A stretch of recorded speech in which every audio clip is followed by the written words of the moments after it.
click a few buttons in Dark Legion, and then we'll dive right into the new Snap season data. 3v3 should be pretty quick on the first stand. That my meta brawl. Usually those lower power folks will just climb up over the top of.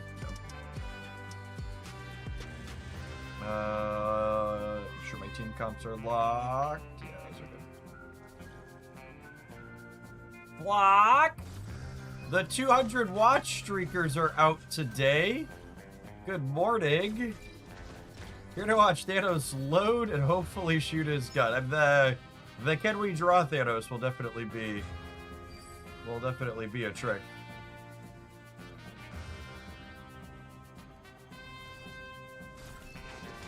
So many days. I think this is the first day we have 200 streakers, right? Pieces, thank you for the 28 months. Appreciate that. Welcome back. And all the gamers who have been here since the start.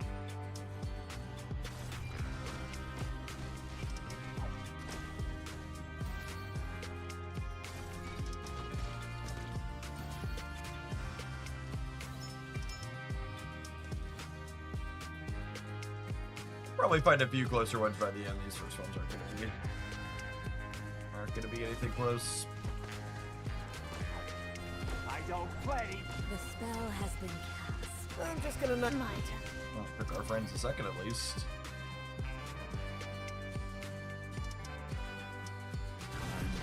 My super toxic. Let's get high tech. My ring out. Let's get high tech. Hey, Taekwondo, let's get back to Snap after a year. First creator I search for is Jeff to see where I should be picking up. What's going on? Howdy, howdy. If you haven't seen it, be sure to check out the tier list video. We're going to be doing an updated one of those later this week. Keep an eye out for it. I think we're going to do it Friday on stream is my plan.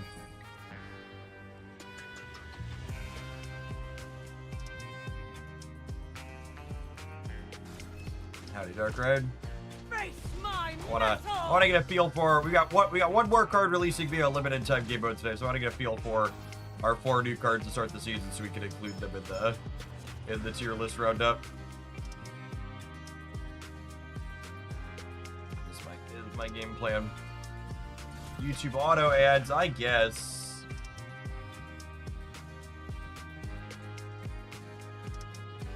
Yo, it's really funny. The Hoaglandia Snap channel on the YouTube side does not have auto ads enabled. For whatever, it must have like some legacy setting where they're not automatically on. It's really quite amusing. Don't tell YouTube.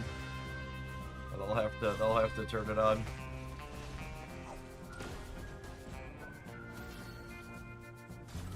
It's so funny on the channels where they have it. Literally every other setting you change on the stream carries over between streams, except for that one. Oh, and that one resets every day, and I'm sure that's a feature, not a bug.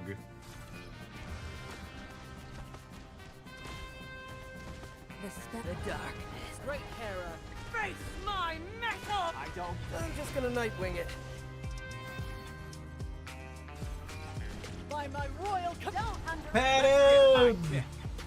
It's always being here, gamers. Let's get high. Don't underestimate me. Happy Wednesday.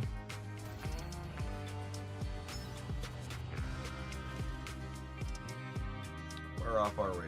Clear this one.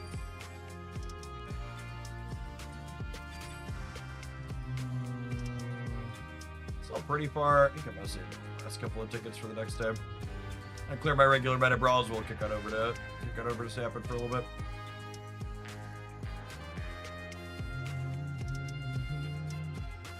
Yeah, those ones don't surprise me. Their numbers are much bigger than mine. Winterfell, thank you for the 39 months. Welcome back. Don't think we quite cleared that one. This one we might get. Let's see what they have going on.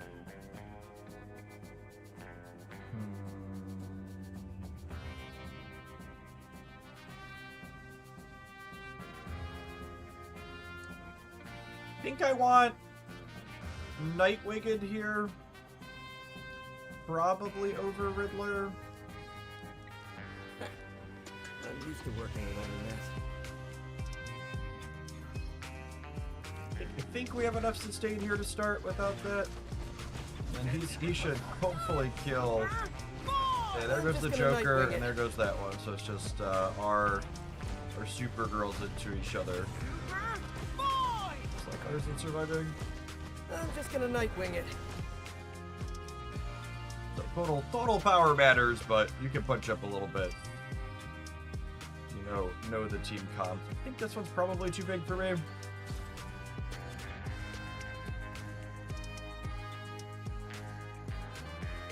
I did see Abdul won Michigan. It's fantastic. The Progressives had a really good day in Michigan in general. The subtle yeehaw music in the background is such a good mood. It really is. It really is.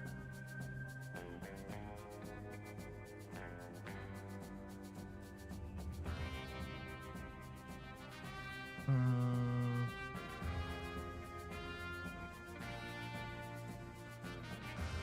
think I want the extra sustain here. I have a riddle for you.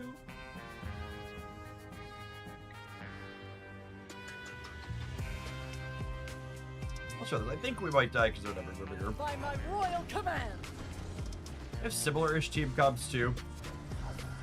Makes the number delta a little bit more. We should try something different, like Nightwing. Nightwing might be the call again. Nightwing over Starfire. We have like our Starfire versus their Hippo.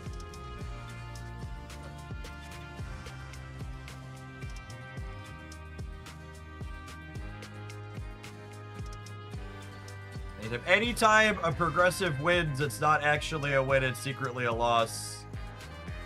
And anytime a centrist wins by even the smallest margin possible, it's a huge victory and a rejection of progressive principles.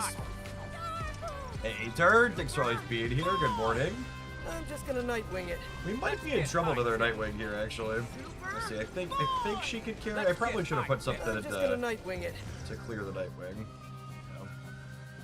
He's really good at jumping into the back line.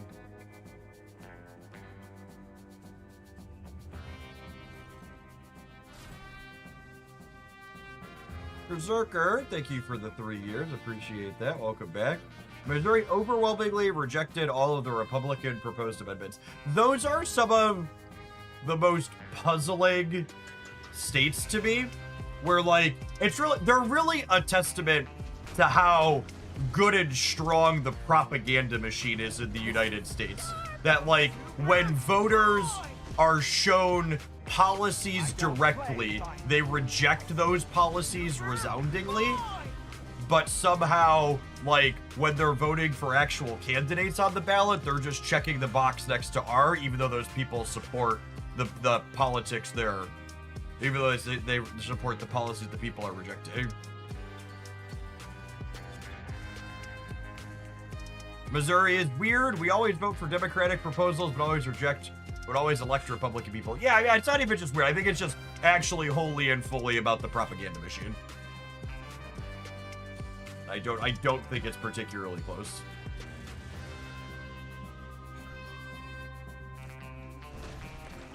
It's just people who are a mix of uneducated and uninformed falling prey. Oh, we might lose this. Next ult on her is gonna be scary. Oh, nice. Superboy clutched it out. Good land. Good land. XO, thanks for always being here. Good morning. Alright, shall we snap? Let's snap.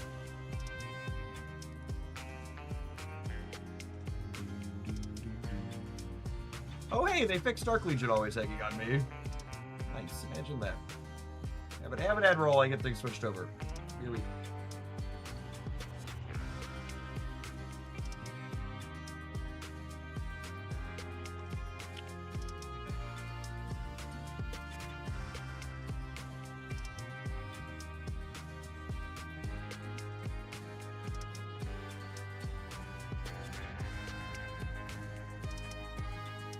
It is Wednesday.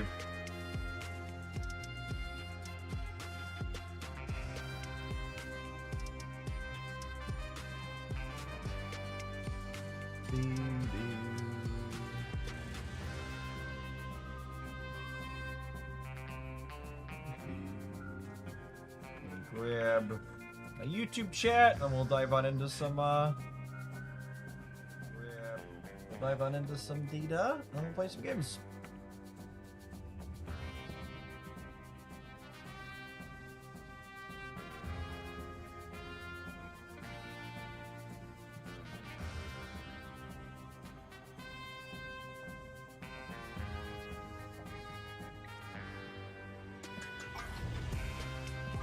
Unlocked 15 boosters for Jack Flag. I'll try not to spend them all in one place. We'll try not to spend them all in one place.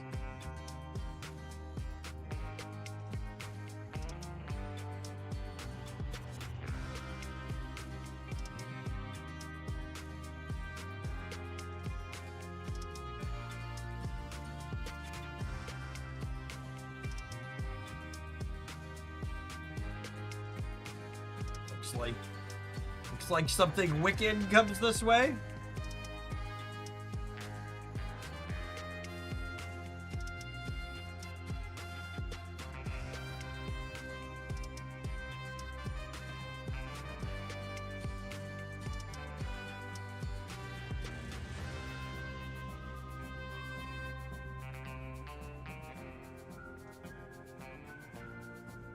Wog makes Thanos really good.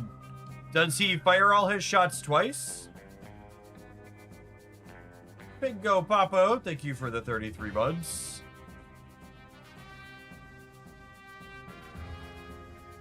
He copies Wog twice, and then he 4x's the rest of your stones. Really? So you can...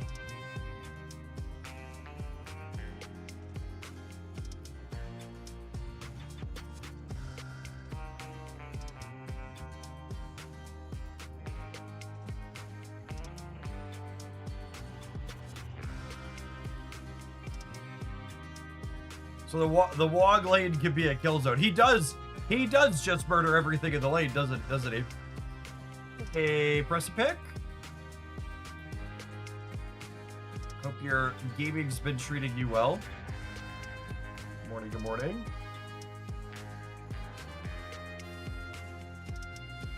Lots of pew pew. So the idea behind the Wicked Thanos stuff is basically that loading up 3 shots is enough, is like the TLDR.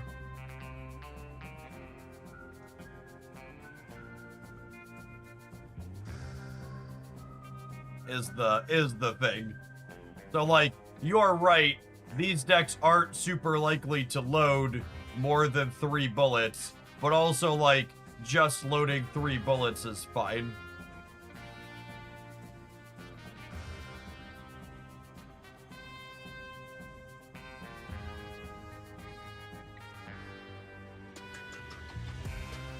Silver Surfer First Steps is lovely, with both Carrot and Wicked.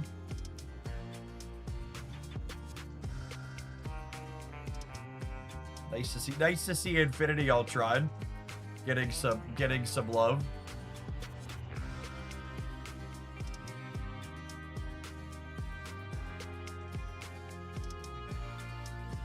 All right, let's look for just new Thanos to start.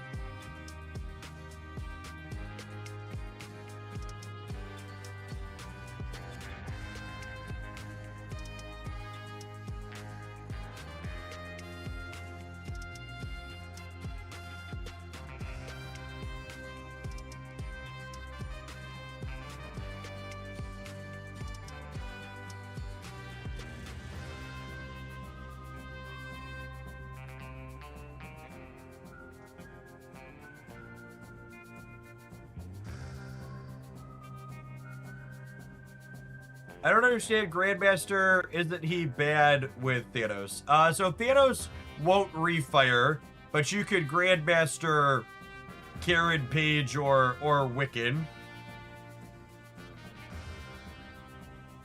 If Thanos copies Grandmaster with the red shot, then it works with Thanos. Okay, so similar to Wog, you could fire multiple shots if you copy them mid-firing off all the shots.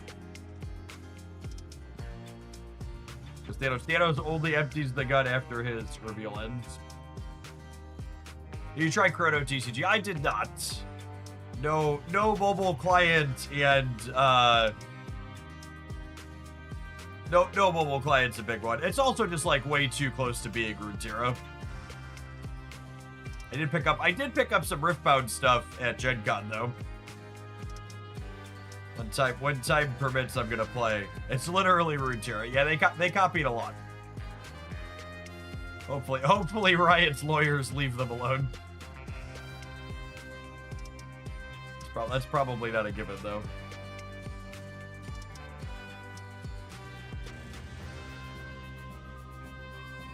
Oh, we can just shove him in high Evo. Seems fine. It's stressful playing in paper. See, I'm kind of the opposite, and maybe it's just because a lot of my card gaming is done while I'm streaming. I find it so easy to lock in while playing a paper card game. Just because, like, when I'm playing a paper card game, the only thing I'm doing is playing the game. It's not like I'm live and reading 2 or 3 chats and keeping up on Discord to make sure I don't have any notifications from people there and occasionally checking other things. I always feel like I'm laser focused when I'm in person.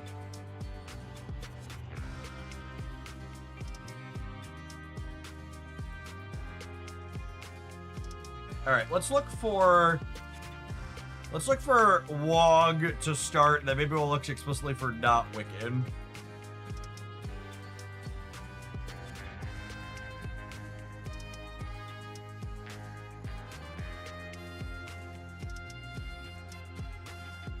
Is there not a way to unify all of your chats? It is against the Twitch terms of service to have all of your chats combined while multi-streaming.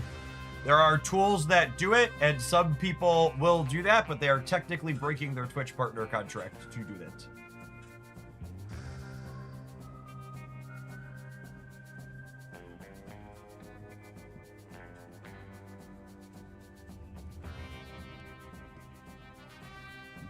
Considering this is my job, I would prefer not to risk it.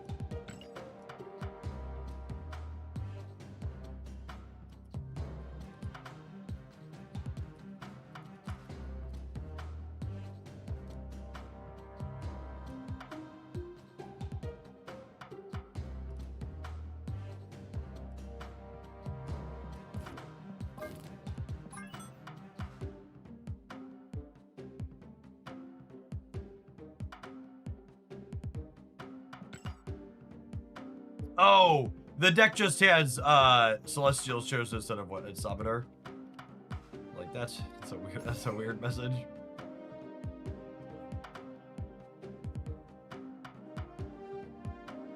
I don't know that I buy Pixie being good here.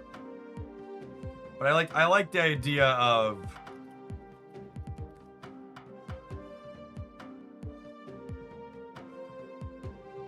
Roller. Thanks for hanging out. Appreciate it. But we'll probably make some changes there before we touch it.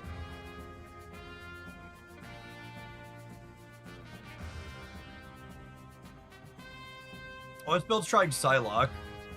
I don't love picks. There's just so many 3s and 4s in these decks. I don't love that. But Fractured Frontier Psylocke with these two seems reasonably appealing.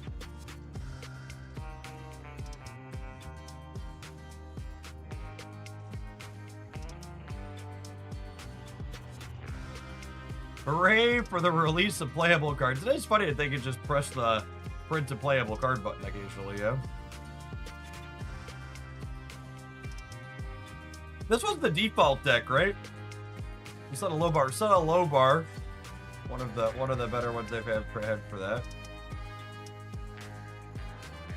Oh, I had my filter set wrong.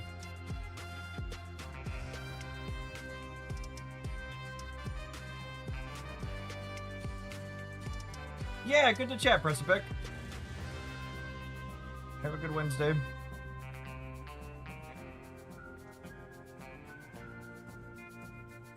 I do like the soundtrack.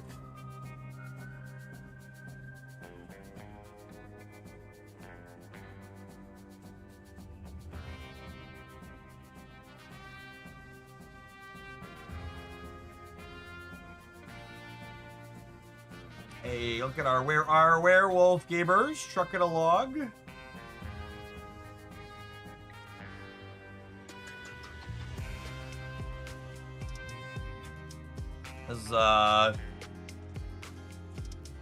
Oh, I like this conceptually.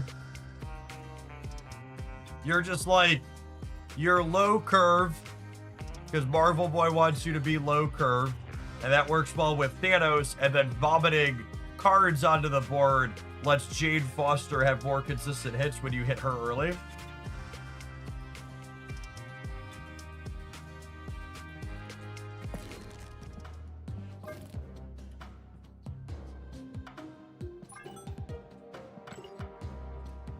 I dig that.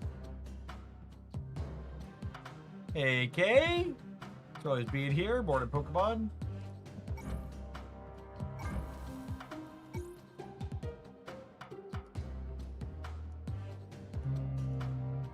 Do I have a Cosmic Storm on her? Wow.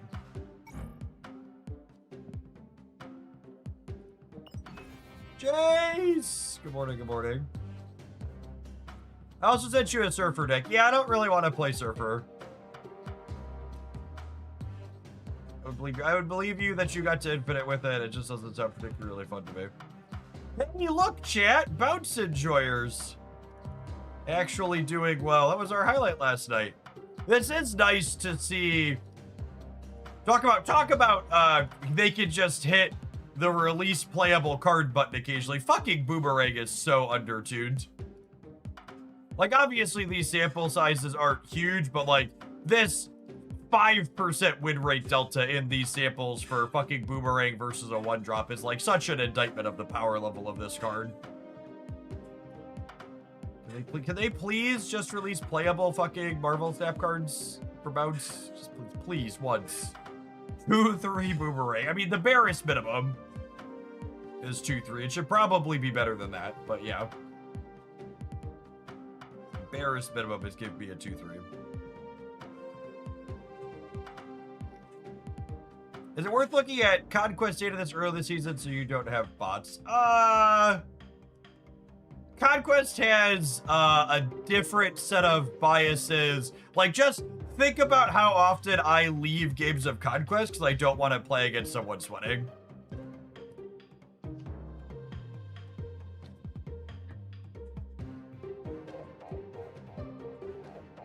No, you'll get more Ant Maze and you'll like it. LOL. Alright, let's look at Jade minus Thanos. Anybody doing anything with that?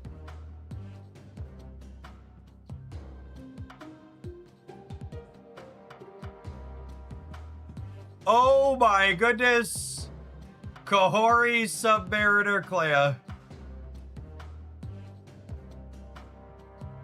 I guess she is kind of a one-shot Marvel Boy, isn't she? I mean, this is very close to the deck I played a lot of last season. Where is it? This was Clea Copier. What'd they cut? They cut Elsa and Scarlet Witch. Was that what's different here?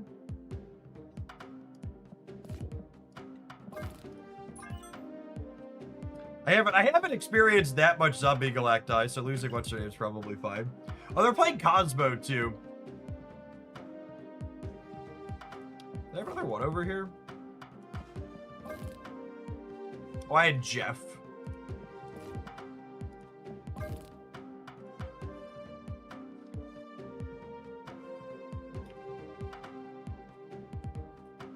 Kahori, Clea,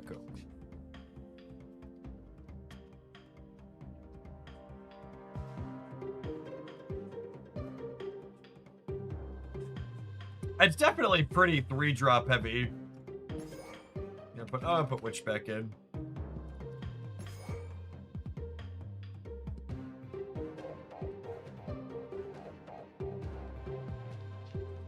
Jaden had a flick deck. One of the gamers had that idea. They released 3 new odd reveals. Of course, people are playing Gazo. God, I hate how right you are. I hate how right you are.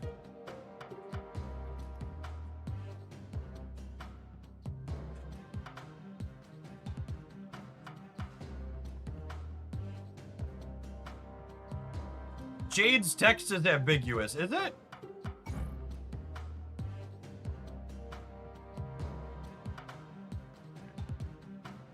Oh, because it's using the words judge the worthy? No, it just does her effect the second time. I think everything that got hit the first time just goes again. She doesn't judge the same characters both times. Oh, okay, I agree it's ambiguous then. I haven't really played with the card. My assumption was she hit the same cards twice. She can, but she's not guaranteed to. Okay. I agree on the ambiguity then.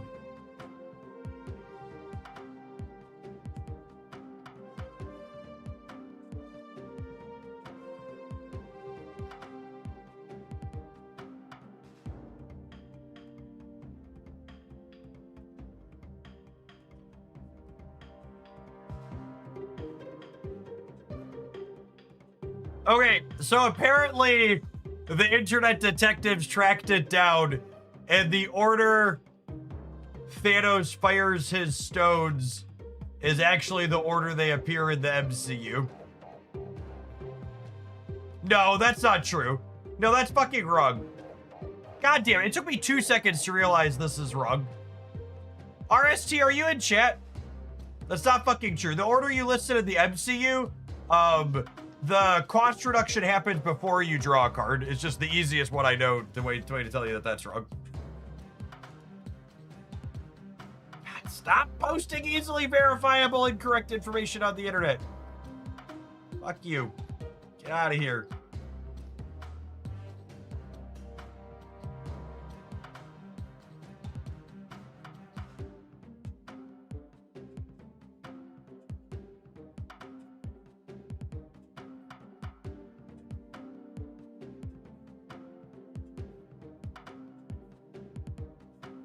Your incorrect information needs to be hard to verify, yep. Reality Stone's the first one that fires, yeah? It's always red first.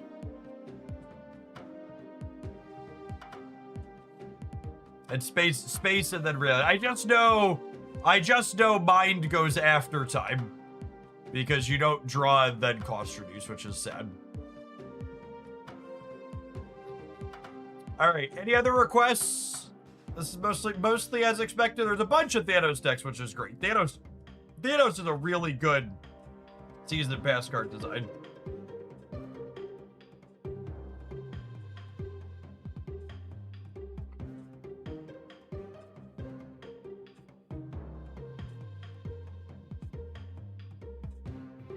It goes blue, red, green, yellow, purple, orange. Okay.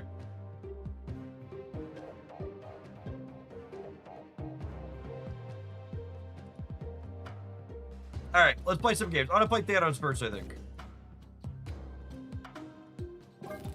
Let's do Wong stuff because it's got Jade in it and it's comboing.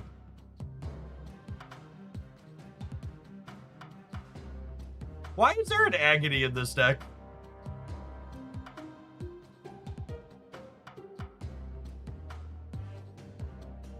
Yeah, there's 2 Thanos highlights up on the YouTube channel. A 1-drop for quick draw, sure, but like, can I just put like an Iceman or a Spider Ham, like a disruptive card?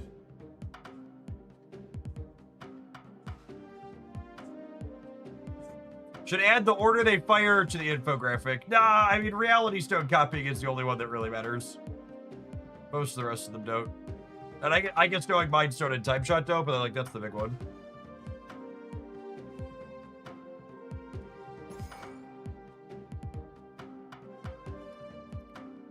Adam Warlock existing is a reason to play Iceman over Spider-Ham.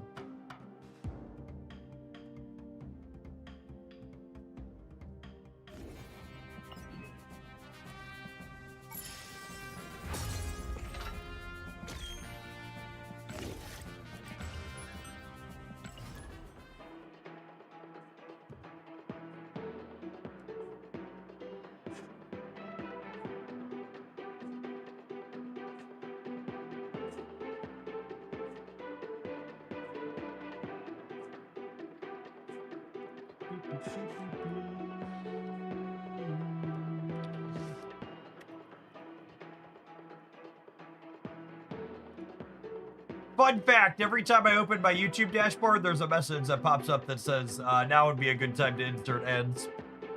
Do you think the order was deliberate? I have no idea. I think Mind Stone and I think the not giving the cost reduction to the card that he draws was definitely intentional.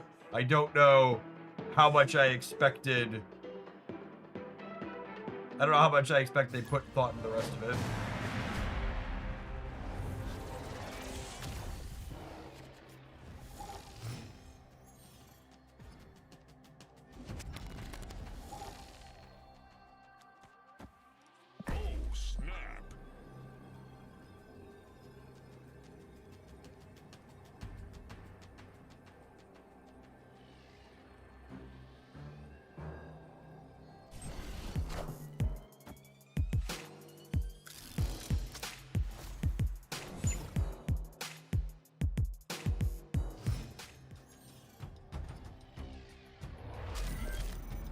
I hate everything, everything.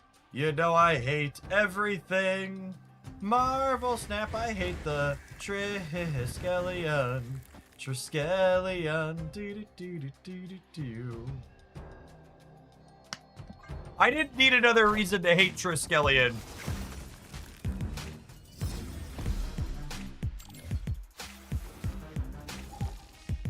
For fuck's sake.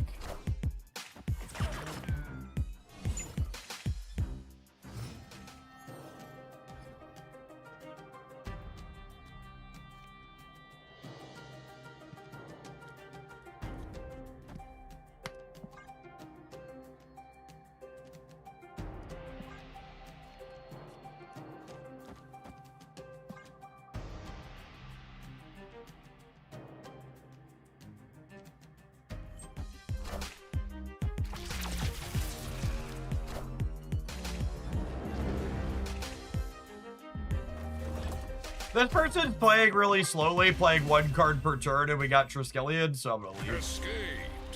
I think I'm mulligan on our first match.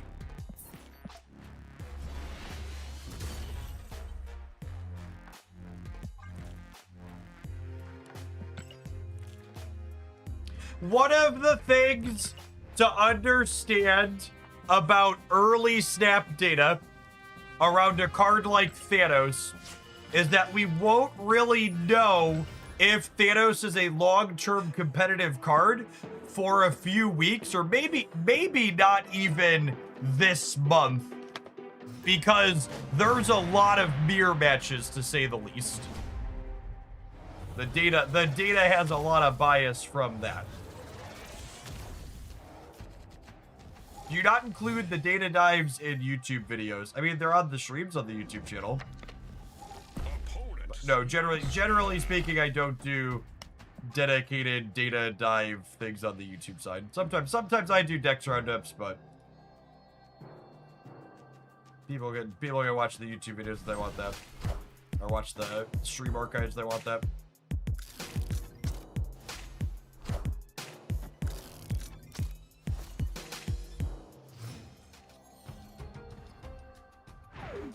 Thanos always wins the mirrors. Take that for data. Yep. Okay, so fun fact on how this works. This loads 3 shots into Thanos.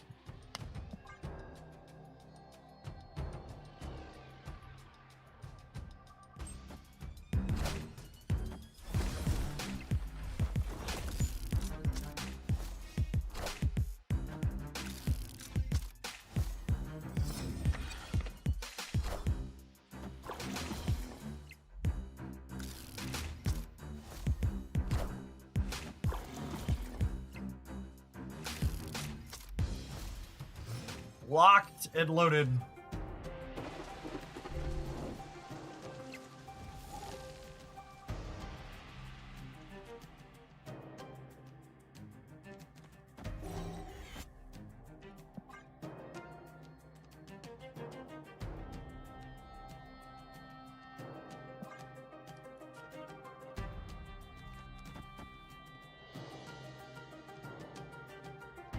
I'm gonna do this so I can Wog here next turn and then be set up to Thanos Wog combo. Because they're incentivized to fill this location.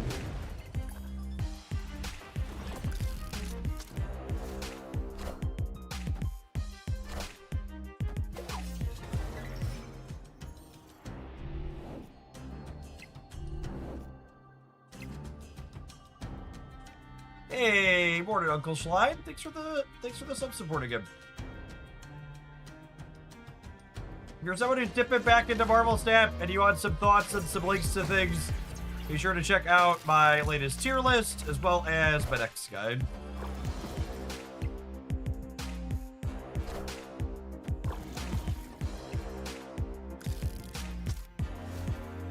Now, unfortunately, well, I was just saying they have priority, but they don't because of Stargrade. Yeah, their Thanos converter by Wong, but I missed on my Thanos chip. That's very sad.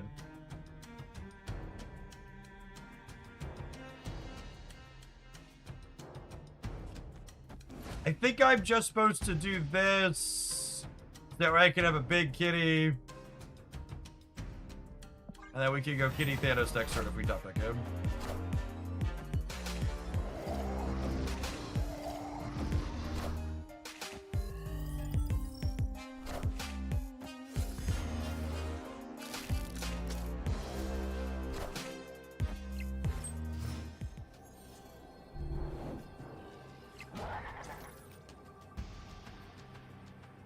I am all dressed up with nowhere to go.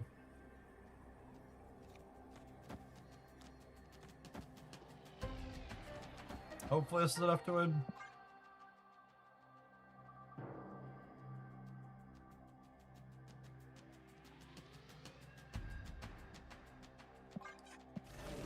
Technically, I should put these in front. Just for technically correct sake. Not get caught out by a random teenage warhead in the center. It's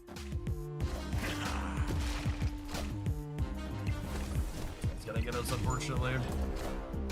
No, wait, we're good? This is 18. Oh, it's 15.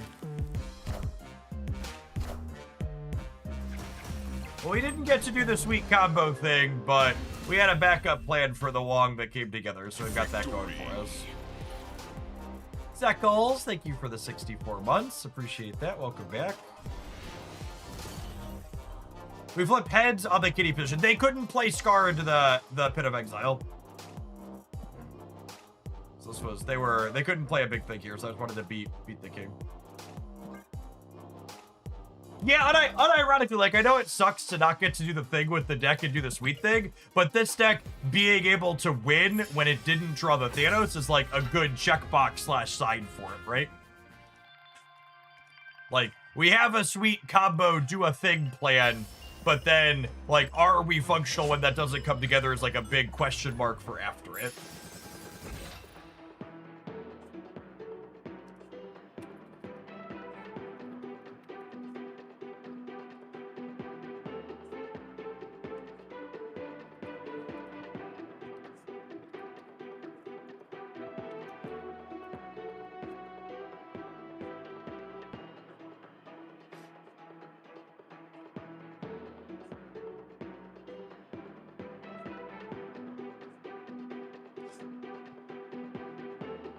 Surge is definitely excellent this season. If you're someone coming back or someone who's newer and you want to make the most of these cards, you definitely want to make Surge a priority pickup if she's missing in your collection.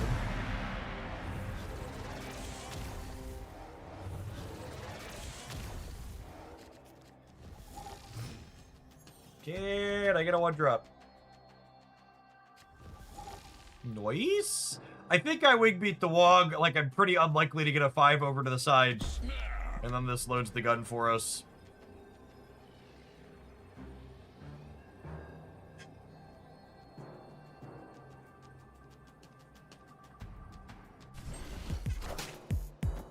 Yes, Thanos with Thor's is probably the next thing I want to do, honestly. Him acting as a bigger Odin for the hammer is real solid. Right on time, lady. Welcome to the party.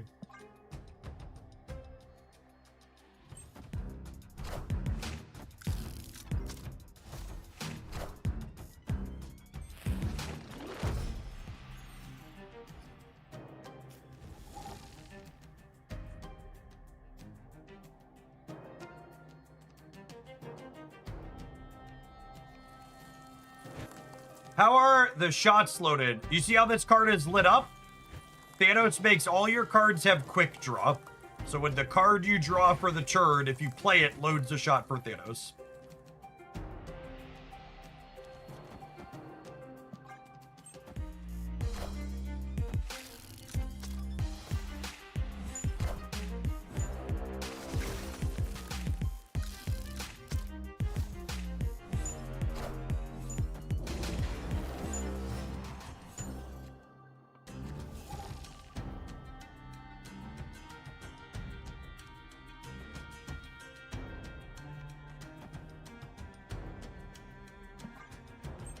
I want to play this so I load the shot and keep the surge trade going, I think.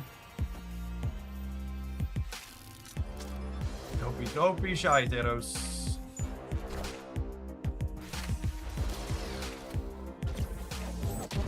It's above average Iron Lad.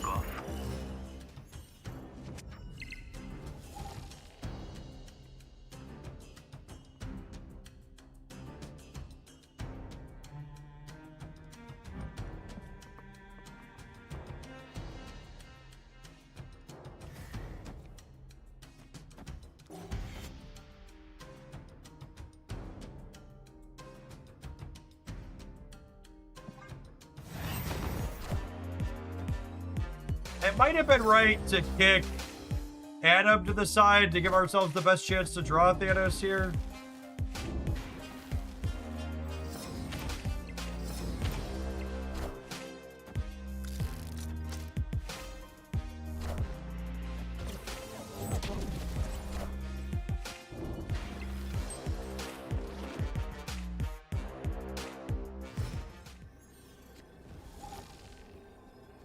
Unfortunately, with Shulao and Thanos in our bottom 5, I think we're dead. Really a whole lot we could do here. Keep them honest here, and then play this over here.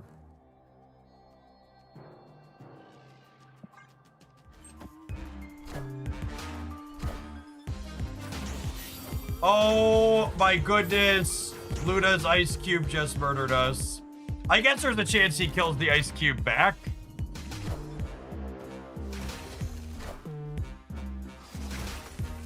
$25% to win. Oh no, 0% when he gets the... Okay, yep. Forgot about the Venus.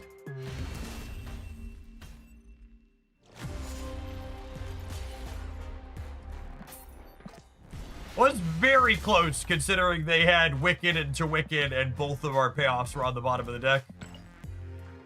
Shulao or Thanos there, and we outclassed them very easily.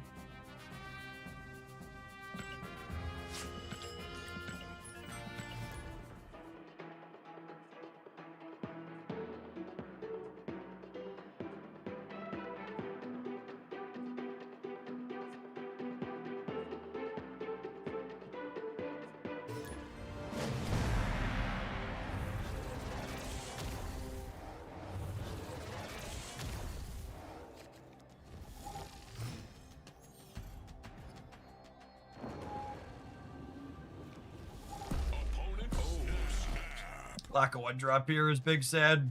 We have 5 of those. We're simultaneously missing every one drop in our deck and also still don't have either of our payoffs.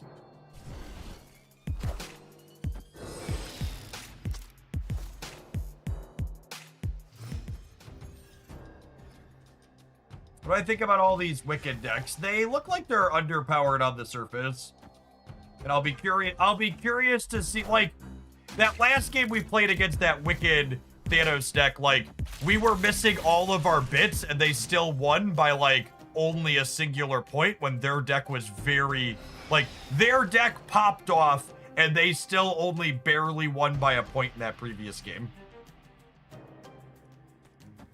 Is my takeaway from looking at the wicked Thanos deck so far. And I'm curious to see if they'll still be competitive when people aren't doing shiny new things and go back to trying to, like, just play good established Marvel Snap decks. Like, part of what I was talking about, like, it's so, when a card is as popular as new Thanos is, it's so difficult to measure if it's actually good or not, because you're mostly playing against mirror matches.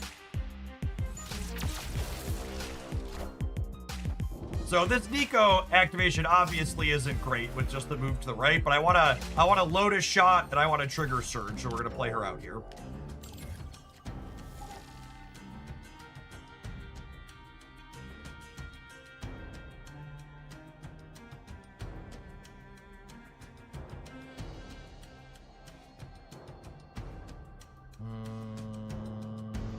There's the Thanos. I don't know if that's actually very good for us, though.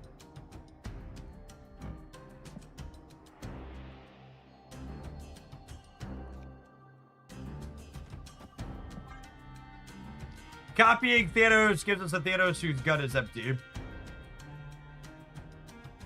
It's how you say not great.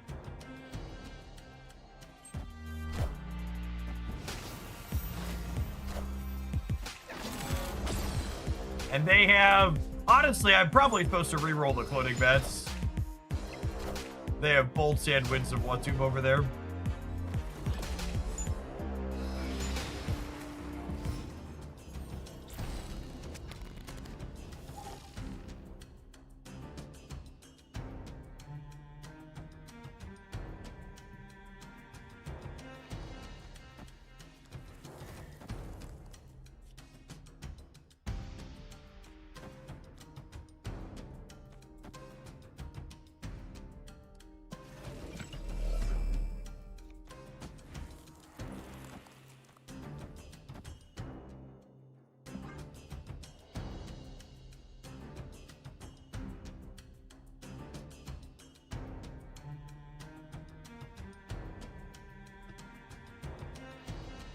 I'm gonna do this. I don't know if it's right, but it's kind of sweet. Stops him from fucking with our Wong path here too, which is great.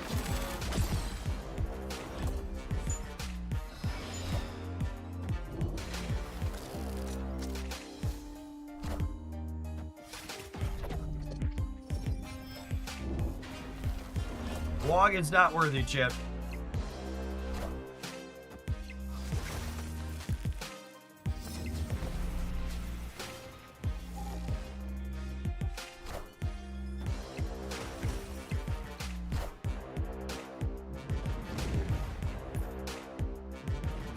If we top deck Shulao on the 50%er, we can Shulao and Thanos.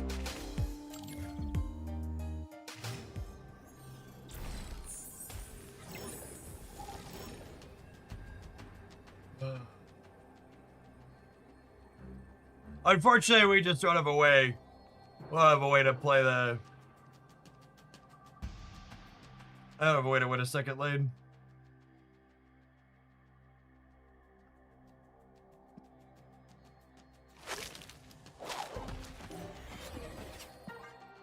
We can show how Thanos of the Wong works at least, but that's all we got.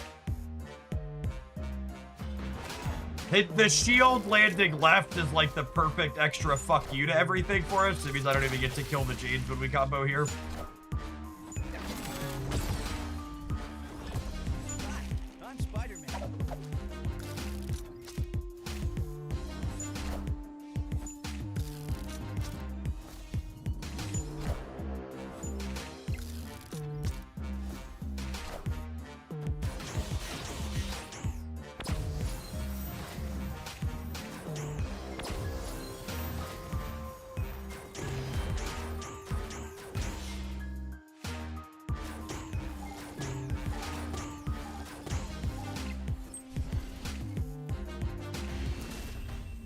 We won the left by 1 at least.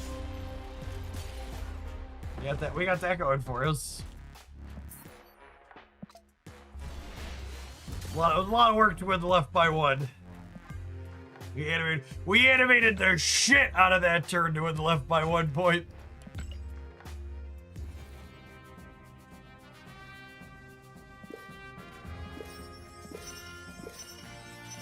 Thanos doing his best 4th of July impression. I mean, it is America Thanos. Why didn't Thanos kill anything? He tried to kill the shield like 4 times.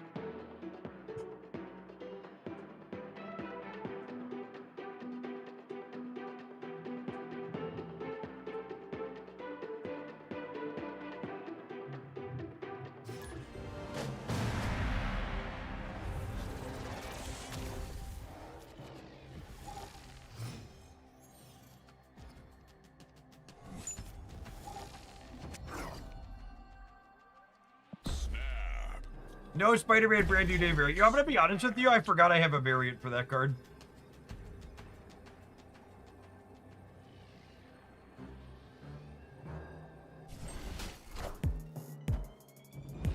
Well, maybe we'll toggle that on during the ad break here in a minute.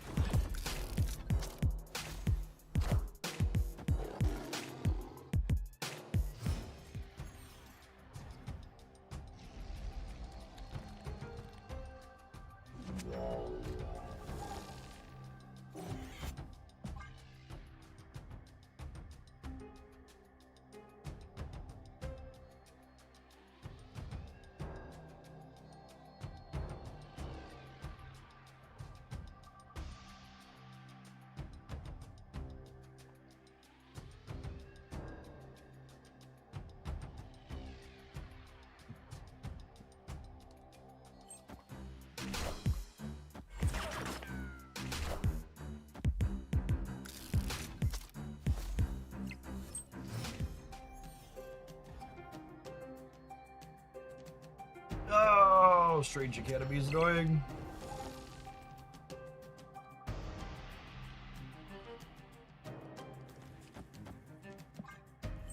Is it hard to set up a long path? Wind, aid my hand. Interesting.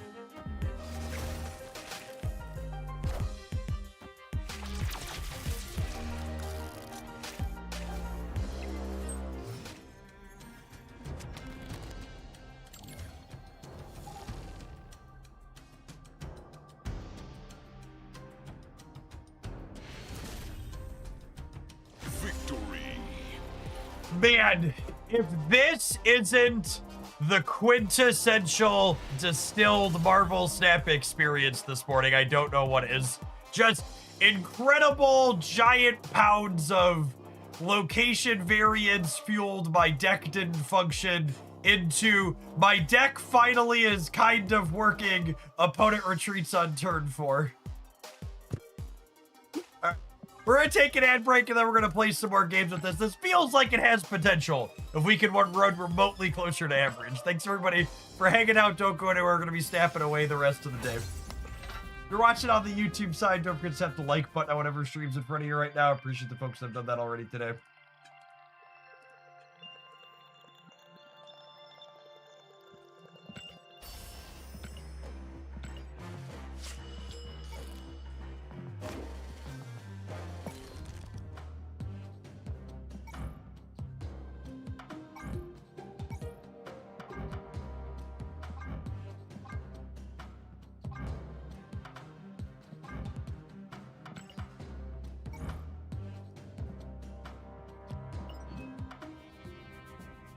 You tried Pixie Thanos. Yeah, I'm pretty confident Thanos wants you to play a bunch of cheap cards.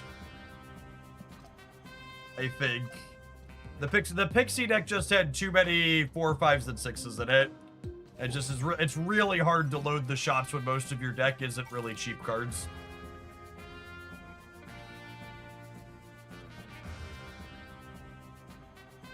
If you don't have Pixie on turn 2, it's really hard. I mean, even when you have Pixie on turn 2, it's still awkward because you can like draw. You need like Pixie into Mobius, so your stuff is like almost guaranteed to be cheaper.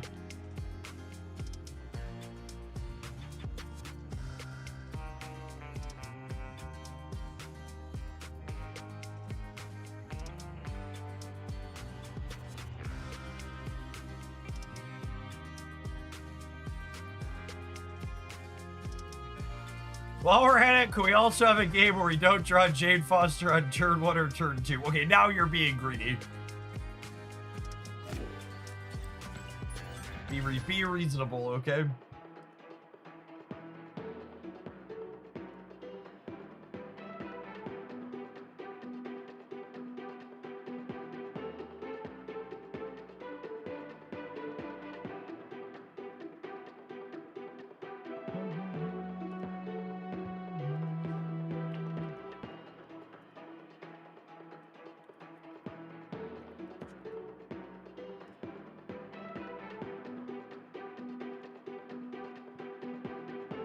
Yes, Doc Ock released at the rollover day. That's why we're going to be snapping for the rest of the day.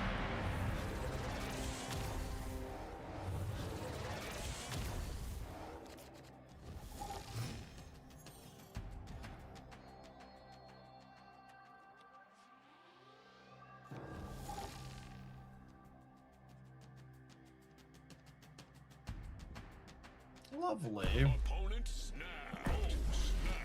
I think we open an Ice Span.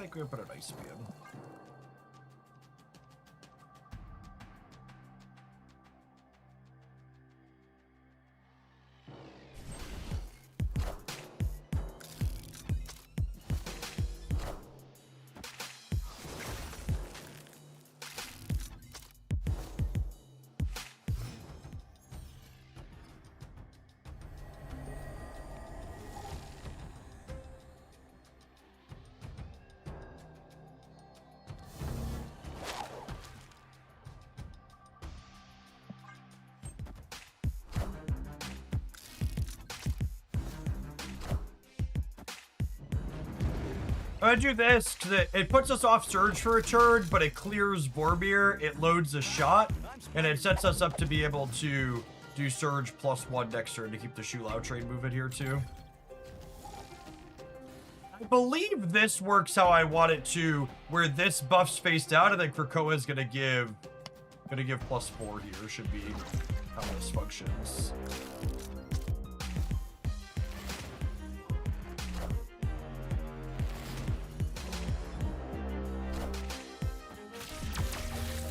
Unfortunately, Mobius is here to piss at our Cheerios.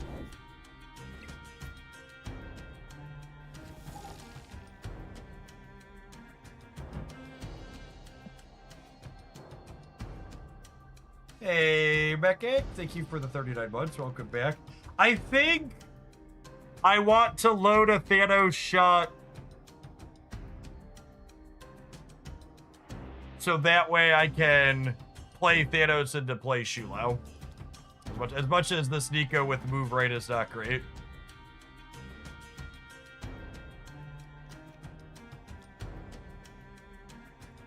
Kitty and then Nico. Why is the order better? Oh, I guess if he copies, I want Thanos to move right. That's fair.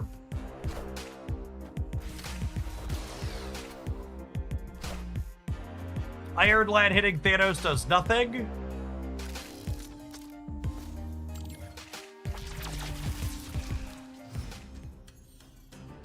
I'm missing Copy Stone and Kill Stone. That's so unfortunate.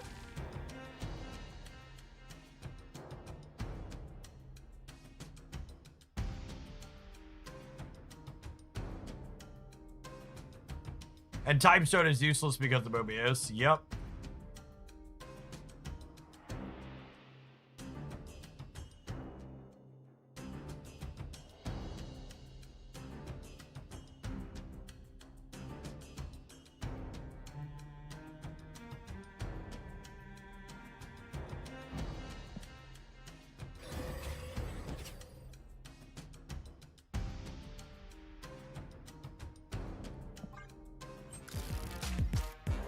We have a 5/12 that draws a card, which feels like an insane thing to say. Yeah, it's just like the draw doesn't do anything for us, right? Is the issue? Because like I'm not gonna draw anything that's better than Kitty Shulao on the last turn.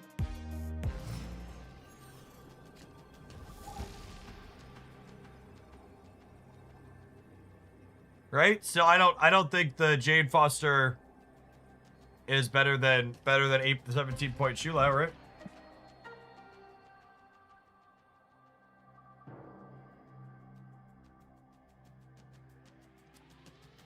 So assume they move Thanos.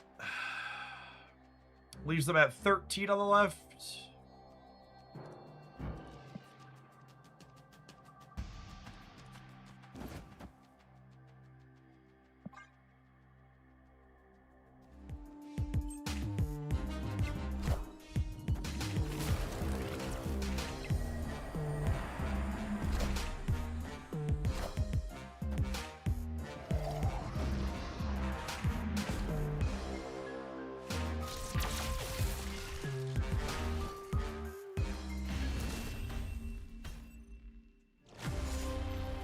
God, it's just been, the games this morning have just been fucking brutal. Every single game we have gotten just, however we can possibly be railroaded, we can be railroaded.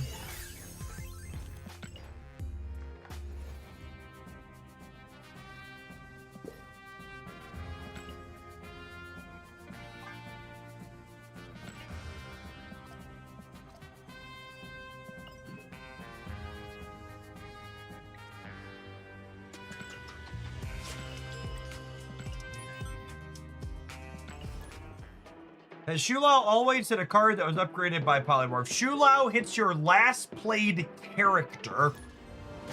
He explicitly will never target spells. And if you polymorph your last played character, it's still your last played character. So skills explicitly have never messed up Thanos. Or have never messed up Shulao.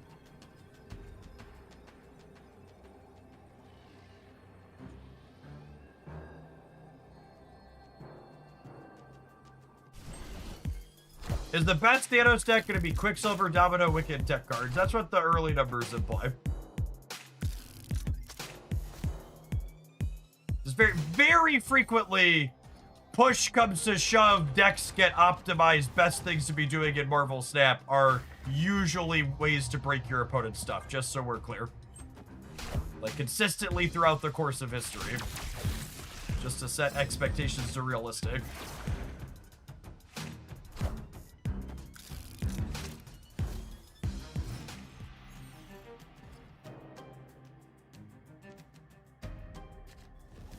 Wicked's also the easy, obvious thing to be doing.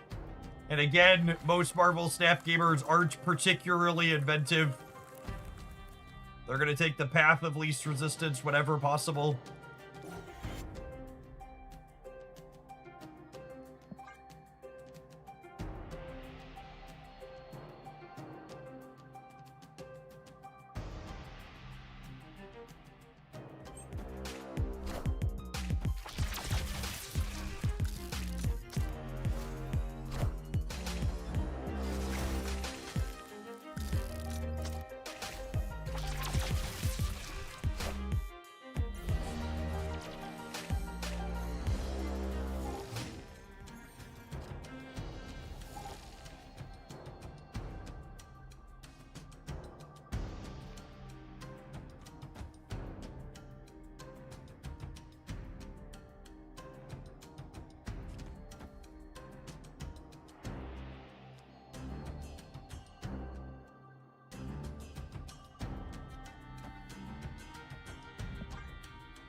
Could also Wog right plus wing beat. I think that gives me less total wing beats, yeah?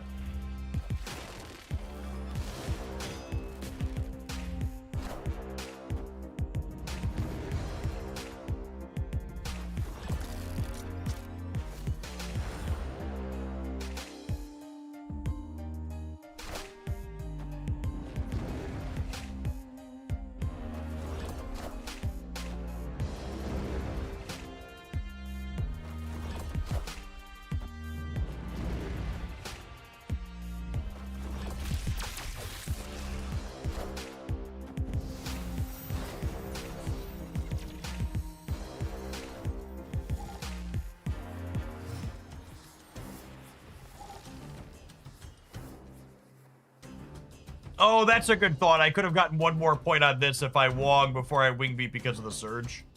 That's a good catch.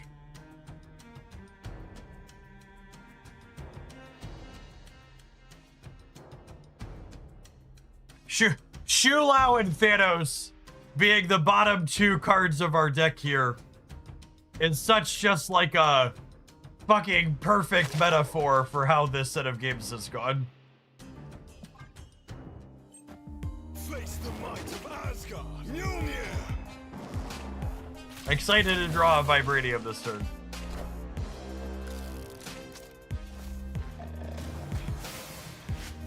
Hi, I'm Spider-Man.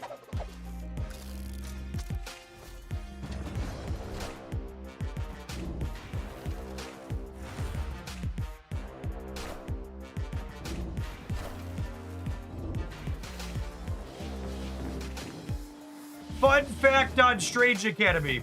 Strange Academy always moves the cards in the order you played them.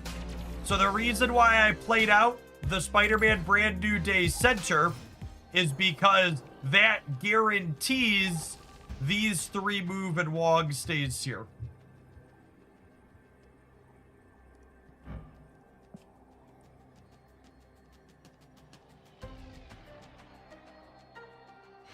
And I think we win this. Like we're not gonna Thanos, I don't think. I think it's like Shulao plus Kitty Pryde, but we do actually win it, right?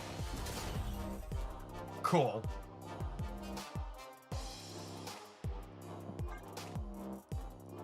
All right, this is it, chat. This is where it all turns around.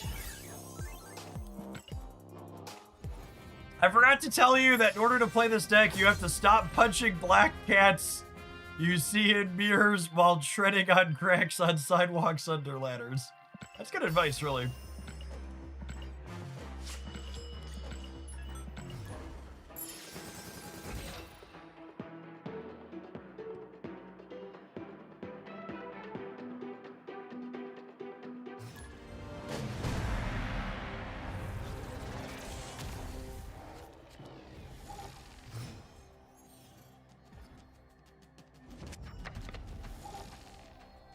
Snap.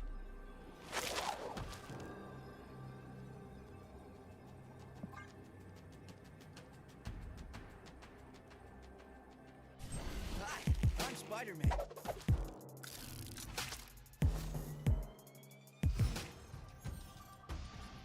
It's Quick Shot. Quick Shot refers to a bonus your cards get if you play them the turn that you draw them. So Thanos gives every card you draw Quick Shot to load a bullet into his gun. So when I play this Adam Warlock that I drew for the turn, we get that Thanos animation because Thanos is loading a shot in here.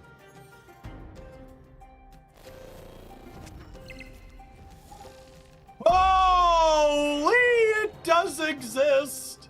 It does exist.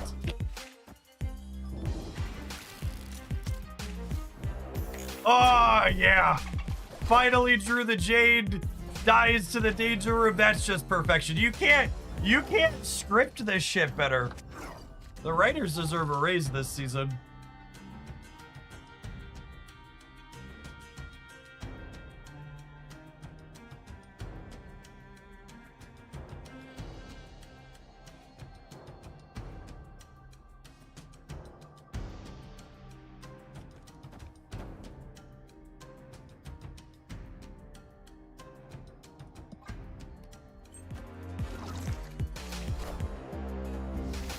I've seen less scripted wrestling matches. LOL.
It's a good juke.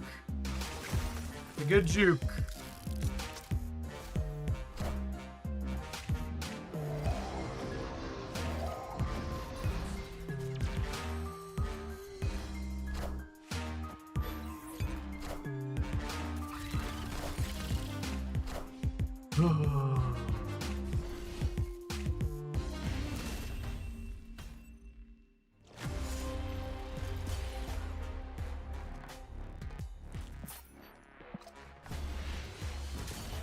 I need a minute. We're not gonna quit because I want to play Marvel Snap all day today, but I'm gonna quit if I keep playing. I need 2 minutes. I need to walk away for a second.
I feel like the older this game gets, the more coin flippy it's become. I think you're just more aware of the coin flips that have always been there. It's a big part of why I'm such a huge proponent of Marvel Snap should just be Sanctum Showdown. Sanctum Showdown is just a better way for the game to play out. And so it's so much more skill testing and satisfying to have multiple coin flips over the course of the game that you react to, i.e., where is the Sanctum going, rather than I'm flipping a coin for the only turn that matters when I play my cards out.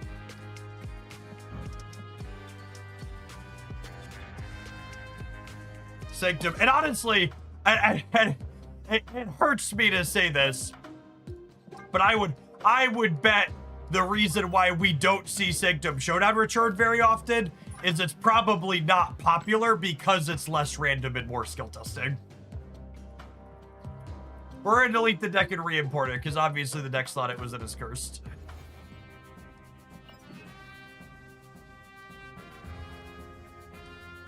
So the data on the new cards, I'm going to repeat this a lot today, so apologies for people that are already here and heard me say it a lot.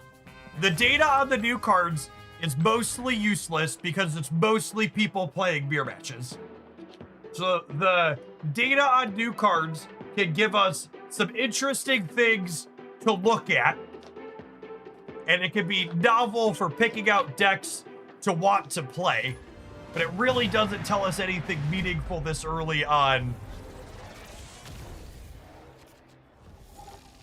what's good, bad, or otherwise. To give, oh, that's fun. To give a very direct comparison,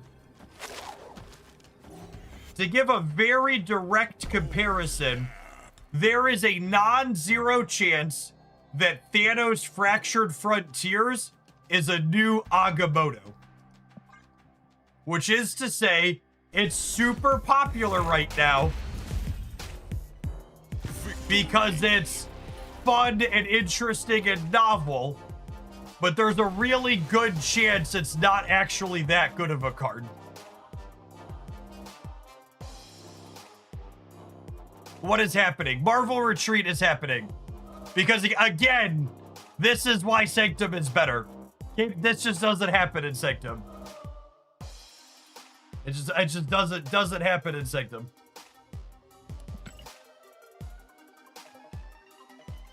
I mean, there's a chance their boss walked in, but there's probably a bigger chance they saw me loading 4 shots into my Thanos and walked away.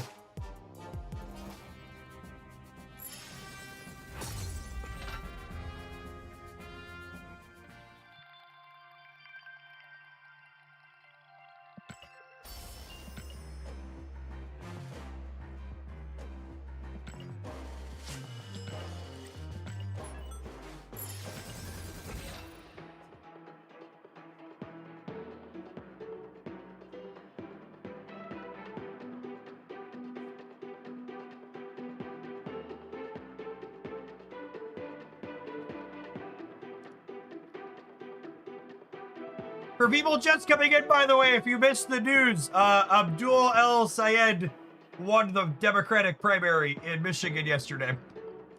So, obviously, Michigan's not a guaranteed Dem seat for Senate. But if he wins the general, that'll put another pro-Medicare for all populist / progressive into the Senate.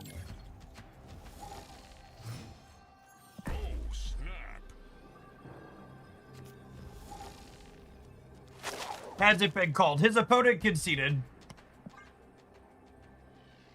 Opponent snapped. Because remember, while the Democrats aren't perfect, they aren't conspiracy theorists telling you all of the elections they don't win are rigged. And they can concede when they lose, unlike the perpetuant children that are Republicans and Donald Trump specifically.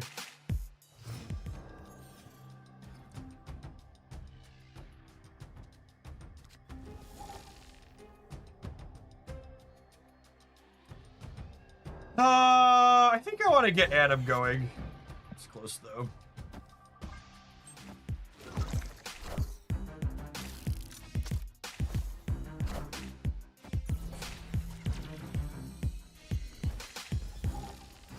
So again, the way Adam Warlock interfaces with extra draws, or sorry, the way Adam Warlock's extra draws interface with quick draw, all of the cards you draw are quick draw until the end of your next turn. I think we're playing Luna.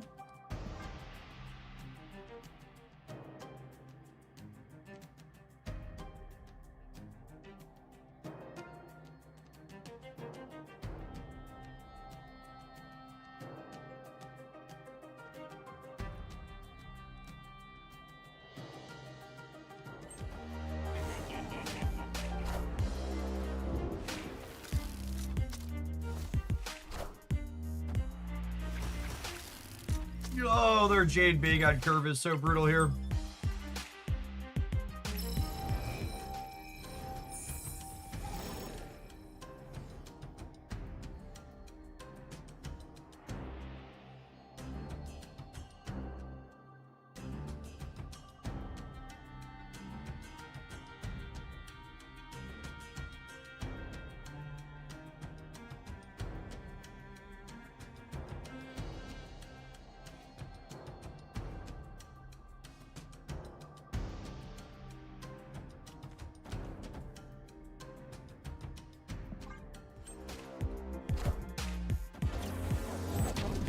Okay, so I have blue stone and red stone here,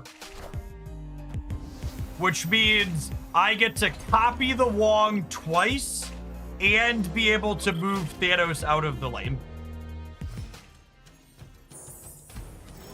Which that's important because it means that I'll be able to Shu Lao into the triple Wong path next turn. Now, it is unfortunate that the blue stone fires before the red stone, so my Thanos is only 10 as opposed to being larger.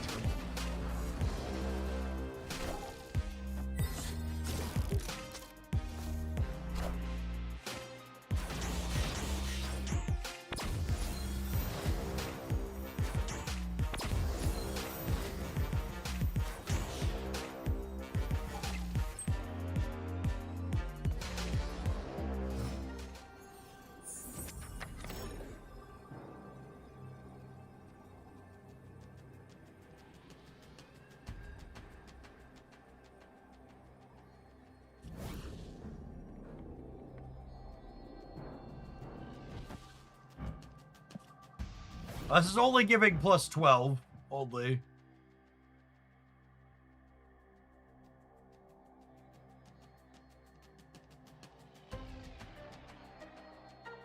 We just judge the worthy a bunch. Honestly, that might be better. No, it's only giving plus 4, Paul. Oh, sorry. So I guess that's 16. It's 3 extra triggers. Now, I think chat's right that we're supposed to judge the worthy a bunch. That's actually what we want to do.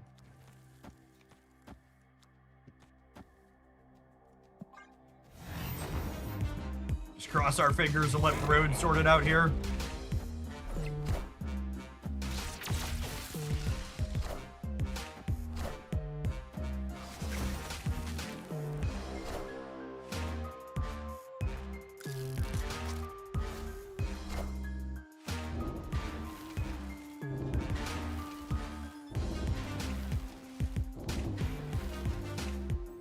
Alright, Jade's judgment has been passed. We win the game? We win the game. Cool. Alright, chat, we're doing it. We're doing it. Triple Wong. The Triple Wong with Move the Thanos into another odd reveal is, like, legitimately very reasonable.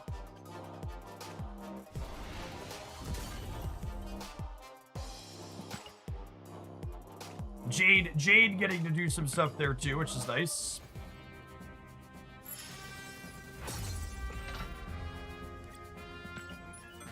Yeah, one of my big takes, Sam, is that the snap mechanic is really only fun and engaging when one person doesn't really understand how it works. When you're not skill diffing someone with it and you both understand you should be leaving a lot of the time, it's a lot less satisfying.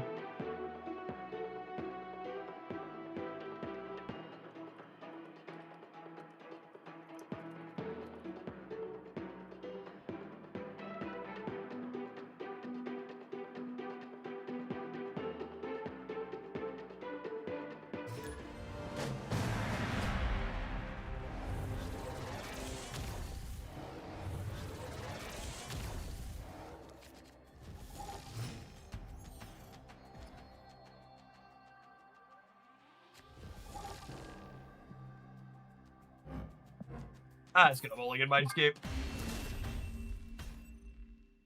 That's why I like Conquest. I can just go all in every time. Exactly, Gavin. That is a big part of why I enjoy playing Conquest. Because I can basically just press this button here and pretend that the stat mechanic doesn't exist.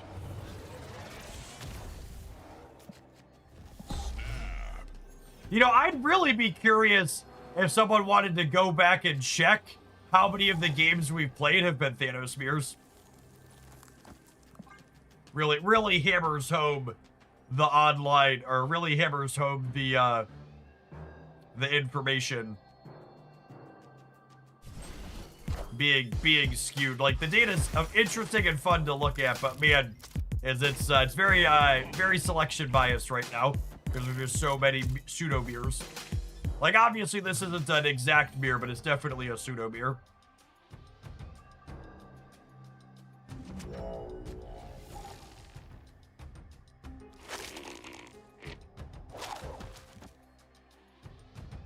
I'm going to play Spidey not on here, actually, because they're going to domino here. So we won't be winning anyways. Hi, I'm Spider-Man.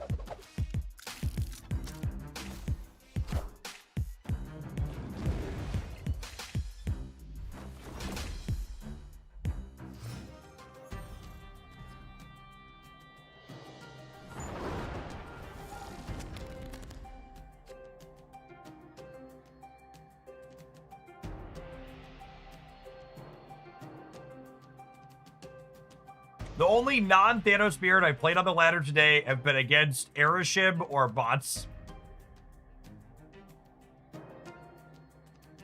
Ben Brode must be really sad about all the season pass money he's making.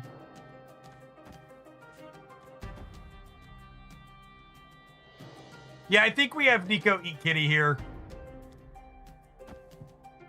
Draw some cards.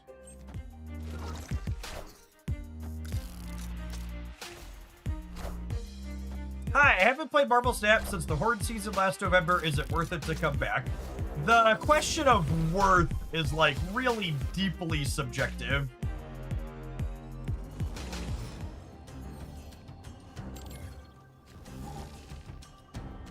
Like, what does worth mean to you? Like, is Marvel Snap a fun and interesting game that's pretty well balanced? Yeah, I'd say so. I think the new season's got a lot of really sweet cards in it. Okay, so I can walk into Thanos, and I have the copy stone. However, I don't have the move stone. No blue stone, no green stone's brutal. So I think I just Jade here and get another shot loaded and judge twice.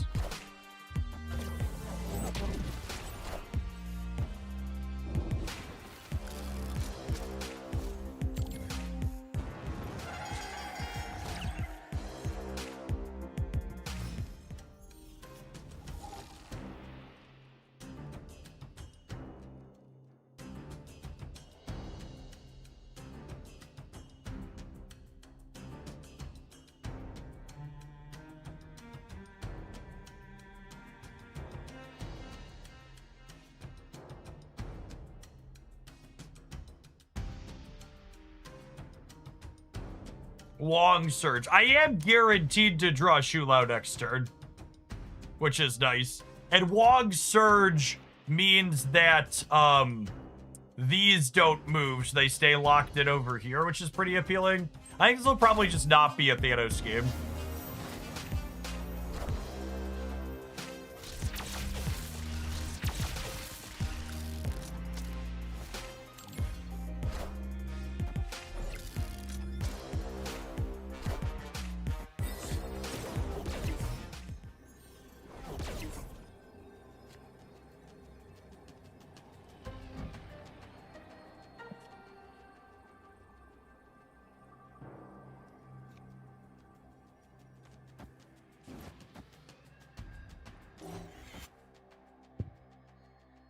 $211 Shulao's a little above average. Thanos kills everything in the middle. Does he? He does, doesn't he?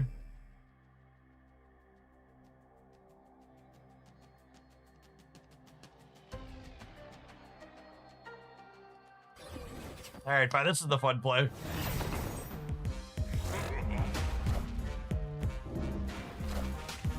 Hey, chat, remember when I took the fun play and died? Pepperidge probably remembers. Did I dead anyways? I would said anyways, yeah.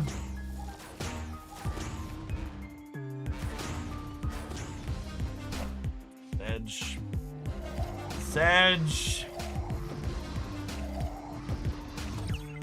Drax moves. Drax only moves if he's moving to a location that's causing you to win. And he's not winning the center, so he does not move.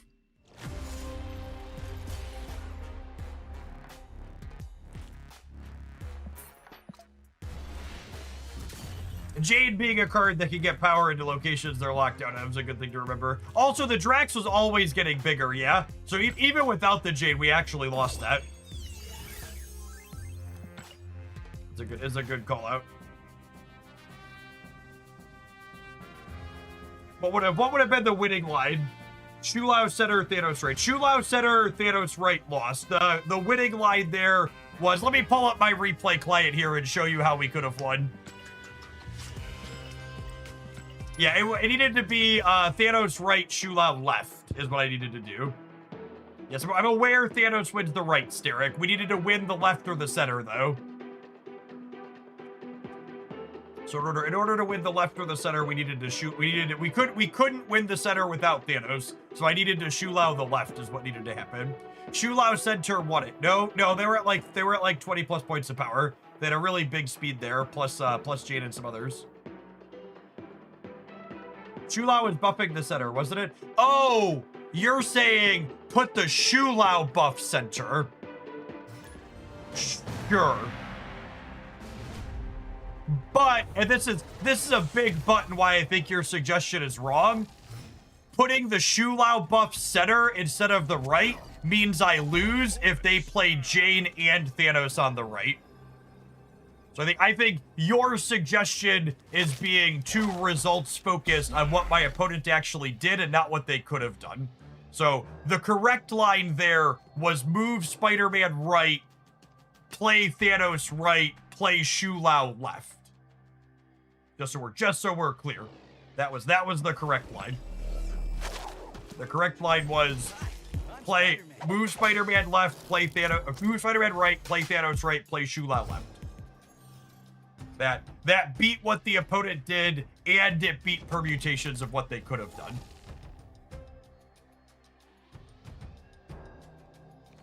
Was sick.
Damn shame we didn't wog the center. I probably should have wogged the center, honestly.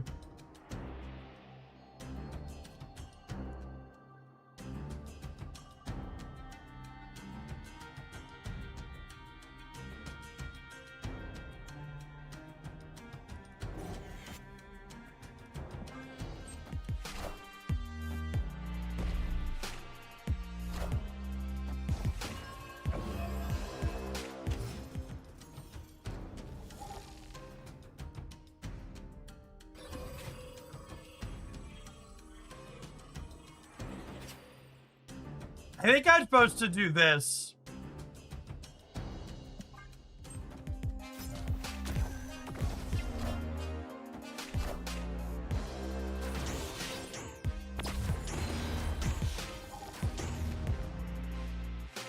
All systems go.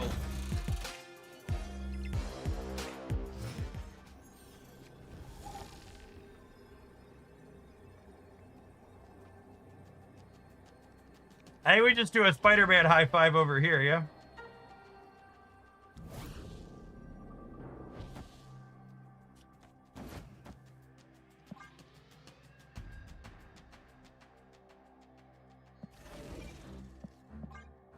I guess I have to worry about a Big Brood. But Big Brood kind of gets me anywhere, right? You want to play for all three to play around Brood.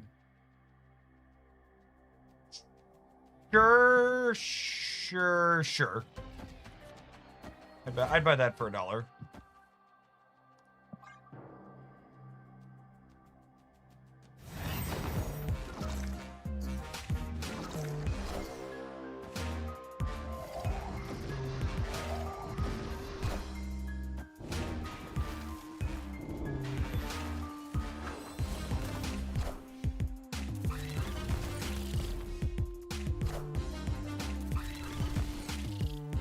Excellent. Victory.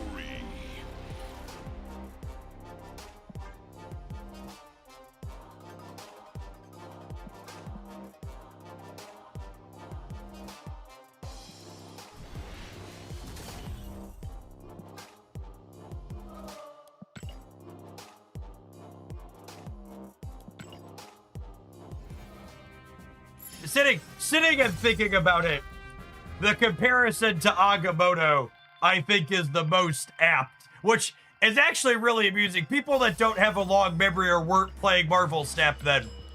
Agamotto was so novel when he released, there were a ton of people calling for him to be nerfed.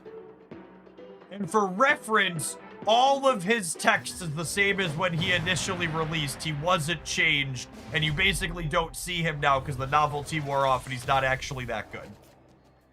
I think Thanos is probably a bit better than Agamotto long term, but it's definitely a very similar vibe.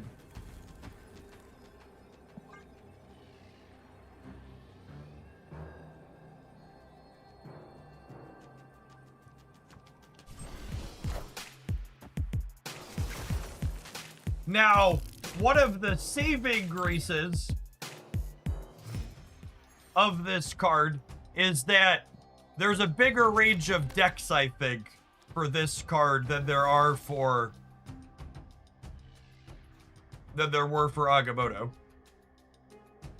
which is nice. I don't think I'm playing Jade this turn. I think I'm chilling on her.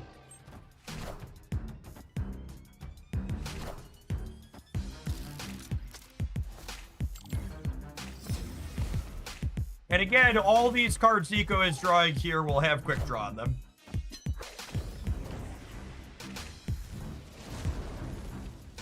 Magic with a Nimrod Avatar. Well, we know what they're doing.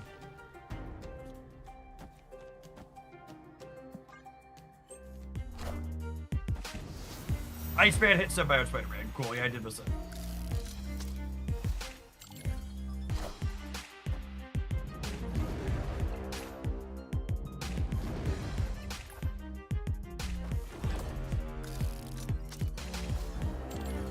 The movestone's gonna be the last one. It's cool.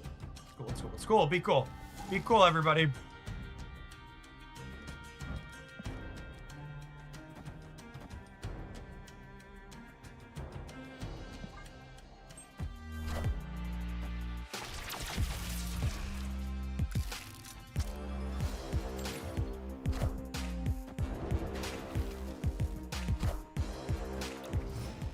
All right, then I have priority here. And Thanos has got a gun. Big man's on the run. He's gonna shoot you. Better call 911. Opponent snapped.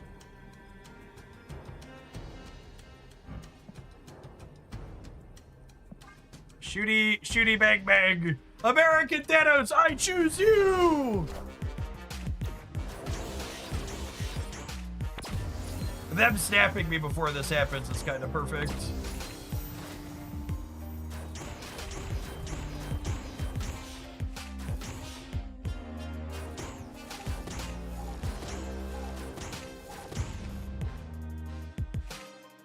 No target! No target! No target!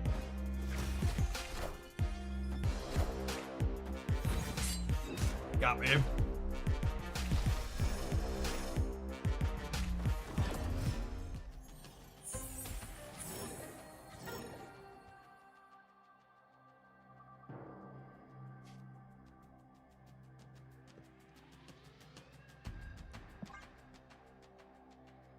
Oh no! So anyways.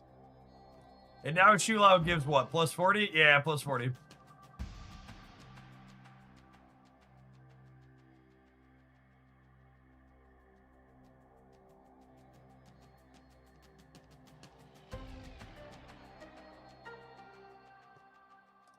Oh, Thanos is only movable this turn. Hmm.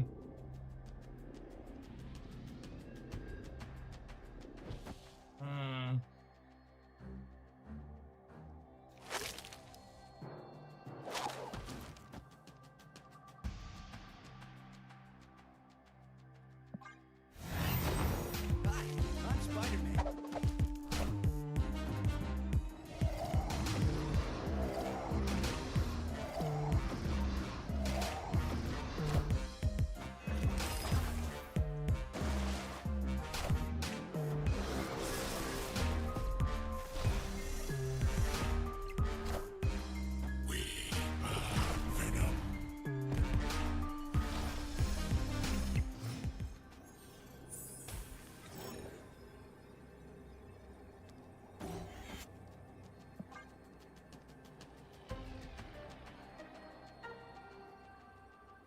Were they expecting a Nimrod to come back? Yeah, they must have forgotten we blew up Symbiote Spider-Man. Victory.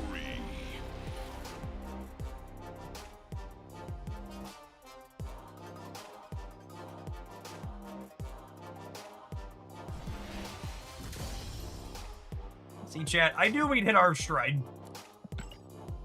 One of the #1 skills I think inexperienced deck builders lack is being able to parse when you're winning with the deck and it's still bad, or when you hit a bad streak with the deck and there might still be something there. I don't know if this deck's gonna crack the metagame or anything, but it definitely, I think it's a lot better than our first few games implied. Turns out there was thankfully an upper limit on how many times Jane and Thanos, or Thanos and Shulao can be the bottom 2 cards of our deck.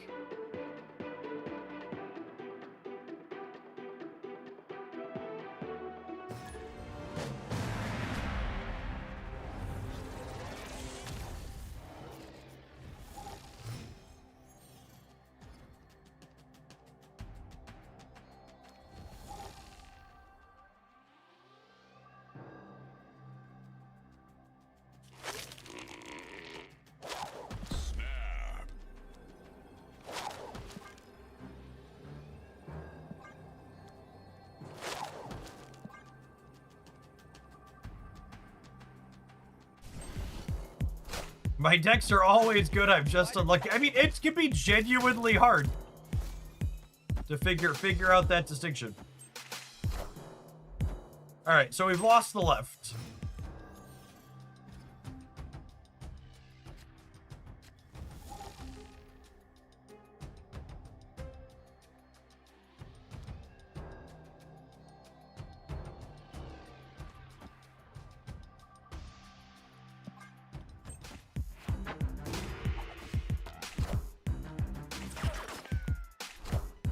Luke, Iska, Ham, probably Aurora stuff here.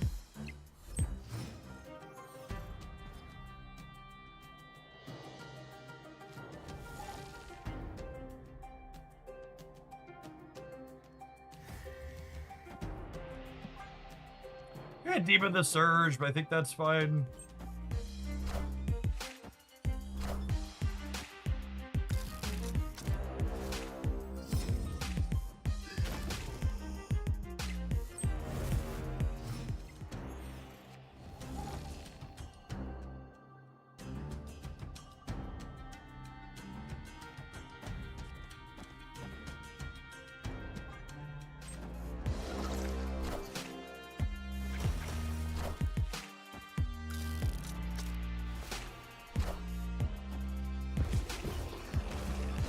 Nice, that's great for us with the Ice Cube here.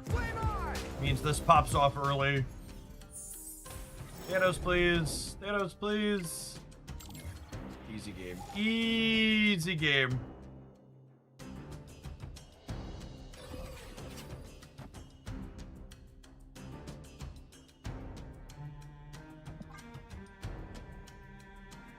Yeah, copy Adam.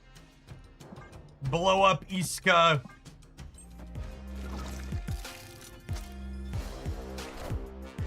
We're gonna draw the rest of our deck here.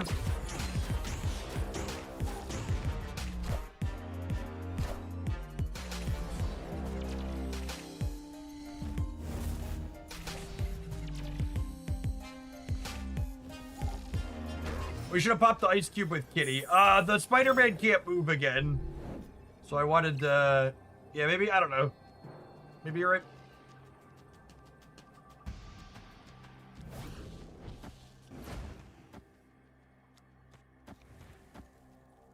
Is Quick Draw Jade better than Shulao?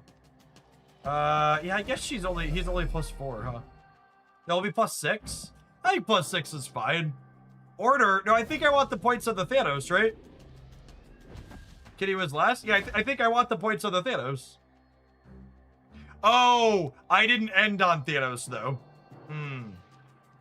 How big is Aurora in the middle? I have to count now. Aurora in the middle is...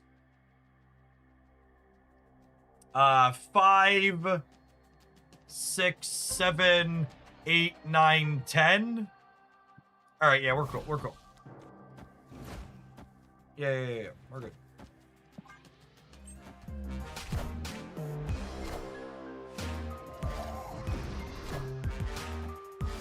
No, +1 for fantastic as well. Ooh, good catch. I didn't count that. I think we're still good, yep.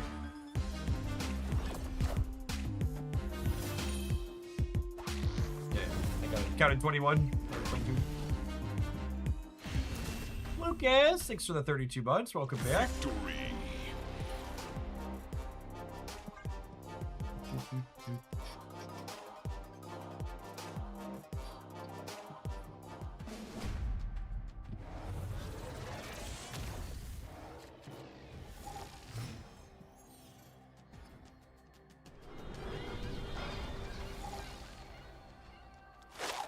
Snap.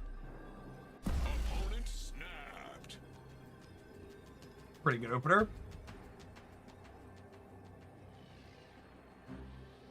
Is Gun Thanos the new Shula way? I really like Shula with Thanos in a few things, though. Hi, I'm Spider-Man.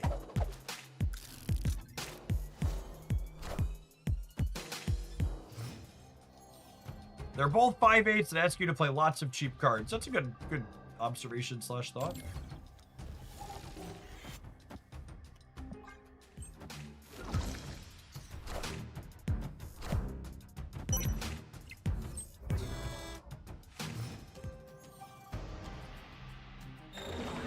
Don't you fucking dare.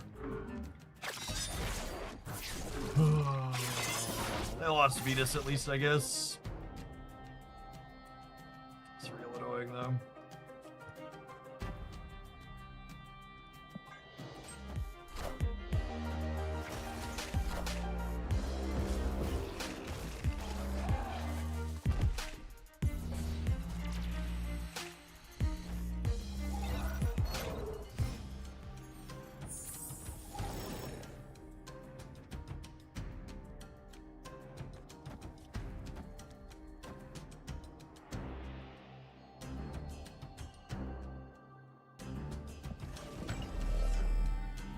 Do I just do this, and then next turn we go Wong Wingbait?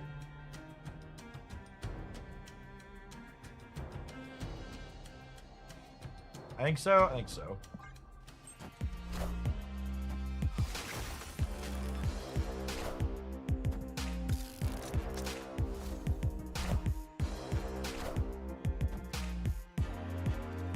Them not having a good spot to play Iska is really good for us. Oh, shit. I forgot Anna Warlock was gonna fuck us up there. Awkward.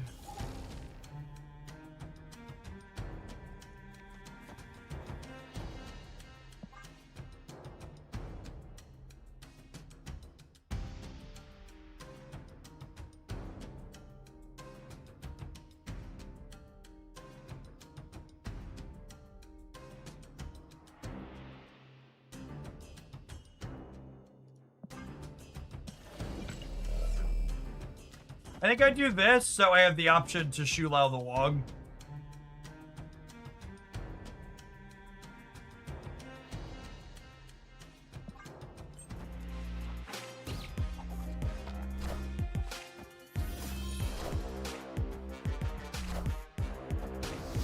The event adding Dr. Octopus starts at rollover.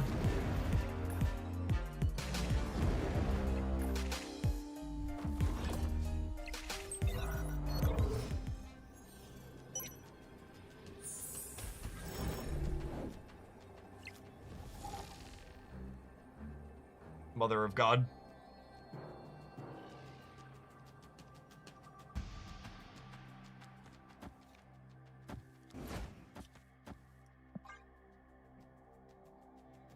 We want our coin flip?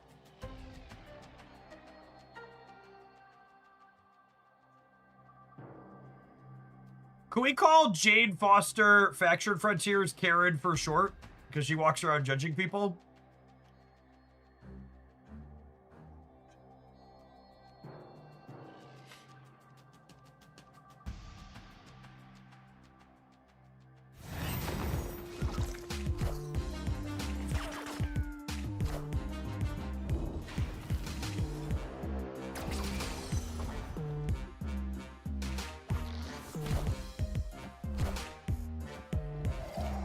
I think we're good without the Jane here, yeah?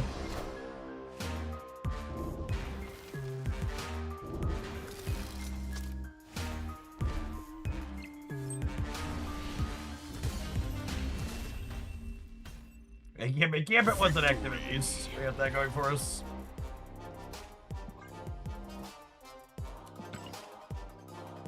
Alright, I know we've been on this deck for a while, but we finally hit a groove with it. It's really kind of sweet. I'm gonna go ahead and tap an Admiral. I'm gonna run upstairs and grab my lunch, and we're gonna play a little bit more with this, then we'll dive on into something else. Appreciate everybody hanging out. Don't go anywhere. We're gonna be snapping the day away.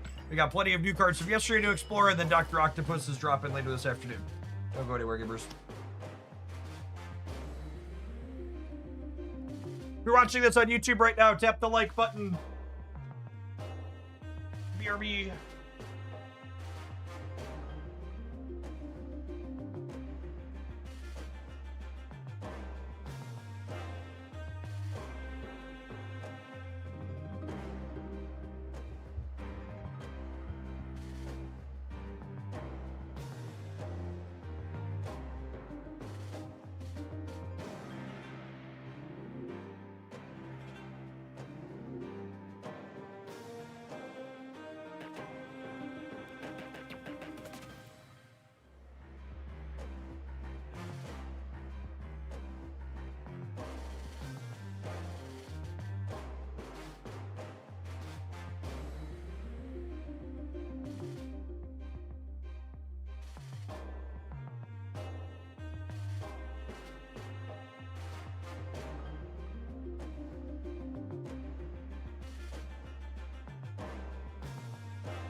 Sunshine, thanks for the nice resub. Appreciate the 69 months. Welcome back. I feel like it's been a minute since I've seen your name. Hope you're doing well.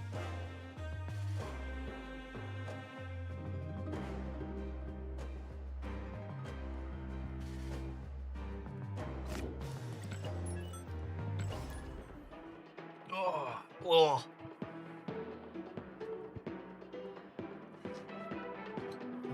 Nice amount of months indeed.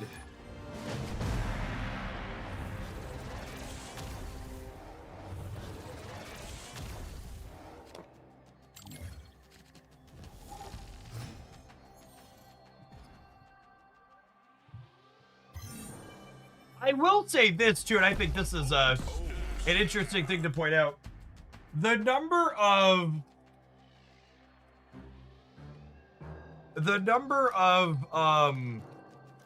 new card mirror matches definitely in the testament to how many season passes second dinner moves. Yeah.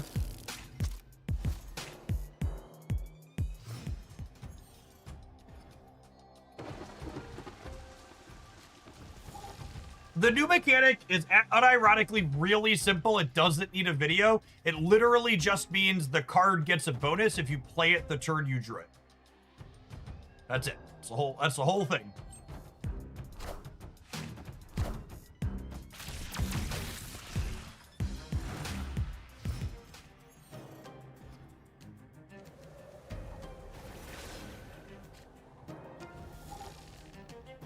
The season pass here is such better value than something like Genshin's. You know, it's actually interesting. We were talking about that yesterday or the day before. We were playing one of the gacha games that I like, Arknights, I think it was. Snap versus those games are kind of the opposite. Whereas in Snap, the season pass is the best thing to buy. And then the $5 daily login thing is the second best. And games like Genshin and Arknights or NT or whatever, they're the flip of that, where the $5 daily login thing is the number one to buy, and then the second best thing is their pass.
Alright, I mean, in theory, we could win this game, but I assume we're dead here.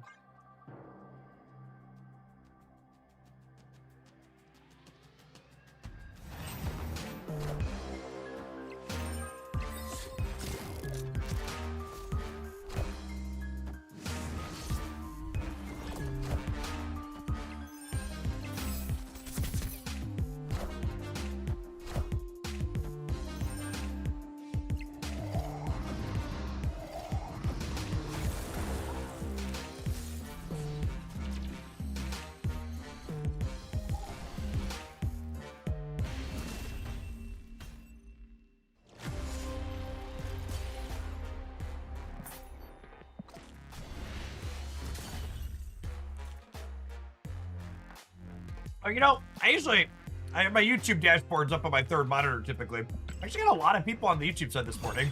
I got almost 700 on Twitch. We've got over 300 on YouTube. Definitely one of the bigger season starts we've had in a little bit.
Well,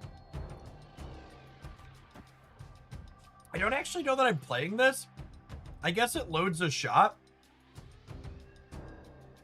Maybe that's fine. I guess it's a 2-8 that loads a shot.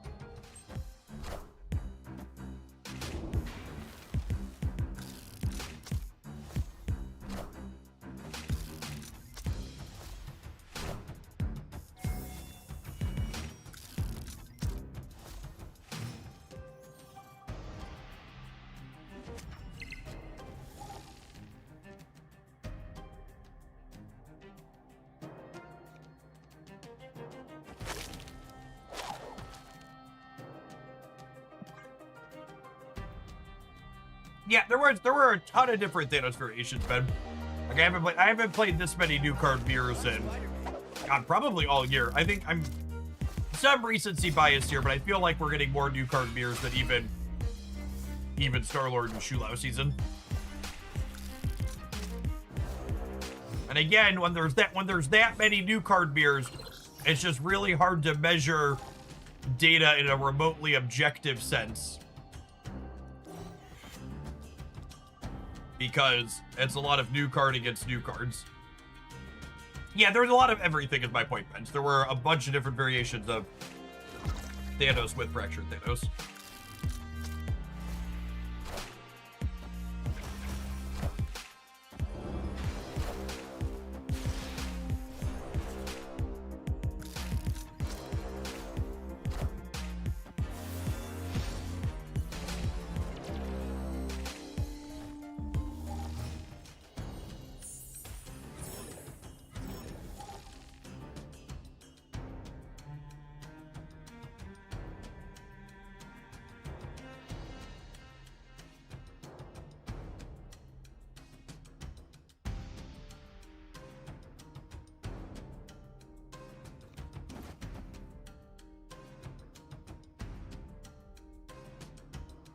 I think it's this. We hope to top deck Thanos.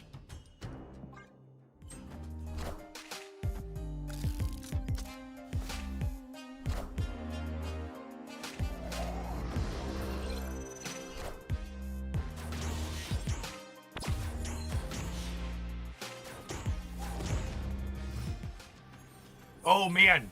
Luda's cube messing up their Thanos copy on the Jade's a big deal there.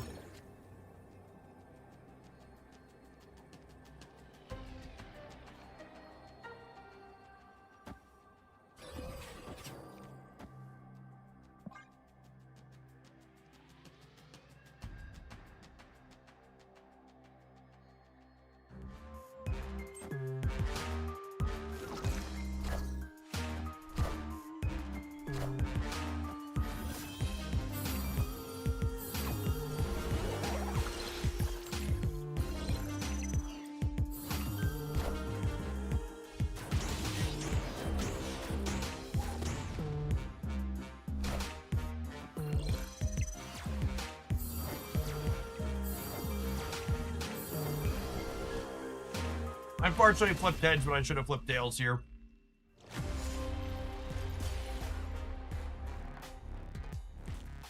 Needed my Thanos to go opposite of theirs. How was Jade Bell? Jade's a replacement level 3 drop. He's just a really, really good on-rate card. Makes pretty big numbers. Can notably can get you points into locations that you're full in. Very reasonable playable card.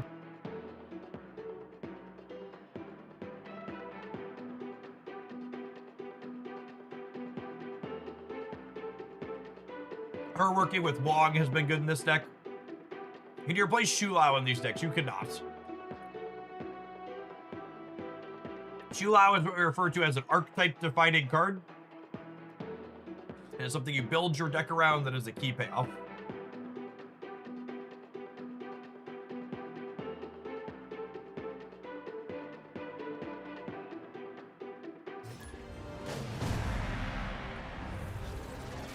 You like most of the new cards, Jeff? I think all 3 of our cards that were released yesterday are playable and good.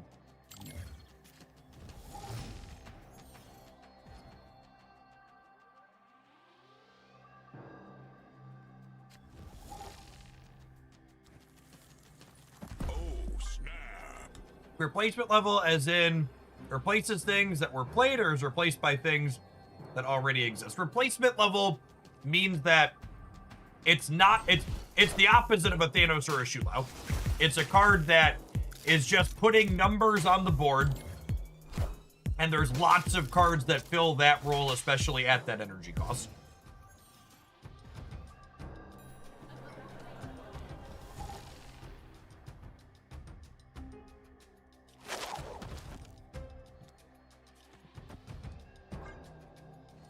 Hi, I'm Spider-Man.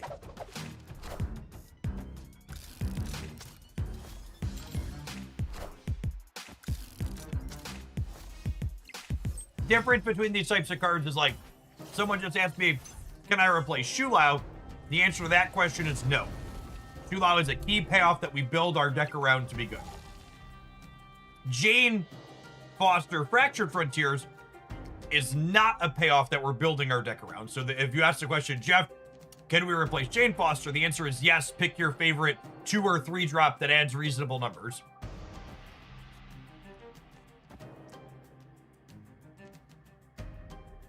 Not the end of the world to be missing it.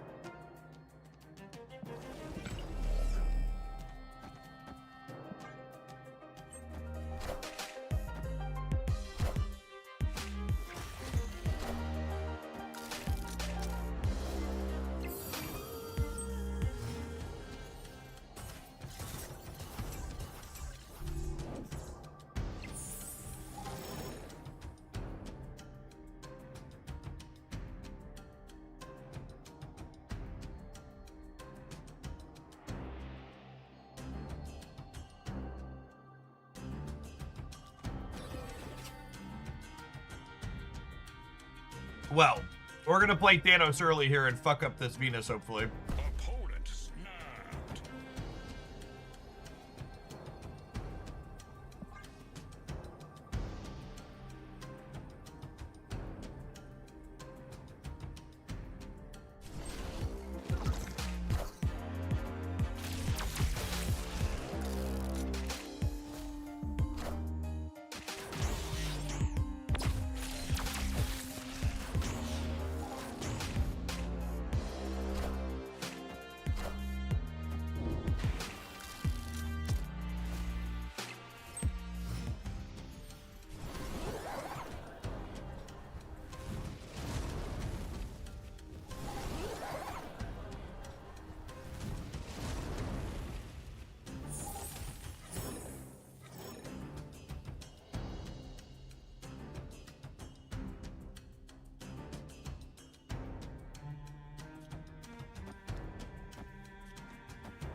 We Wong the center to double the surges. Oh. Yeah, that's a good play. I can do this and move Thanos out of here.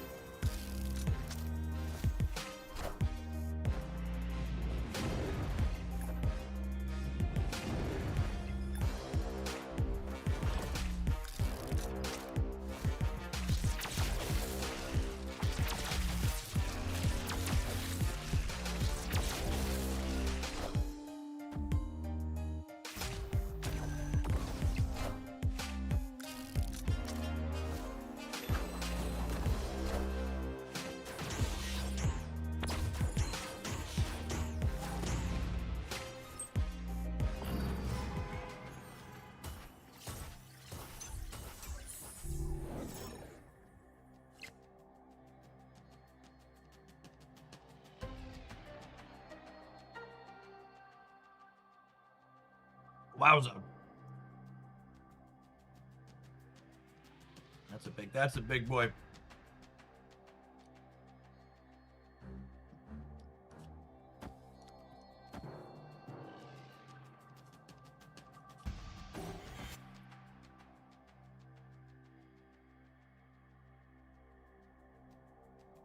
I want to be able to Jane and Shula over here next turn.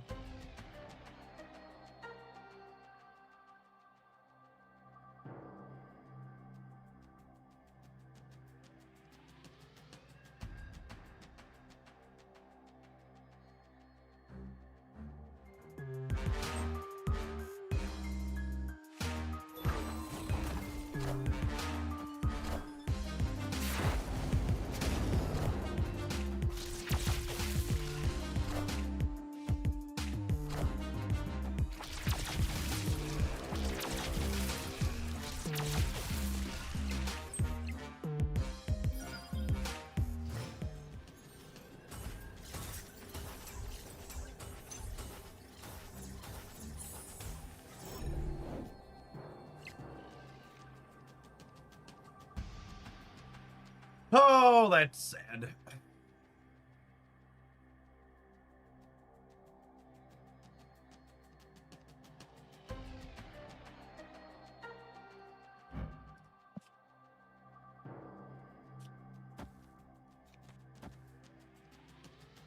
I mean, we might win this.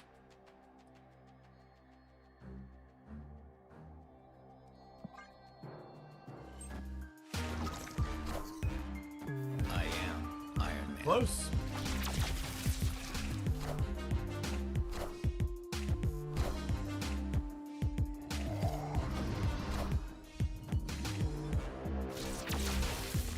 We're gonna lose the breaker here because we're out of Warlocks in the game too.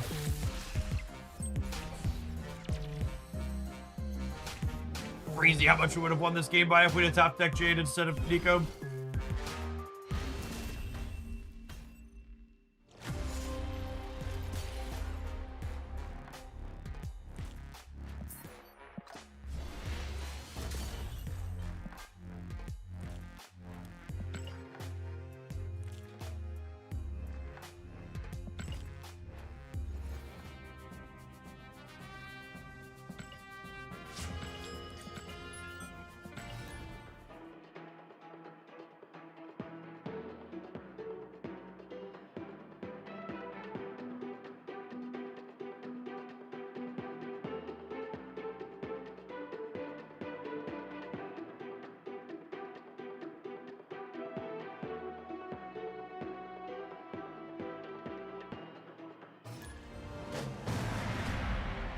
Is Shu Lao prevalent enough in the meta to justify 6,000 tokens?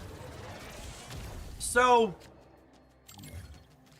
Marvel Snap's not like other card games like Magic or Pokemon or others, where at any given point in the metagame, there's only 2, 3, 4 decks you can play, right? Like, Marvel Snap's the type of game where when there isn't a shiny new thing that everyone wants to play like this, you open up the tracker and there's a dozen different decks with single-digit play rates that people are playing. So the question you need to ask yourself when you're going to spend resources in Snap isn't is this card meta relevant? The question you need to ask yourself is, does this card generate play patterns that I would enjoy playing? So, like, do you enjoy cards that encourage you to play out multiple cheap cards to the board early and often? That's like the question you want to ask yourself when it comes to Shulao.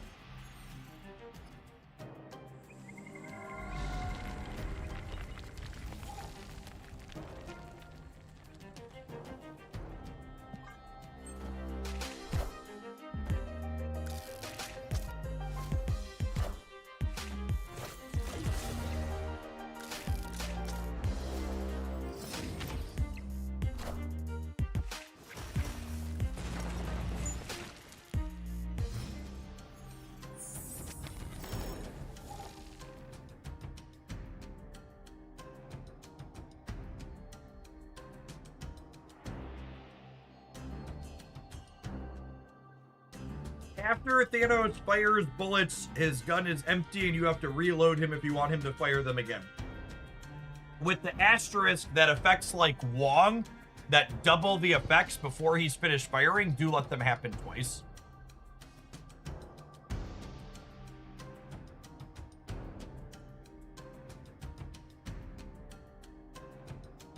Wong doubles each bullet specifically, yes. That's a good way to put it. Am I Wonging this game? I can't tell if I'm Wonging this game or not. I think I am. I think I am.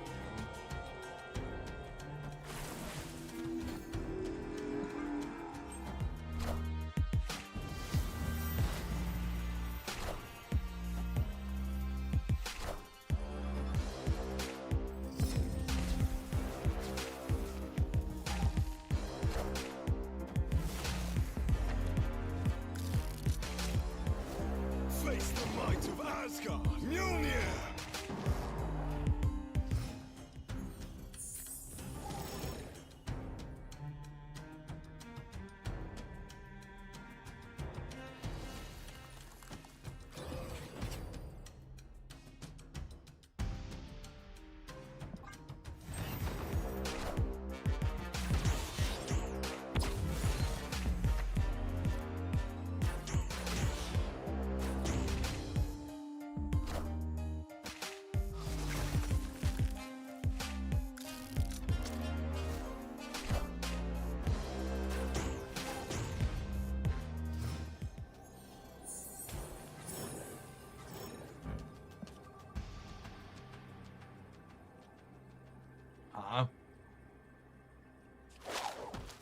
I think it's just this. I think it's just this.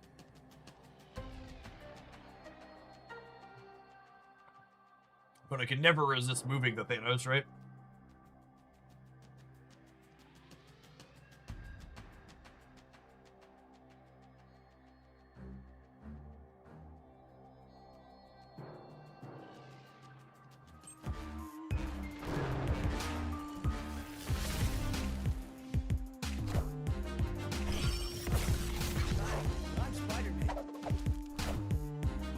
Unfortunately, just another flipped heads instead of tails game.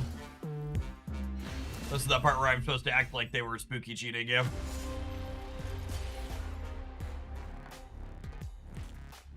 Anybody have a cookie I can borrow?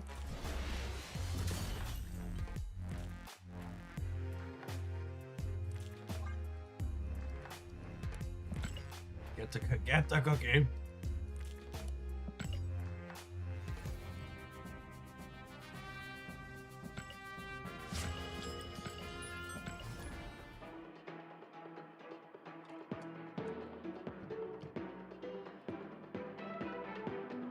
Snipe it. You got sniped if you lose the 50-50, and you had a perfect read if you win the 50-50 streamer rules. That's true. Just the facts. That one of those things. It really made me funny. It really made me funny. It really made me laugh when I was playing a bit of Pokemon Champions, and that was just to find out that in their community, whenever content creators would win their coin flips, they'd call it a read.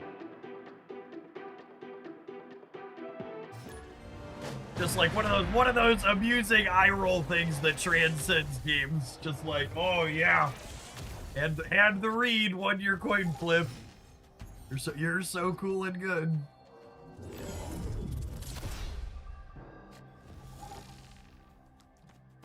Snap.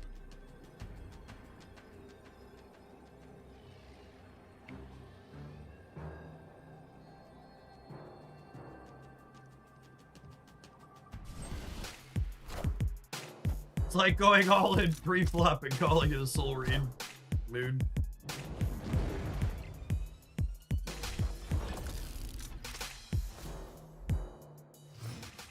It's partially why that community gets so toxic. Yeah, Pokemon communities are weird. I think the biggest thing that was surprising to me coming from other games when I dipped into Pokemon content, and this was present in every one of the Pokemon games I've made content for, is there's a lot of casual racism in the Pokemon communities. At least as far as being online goes.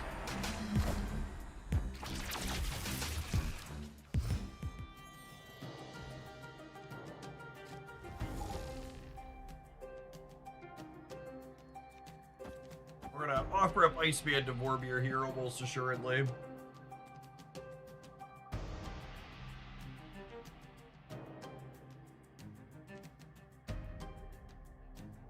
Do you say that poker does have reads because you're dealing with odds and personalities, or do you say that those reads are silly too? You're still just playing percentages in those games.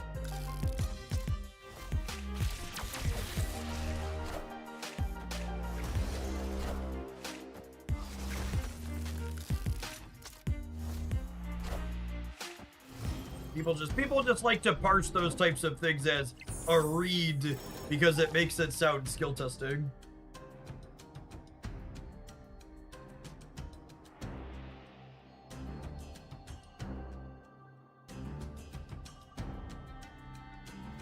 I don't think I can win Asgard, so I think I'm resetting it here. I'll throw Nico over here. Oh wow, they didn't play for it. Brutal. Should've gone fuck it.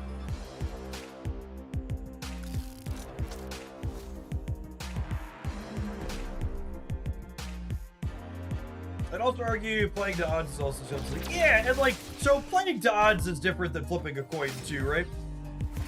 Like a lot of the time in poker, thank you, Nico. A lot of the time in poker, there's more than two outcomes, right? And for people who aren't familiar with my background, for what it's worth, in a former life, I paid for myself to exist during undergrad by playing cash poker tables. I still enjoy the game casually. I just don't. Playing poker optimally for money is really fucking boring. So, needless to say, I only play poker very casually as a social game. I'm Spider-Man.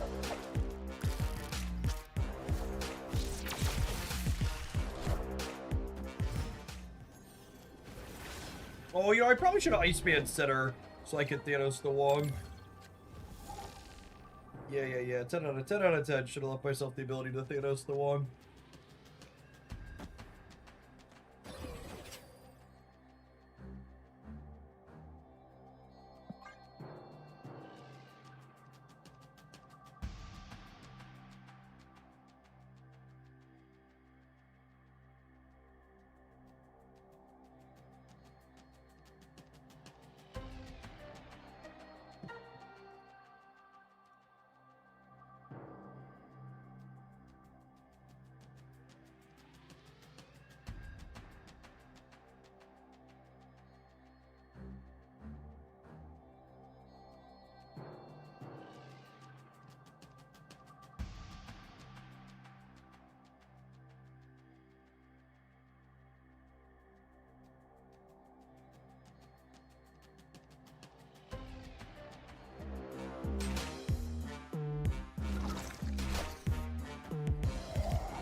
If they jump the dog back, we might be okay. They're going to 18 total in the center after we murk the Shilo. CC Pattern, thank you for the 44 months. I appreciate that. Welcome back.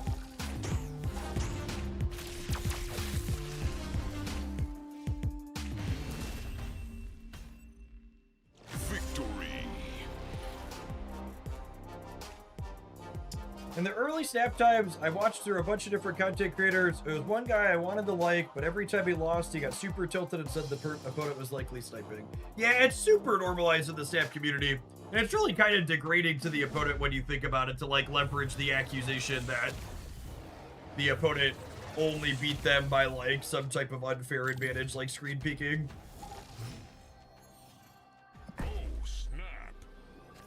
Just the push comes to shove reality of it is like none of Marvel Snap is being played for high enough stakes that people are going to be like meaningfully incentivized to like go find out a stream even if they know the person is streaming.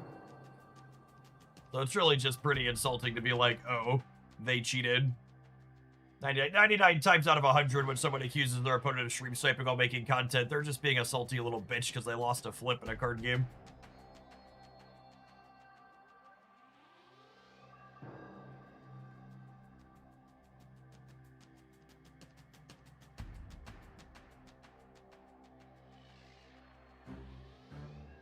Opponent.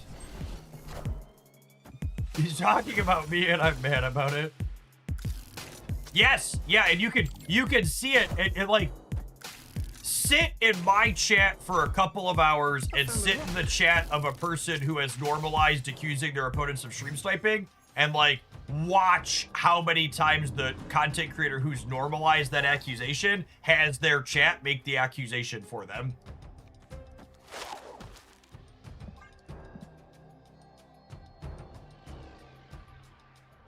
Nah, I'll pass. I don't blame you.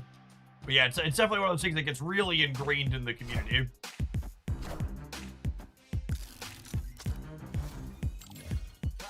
I'm Spider-Man.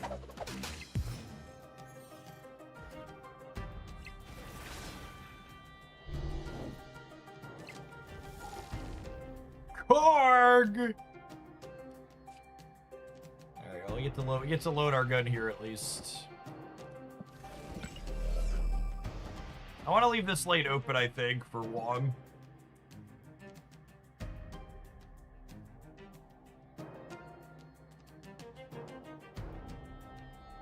Stream sniping happens a lot. It happens to me pretty regularly, even without streaming. And that's honestly the easiest way to make my point, right? It's like, think about how many times you've been playing Snap at home, and your opponent does something, and you're like, man, could they fucking see my hand? That was perfect.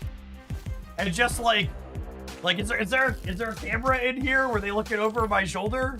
Like, think of how often you've had that feeling as a person at home, and then apply that same logic to the likelihood that someone's like actually stream sniping out there in the big wide world. It's just like, they're not. It's not happening.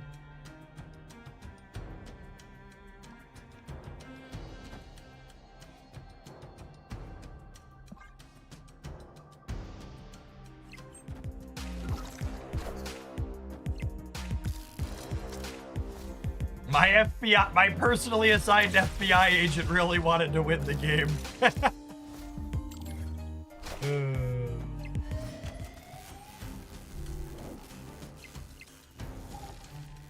During normal times, I'd make the joke that I feel bad for my assigned FBI agent who has to watch me, but anybody choosing to work under Cash Patel probably gets what they deserve.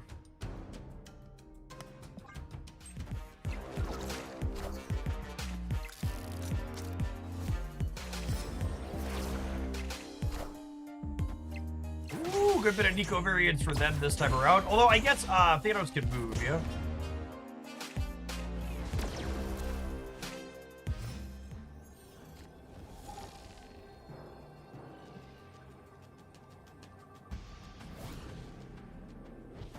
Opponent snapped. I believe this is let me out snap.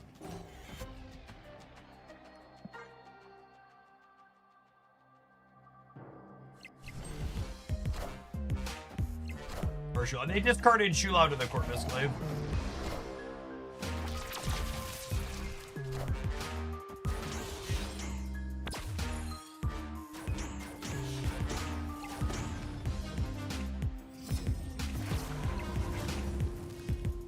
Or technically permutations there that won that for them.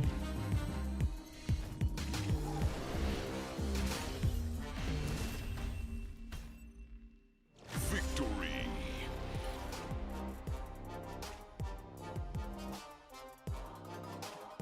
Oh man, chat. Not My Dad's updated the Infinity Stones overlay to have the order that they shoot in. Do we deserve him? We don't deserve him. Yeah, look at that.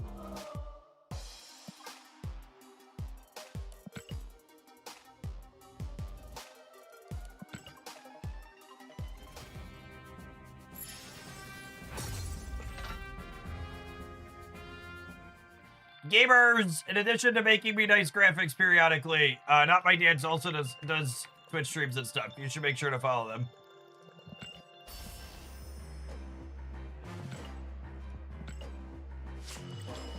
Yeah, so the order Thanos loads his bullets is random, but the order they shoot in once loaded is always over here. Yes, it is. This graphic here that's just been put up, they always fire in this order. So they load in a random order. But if you have all 6 loaded, they fire 1 through 6 over here. And if you don't have all 6 loaded, they'll go in the order here. So like if you have red plus purple loaded, red always fires before purple. If you have green plus yellow loaded, green goes before yellow. You don't get to discount your card that you draw extra. So, yeah, this deck was super fun. Thanos is an awesome slam dunk design. I think he is easily an example of what a phenomenal season pass card looks like. He's a card that you not only build your deck around, but he's builds in a few different ways. It's really super fun, and I like him. I like him a lot. You know what else is not super fun, chat? Whatever AI slop these adverts are about to serve up to you. We'll see you in 120 seconds. We're going to play a different Thanos deck when we get back, and then we've got Dr. Octopus releasing this afternoon, as well as other Psylocke and Jane decks that I want to play. Thanks for hanging out. Don't go anywhere. If you're watching this on YouTube right now, make sure to hit the like button. I appreciate the folks that have done that already today.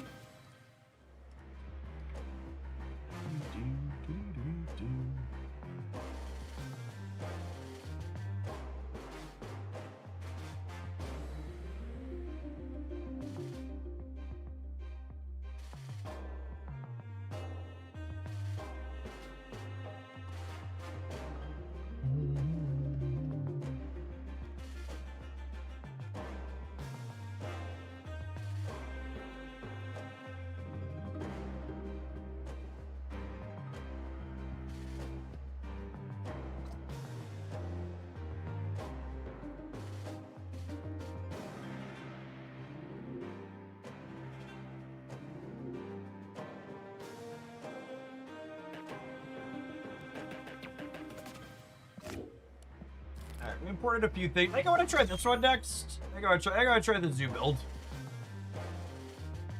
Did we split Jade? Do we know? Does Jade have any variants coming up? What's the Jade variant situation like?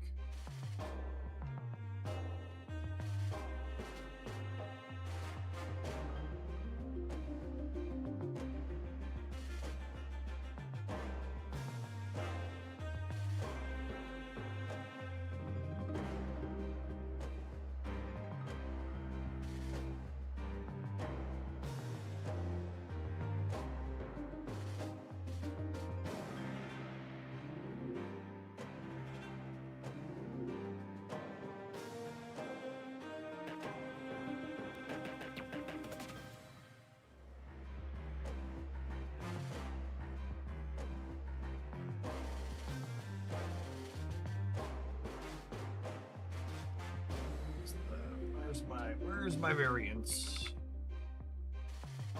That is Jane Foster, the Mighty Thor, not Fractured Frontiers.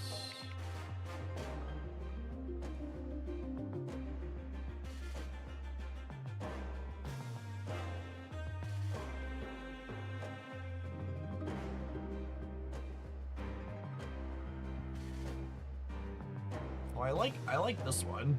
That's not bad too. I like that one too. I like both of these two. All right, yeah, I'm not gonna get. I elected not to get the pass.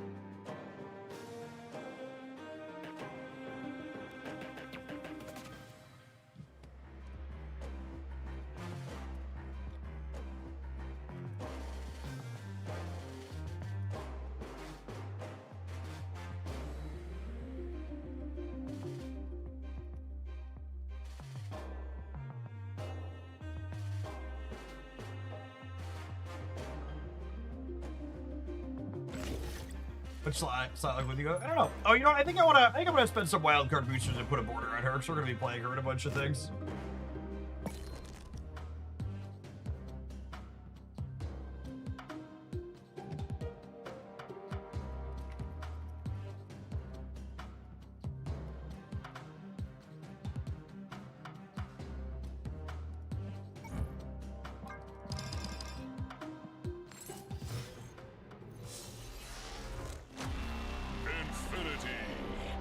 Which Psylocke you were? You know, I actually like the $30 Psylocke the best. I just can't really bring myself to spend $30 on it.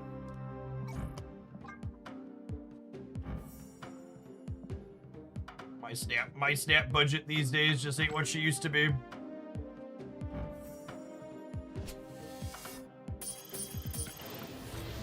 Mastery. Oh, nice. We got glass on her too.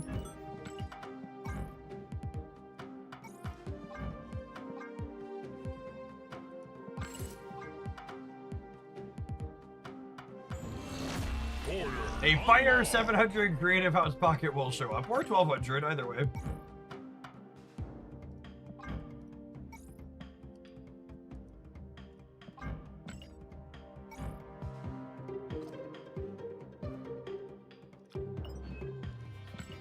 Gopher! Where's Thanos fit on the Jeff scale? Definitely Archetype defining. Power level is really up in the air. It's really just impossible to measure the power level of this card, even anecdotally, just because of all the mirror matches.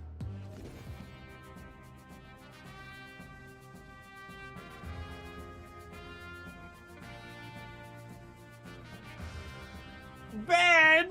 You have a deck list for me? Which one were you? I assume that's Ben. That looks like that's written like it's Ben. It says it was sent anonymous. Minute, thank you for the gifted subs. All right, we'll go buy the Psylocke. She is very pretty. For the Psylocke, thank you for your generosity. All right, firing up the web shop.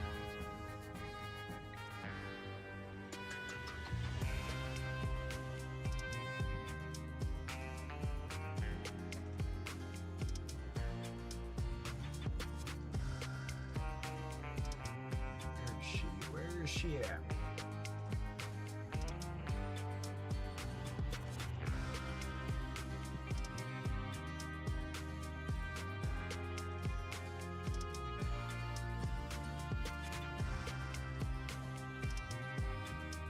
I missing it? Oh, it's a special offer. It doesn't have her picture. That's why I was confused.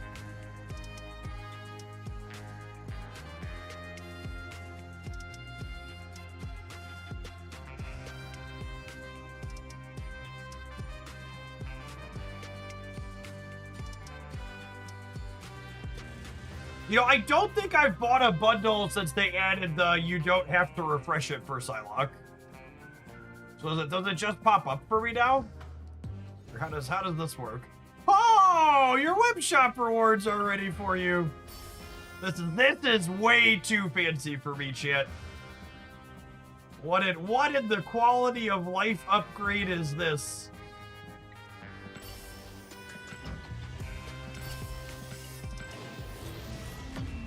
Well, QOLs and my Marvel Snap, it's more likely than you think. It's more likely than you think.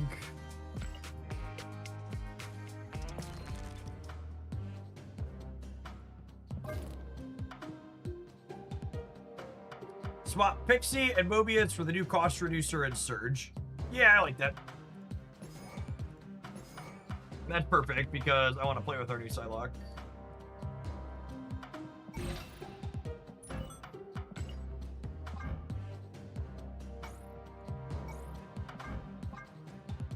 Oh, you know, I need to keep an eye out for black cosmics in the shot.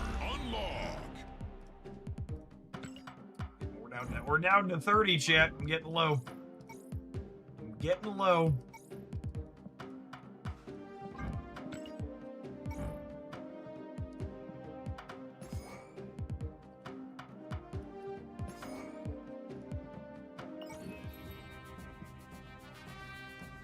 Yep, no blacks in there right now. Down to 30. I like to stay at 50, chat. Okay, listen.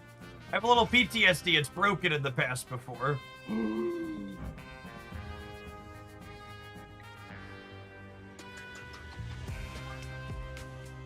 He's here! That's the one I was looking for! That's the one I was looking for!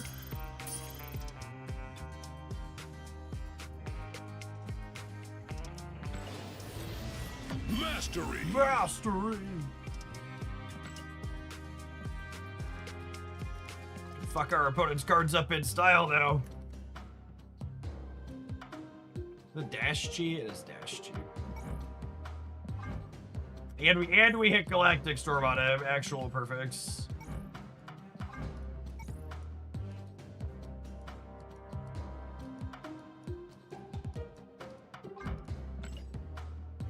I love the fantasy variants. They're my favorite.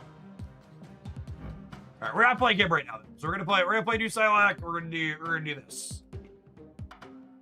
You think? I don't know. I don't know that I'm sold on Tusk Booster here. Is this really a Greg Davies deck? Taskmaster seems sketch with Sabador and Thanos.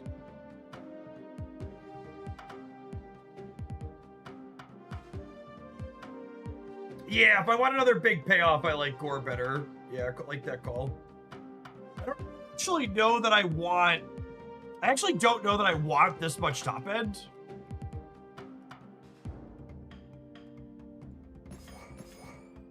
We might be a little heavy.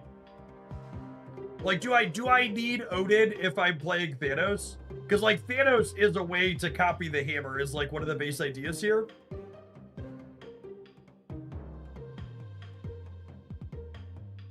Although I guess, and this is interesting, it's kind of okay if we don't load Thanos early in this deck, because when we draw a bunch of hammers, they load shots for Thanos.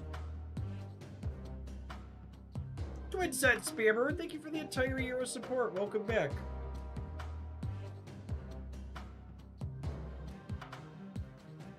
What's a different one or two we could play in the Odin slot?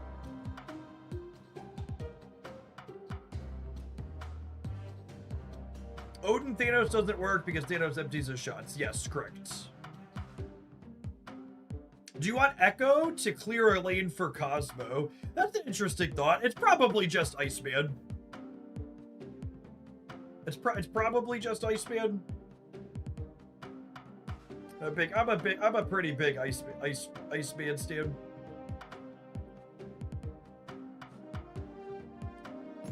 Let's do that and jump in.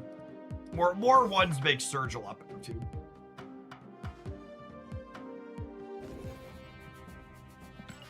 Oh right, I claimed things off the track. Woo! Oh, I actually don't know how many rare variants I'm missing. Mastery! I'm missing some amount of rare variants right now. Gold Fireboarder! Oh, baby.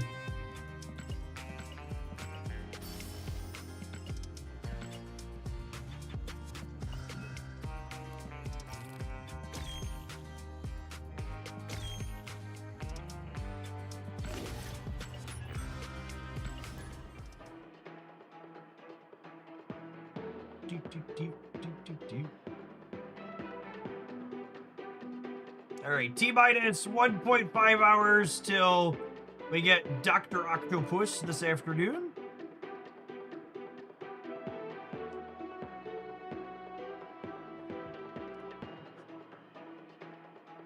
Oh, chat, while we're reading the queue, it's another one of my, I got some new Into the AM shirts. This one lovely. I like the colors.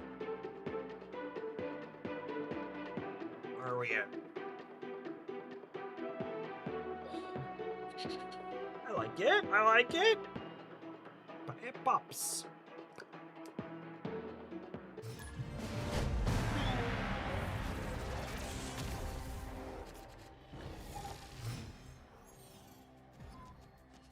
Iceman instantly looking better than an Odin would in this opener. Holy. Snap. We take those.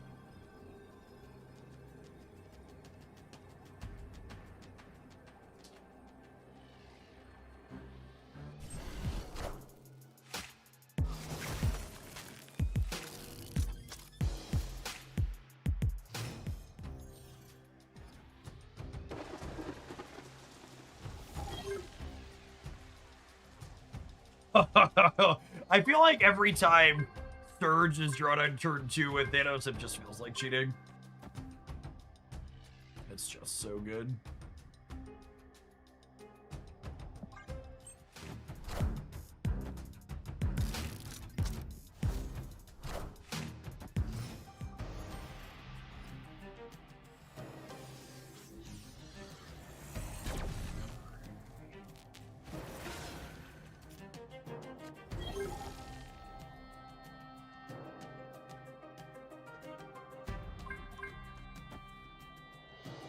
Unfortunately, that was the worst Surge hit in our deck.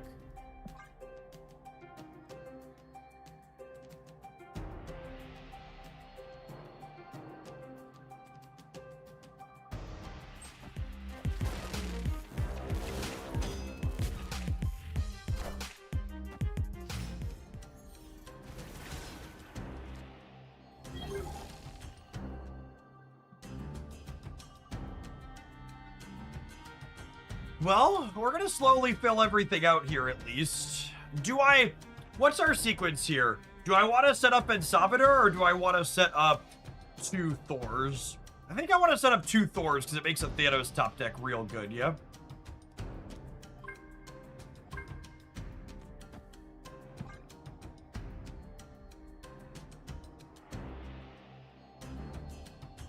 Even if we miss on the Thanos top deck, we can Hammers plus Gore, which is pretty good. Face the might of Asgard. Mjolnir.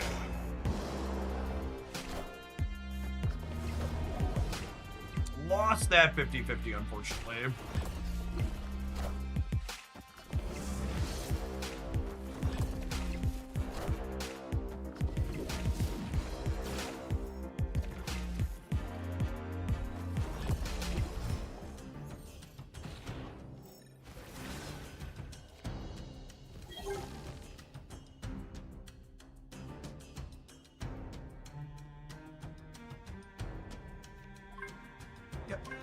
That one. And again, the way Quick Draw works here is the hammers from Jane will be quick drawn hammers. So this means that if we draw Thanos, we get to load 2 shots into him on the last turn. Sorry, 3 shots. I forgot we have Wasp in there too.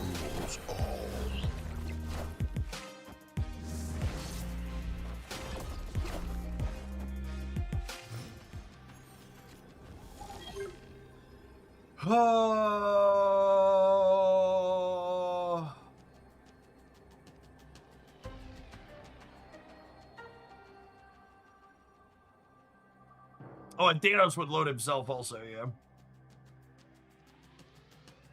Man, do I Ensavitor to try and roll into the Thanos? That's the fun play, yeah. But the fun play is roll into the Thanos.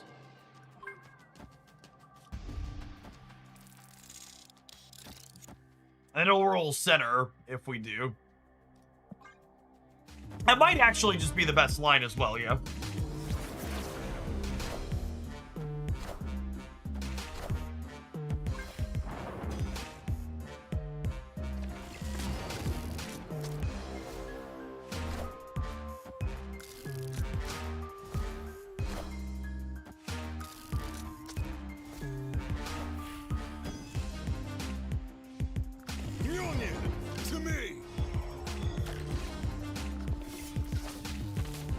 We don't need this Thanos, but it's gas if we get him. Sag. The loading 4 shots on the last turn of the game is kind of sicko, though. I like that a lot. From a conceptual perspective, it's really neat.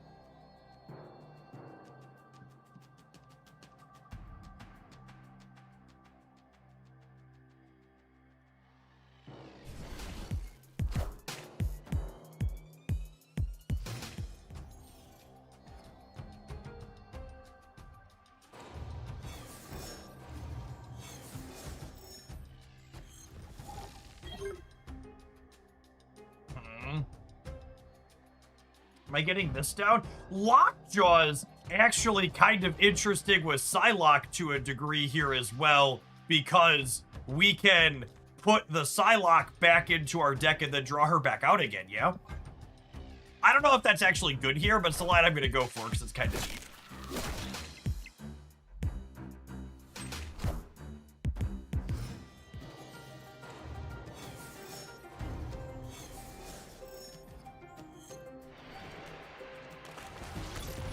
Rude.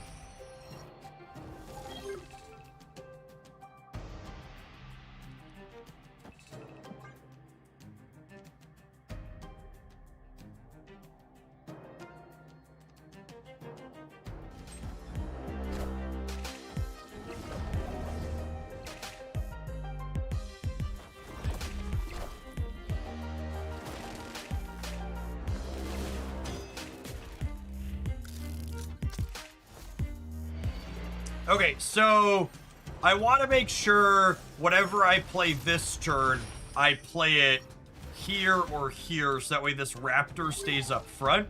Because if the Raptor stays up front, and Sabanur will shuffle it away later for us, which is great.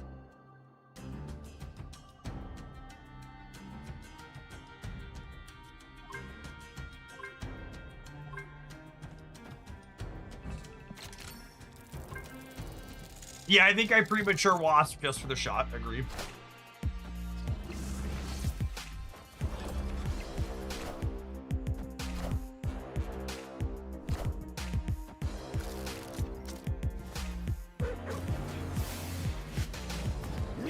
Nice. Although I guess having both of those the same lane is a little less than ideal, but although it is against their Iska, they had a randomly generated dagger.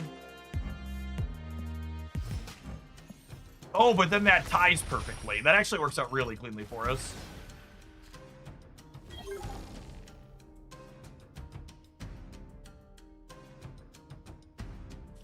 What do we think of waiting to trigger the end Sabanur?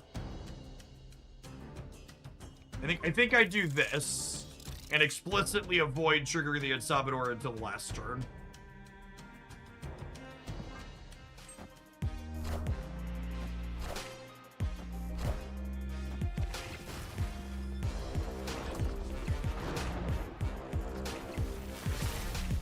Do you have to play the quick draws before playing down Thanos in the same turn? Yeah, because Thanos does his shots when he flips up. So if you want to get credit for the shots, you need to play these and then Thanos after.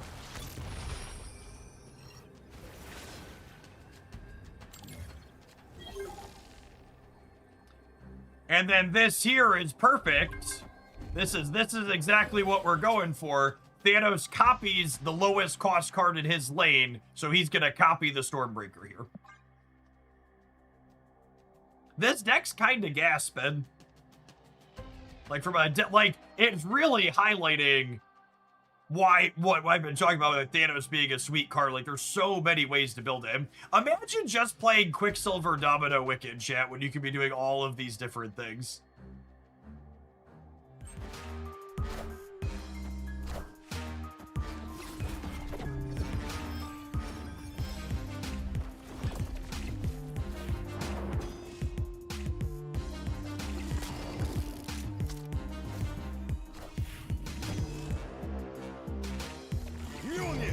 to me. All I faced is Thanos Wicked so far. Yeah, it's because people aren't very creative.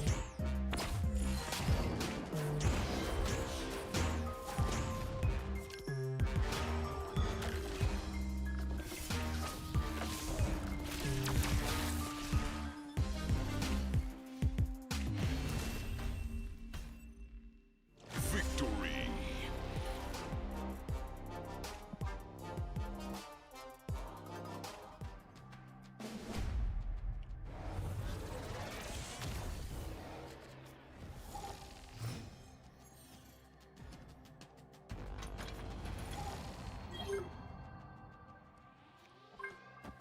Oh, snap.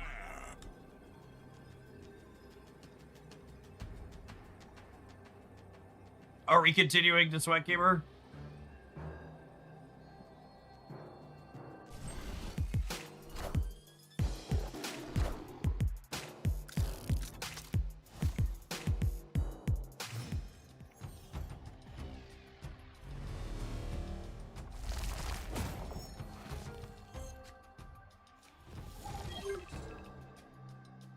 Unlucky. Oof.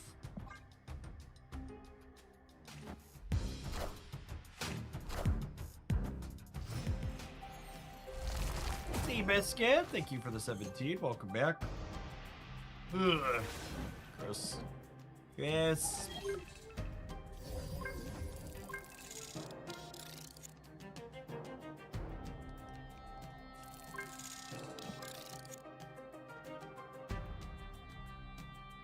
Murder Phase, thanks for the 5.5 years. Welcome back.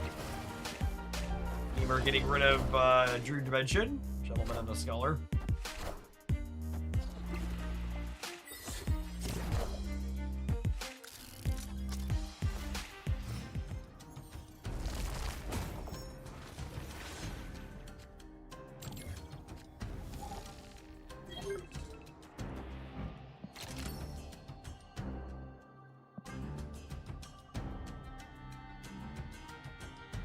Could Gore be Blink? That's cute. Yeah, that could be okay. I don't know, you don't, I guess you don't have a ton of great things that you want to Blink out of though, right?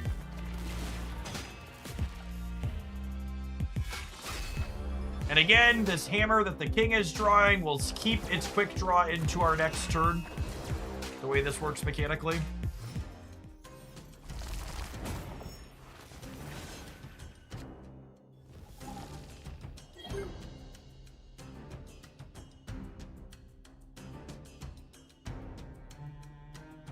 Psylocke into Blink ain't bad. That's true.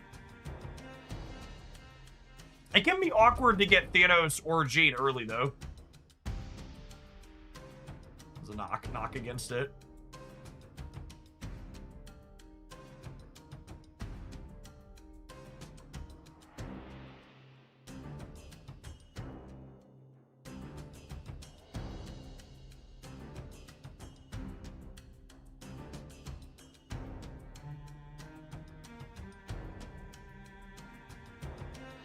Any chance you can move the infographic? It's blocking the end turn button. Do you need to see the end to turn button?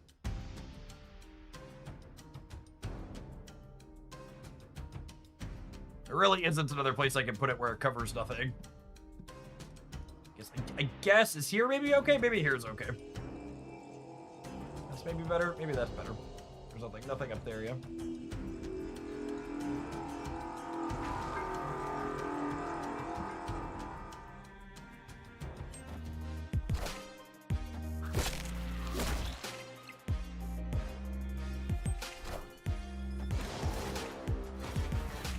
How will we see the opponent's emotes now? Asking the real questions. All right, and there's a copy for Thanos, so we'll get to copy Stormbreaker here.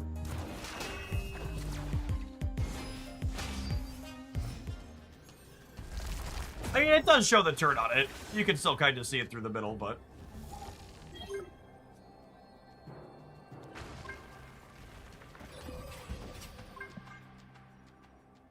Load a shot, fire a shot here. I need to put the Iska. I missed the Iska was at 12. So I need to put this here and then this here, and then this is enough to beat the Iska. And we're also playing for the right. Summoner may be better to remove interior. You know, I want to play for the center, I think.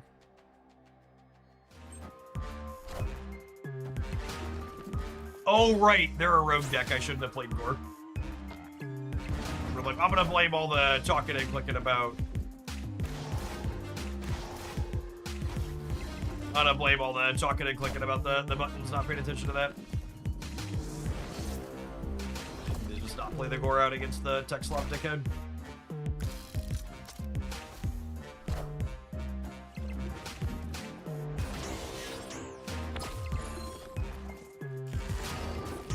Unfortunately, we lose to the Iska here.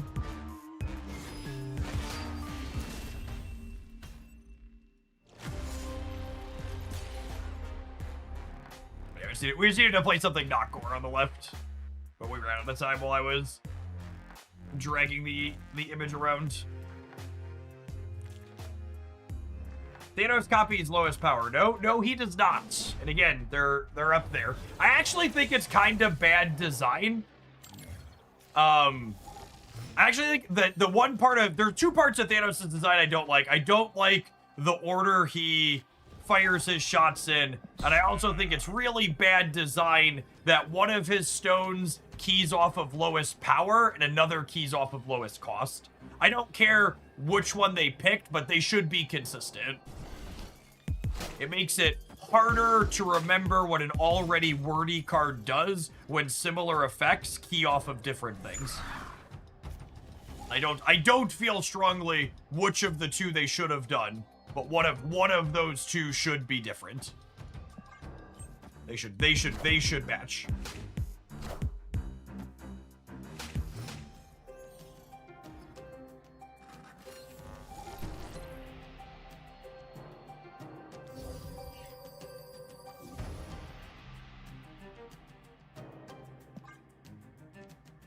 So what's the shot order? Random? The shot order is also in the infographic. It's a little bit smaller.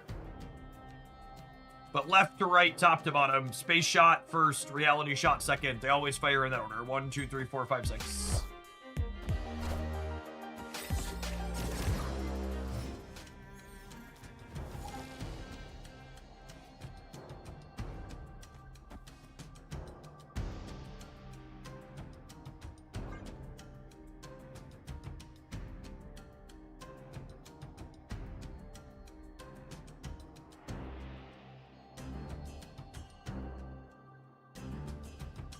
The only real shot order that matters is that time comes before mine. That's not true. We actually ran into, yesterday while playing Bounce, the fact that the copy stone is second means if you copy a toxin or a beast and bounce Thanos back to your hand, the rest of his shots don't fire. So if you bounce your Thanos with the reality shot copy, you only get the space shot. The back four don't occur, which really sucks. The bounce build was still reasonable. I liked it. It actually has decent stats on Untapped right now, but that part not working was disappointing.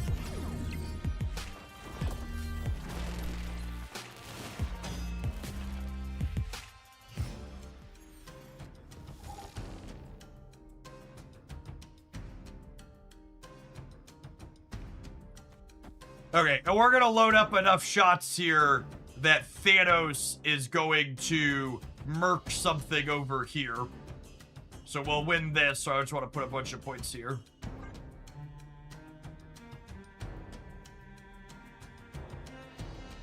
So Wong is one of the exceptions. He doubles the individual shots. So Wong actually does double. We actually just got done playing a long set with a Wong deck. That'll be a highlight tomorrow, Pluto. So like Odin or Absorbing Man don't work because the shots are spent. But Wong explicitly does work with him.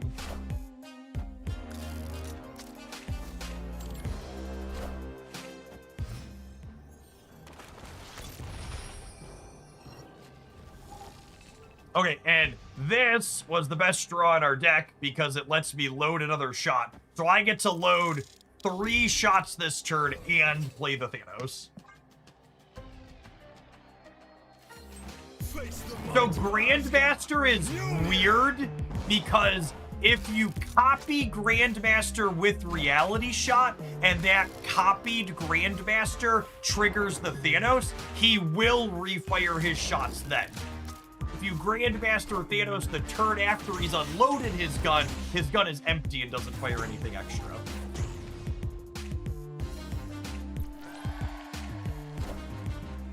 Power must be controlled.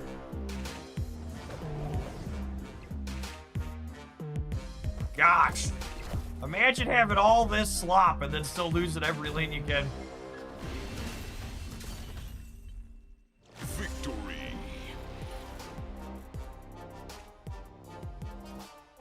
That's a lot of slop.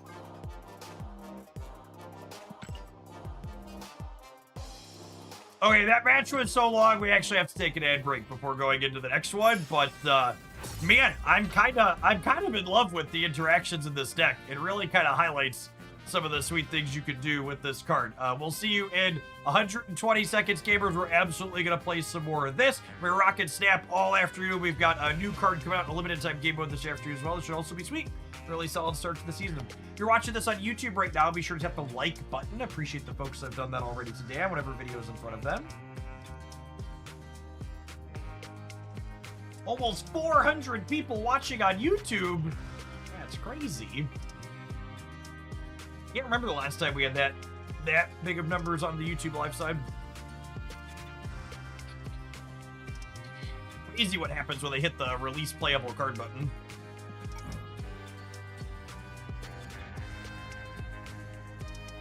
Are we calling it Fractured Thanos? Are you calling him Fractured Thanos or Cowboy Thanos? He's American Thanos. He shoots things. Thank you very much.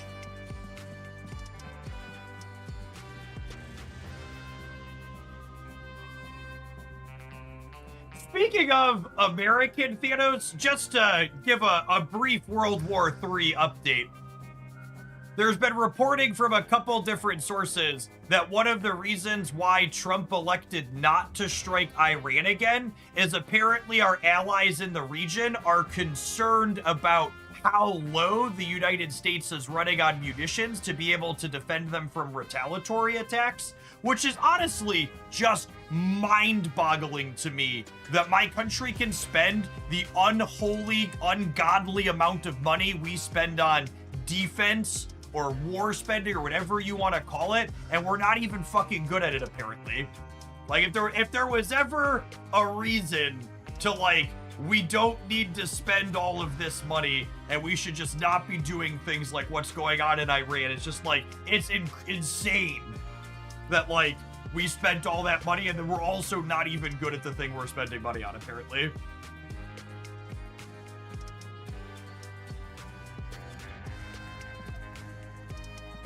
It's actually nuts. Signs of corruption. Yeah, almost assuredly. Thought the whole point of not feeding kids lunch was that at least we wouldn't run out of missiles. Yes, that.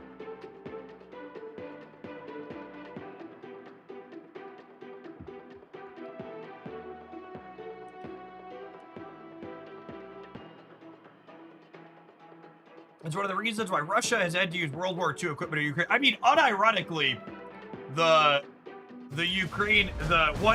lot of the videos and like coverage that's come out of the Ukraine, Russia's illegal engagement in Ukraine and all awful over there is Ukraine's done an incredible amount with very little defending themselves.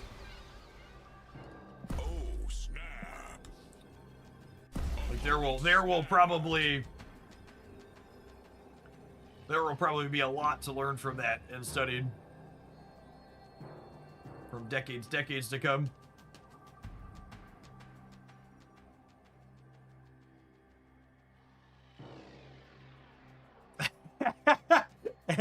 What's going on, L buddy? I was at Gen Con at the JW Marriott and saw you there, and I didn't want to bother you because it seemed like you were having issue with your pizza order. I actually didn't tell that story on stream. It's kind of a funny one. We had like a TV classic style switcheroo with my pizza order at Gen Con on Saturday night. We ordered pizza to the hotel, and apparently someone else also ordered pizza to the hotel, and they switched our orders, and the other person who also ordered pizza didn't realize, they're a gamer, so I assume they can't read, that the other person's name was on the box along with their phone number. So like when I got ours up to the game room and like, oh, this isn't ours, we called them and they were like, well, we already started eating your pizza because we didn't think to look to call.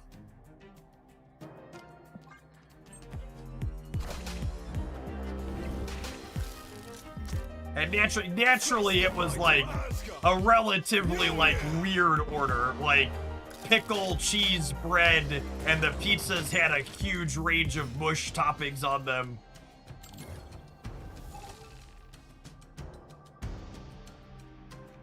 So yeah, so we like, the boys ended up eating, I think it was a barbecue chicken and something else pizza. And I ate, the only thing that was vegetarian in the order was cheese bread with pickles on it, which honestly ended up not being terrible. But it was a free order at least, so we had that going for us.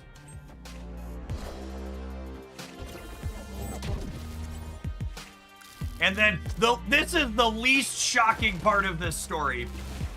We ended up having like almost 2 pizzas left over that no one in my family was going to eat leftover or regular. And believe it or not, it was incredibly easy to give those pizzas away at Gen Con. Oh, this is sick. I get to play this, shuffle it into my deck, and then Jane Foster it back up to load bullets with it again next turn. We were in an open gaming room with like probably 100+ people. So Christy and I each just like walked to each side of the room and was like, free pizza, anybody want free pizza? And disappeared. It was fine, they didn't go to waste at least. Would not be surprised to me if it's bugged and loses quick draw though. Oh yeah, that's an interesting thought.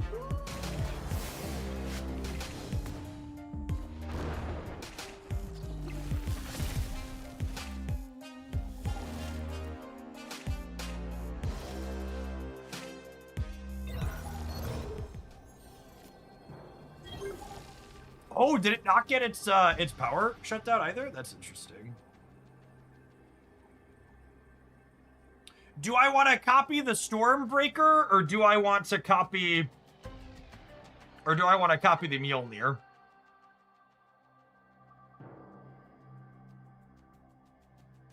I think I'm copying the Mjolnir, yeah?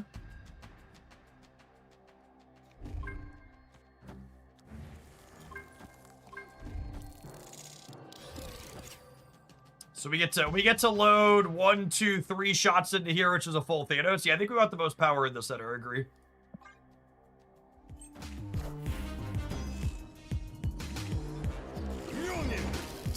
So again, Thanos copies the lowest cost card at your location.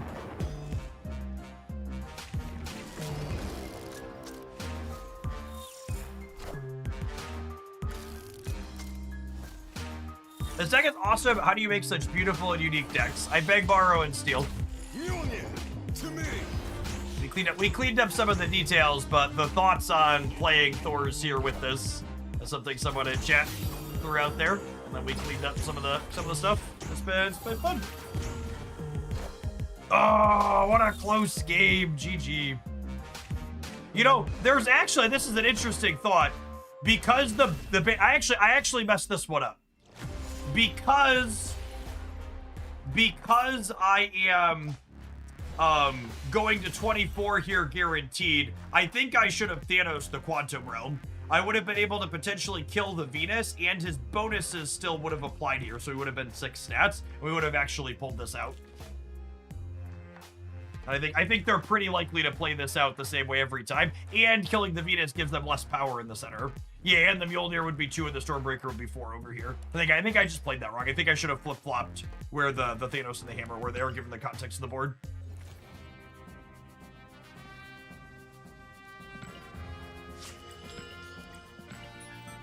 My dad is a vegan, but I am not. My dad's nudged me towards being it. Why are you vegan? I'm not a vegan, I'm a vegetarian. I eat eggs and cheese and all that animal byproduct-y goodness. I just don't really care for meat, so I don't eat it. I am 35 now, so I've been a vegetarian for over half my life. I moved out at 17, and that's when I started doing the vegetarian thing.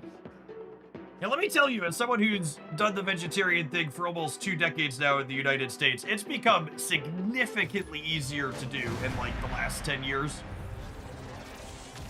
Used to be markedly more difficult to find vegetarian appropriate food while out and about. Now it's pretty easy. Most places have at least something, usually more than one something, and usually it's clearly marked.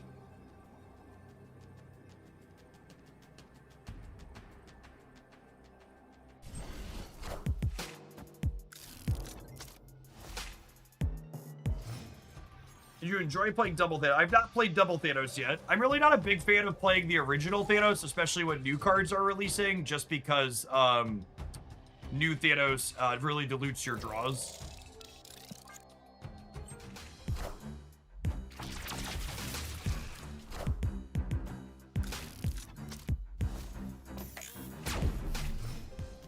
Do Psylocke and Gore seem important here? I do not have them. Nah, I think they're super replaceable.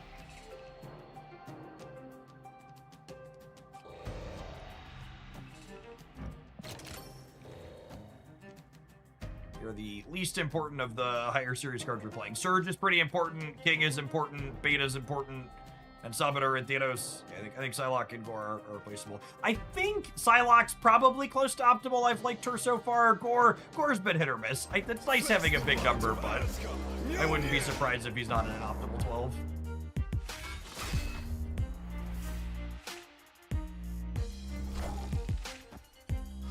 Important sequencing here. I want to play the Iceman after I Thor, because Thor's going to shuffle my deck, and I don't want to shuffle that Surge away.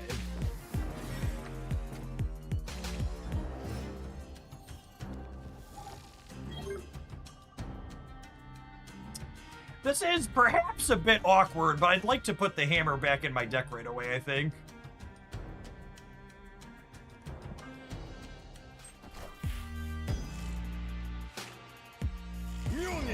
To me.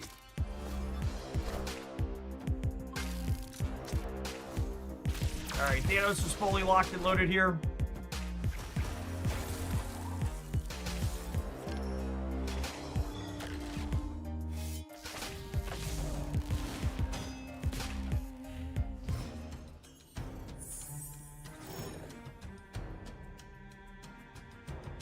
Oh, we did lose our Surge card that turn, though. Oh, when he's fully loaded, your cards stop being quick draw. Yeah, that makes sense.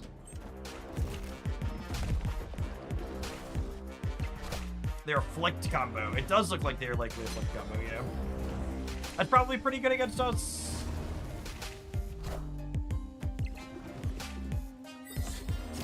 They got a Scorpion here, we're probably dead.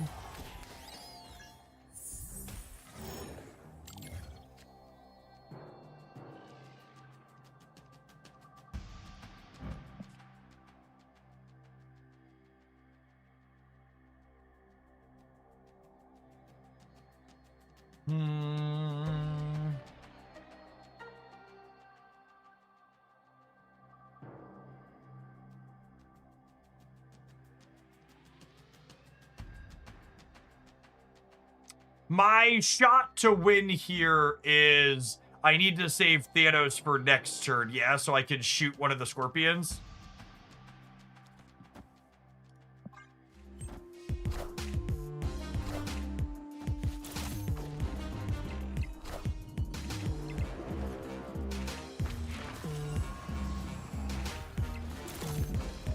And I think when they have the Mystique here, we're just dead, yep.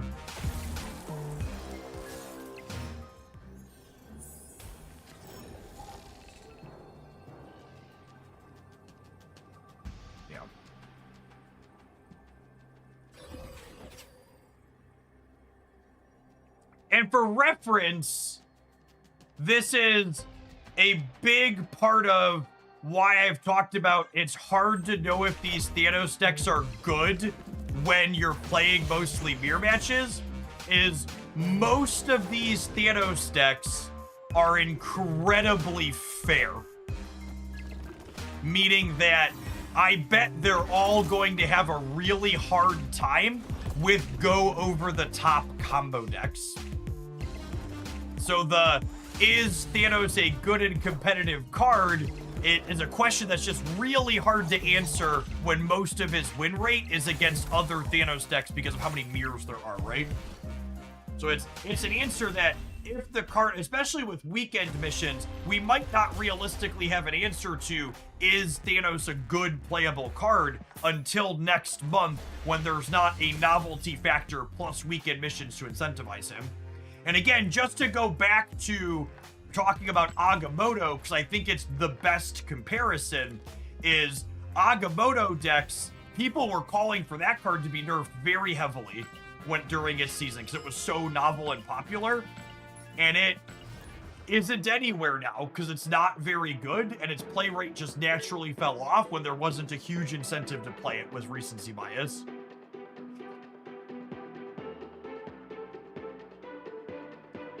I think Thanos should do fine into combo. I mean, I think if you slot Thanos as a piece of deck into a typical tech sloppy style thing, fine. But a lot of the Thanos builds that are currently being played are not doing that.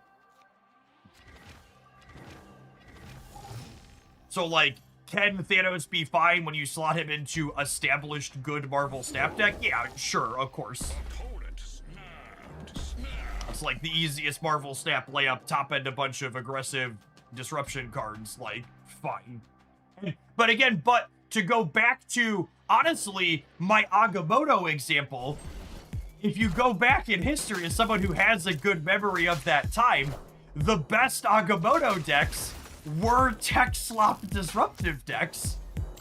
And then after the season was done and there weren't missions or recency bias to play it, you just didn't play it anymore because it wasn't the best way to play the tech slop.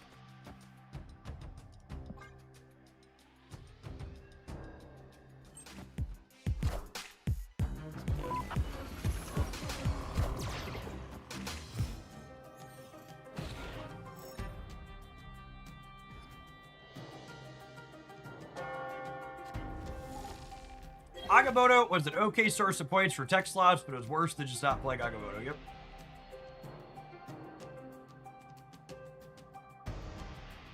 You mean to be quiet? Ugh. That's so difficult. It's unfortunate we've drawn our deck upside down. Oh, they're Arishem. I was like, what is our opponent doing? Whenever the question is, what are they doing? And the answer is always Arishem.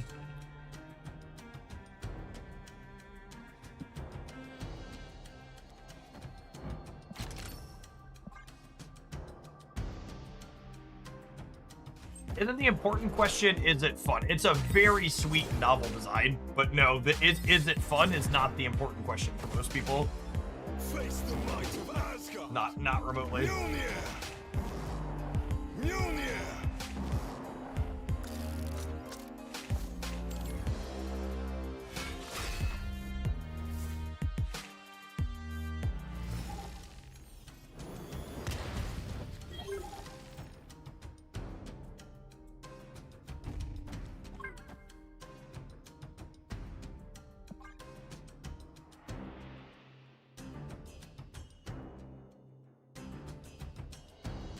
Are you happy with Lockjaw's current text box? Yeah, I think Lockjaw's current text box is great. I think if they felt Lockjaw needed a buff for some reason, I'd like to see him as a 1-2 rather than a different text box.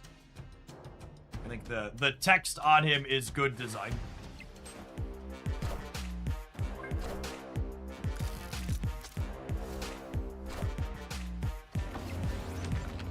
This is really funny that they moved the Carmartage, but I wasn't going for that. So I get to double my what's it called though.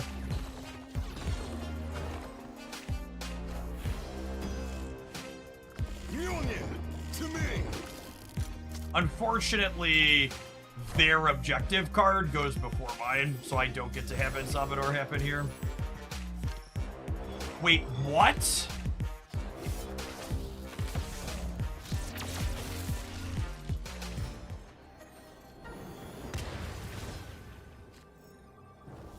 Actually in fucking insane.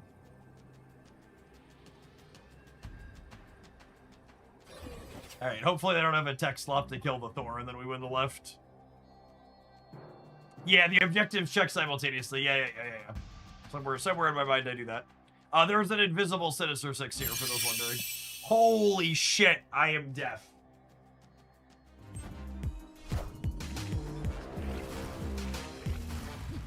This land can never be fully known. That was really loud.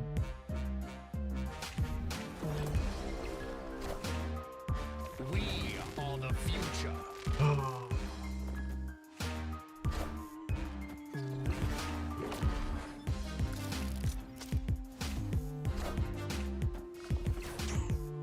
Mjolnir!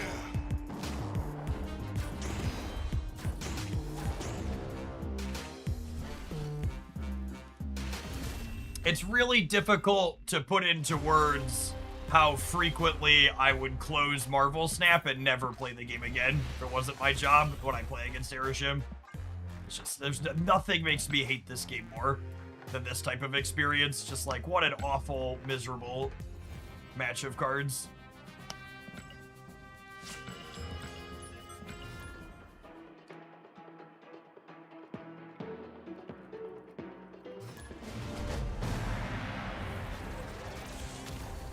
Destiny will arrive.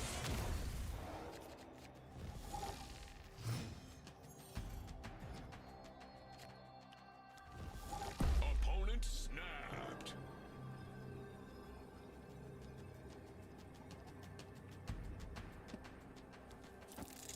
Oh, snap.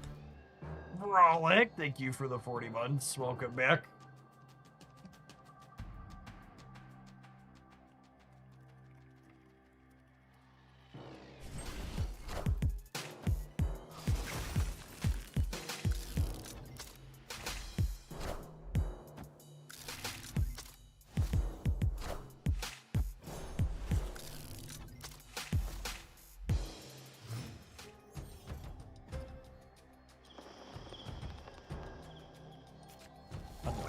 Unlucky.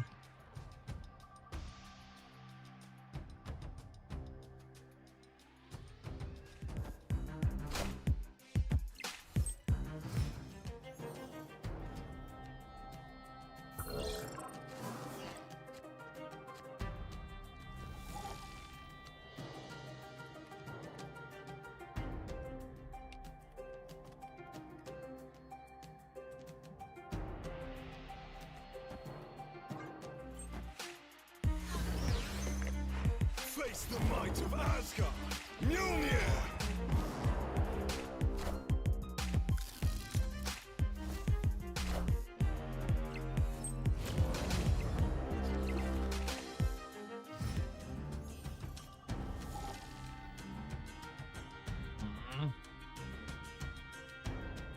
I think I'm just on the play this and hope to top deck Jade plan.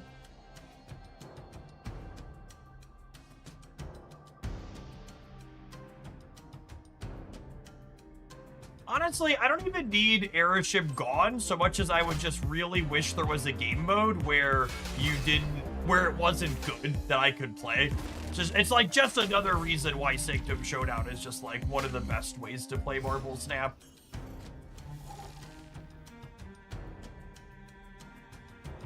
It's just such a significantly, like, just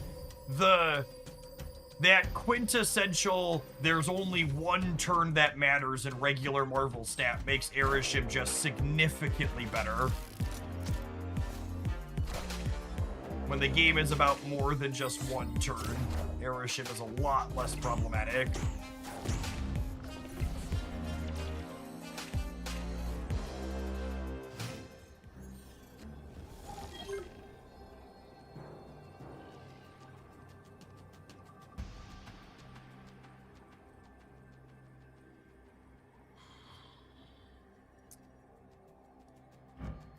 This is 10, 13, 16.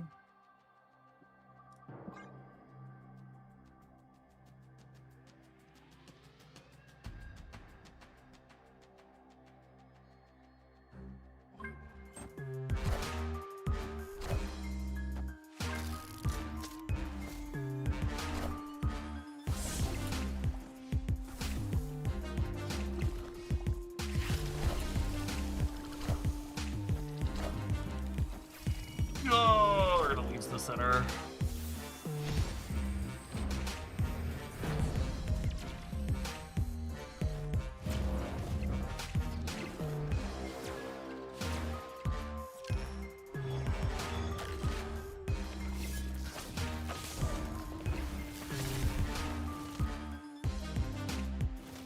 Bench.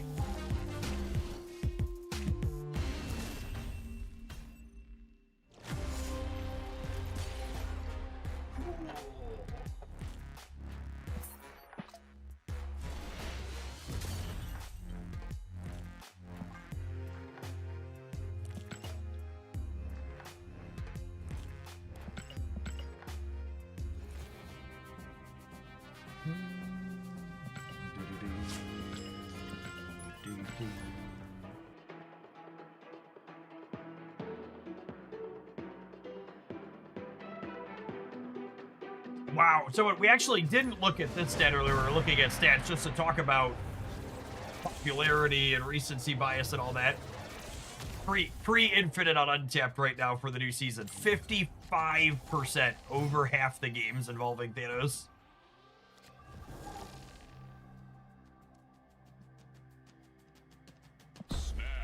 They should have Airshim have a curated pool of cards that could generate and remove every tech card. See, I don't even think that fixes it, because they play the tech cards in their actual deck, but... I think the actual solution to Airshim is he should be a one-card deck. You just shouldn't get to pick, and your entire deck should be randoms. So when someone asked me for my suggestion, that's what it should be.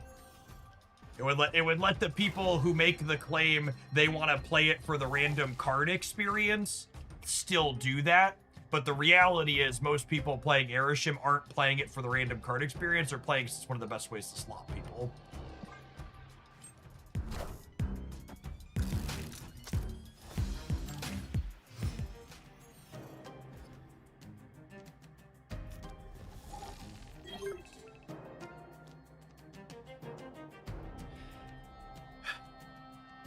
Is it crazy to put Surge into my deck here?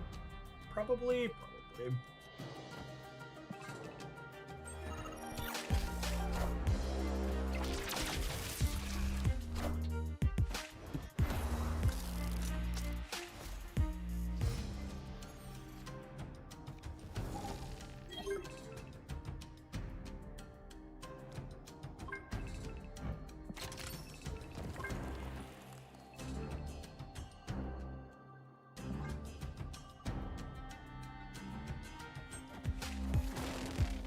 And Sabater is not a fan of the Glia.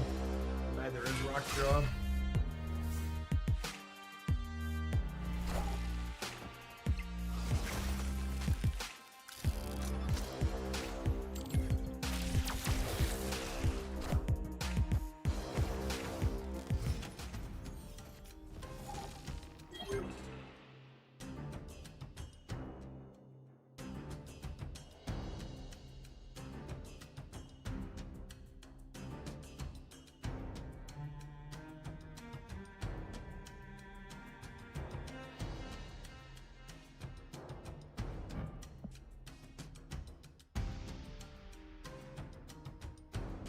Yeah, I think we're Thanosing here. I'm just questioning what else I'm doing.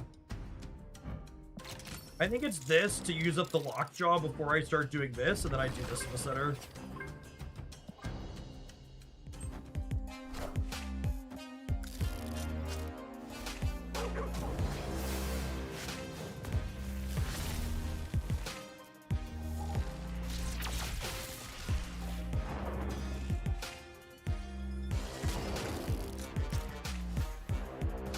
Bullet.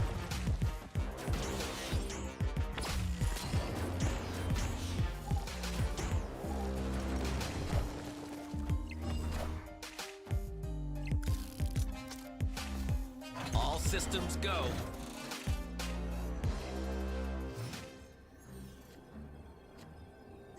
One thing I hadn't considered is that it's awkward to utilize the Destroy Stone and the Copy Stone simultaneously. Yeah, there's a lot of locations that mess it up.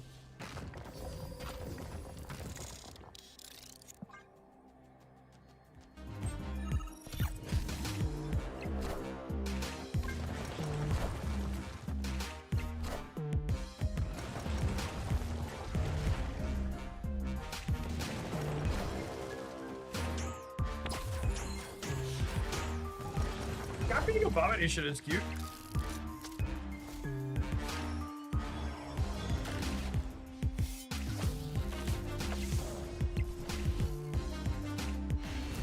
Yeah, 0 to 29 is a big swing. Victory.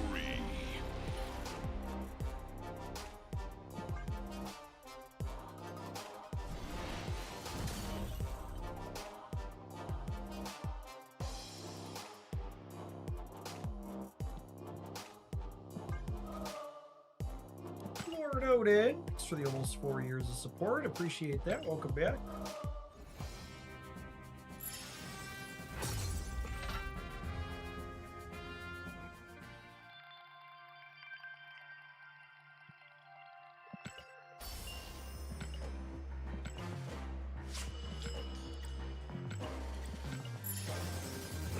Thanos with high Evo, what's the vision there? Well, High Evolutionary tends to play a lot of cheaper cards.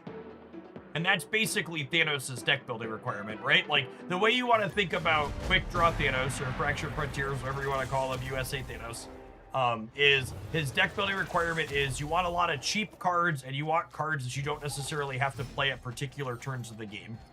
Is usually how it works. And then there's obviously also some exceptions to those rules too, because like this particular deck is playing cards that it wants to play on particular turns, but it gets around that requirement by having the zeros that quick draw for you. It's really a really good design.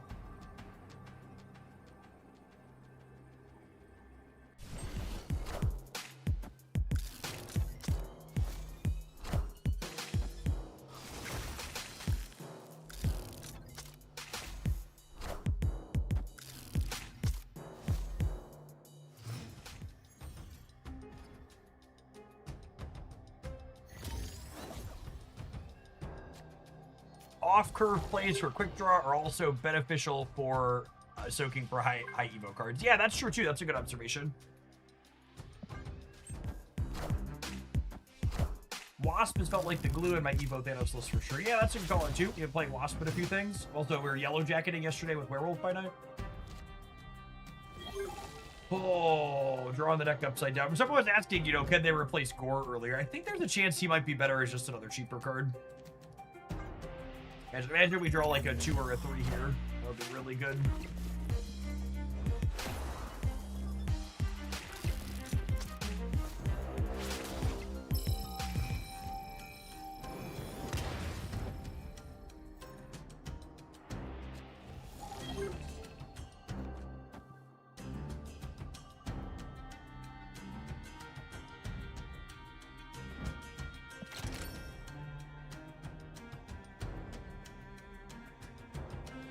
Doc Ock could be available to test that slot in an hour. I don't know if this deck is into Dr. Octopus. Face the might Super of healing. Asgard. Mjolnir.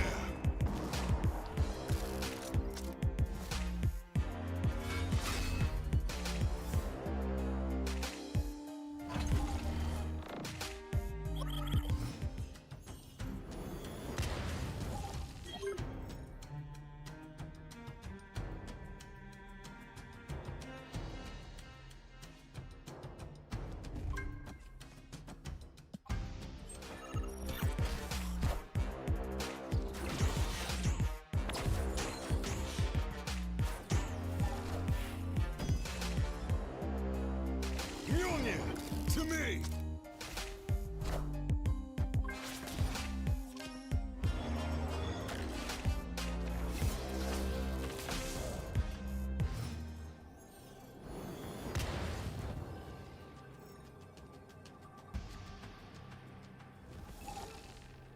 It's a big abomination, gamers.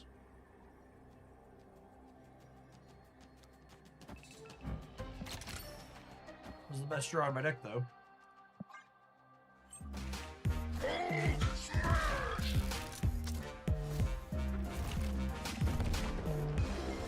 If we roll Thanos, do we win? I think we do, yeah. Mjolnir, to me!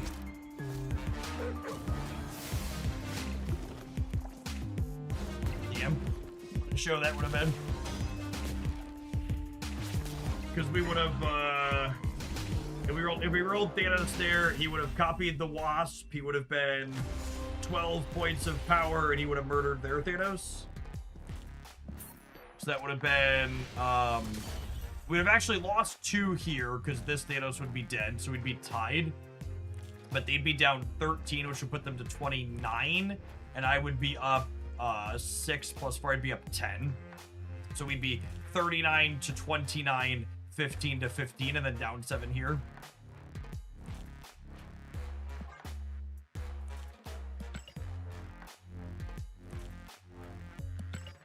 Thanos and Haibo is going to be able to think I think I would have to explain a lot today for folks that can't see the vision. That's why we have so many people playing Quicksilver, Domino, Wiccan.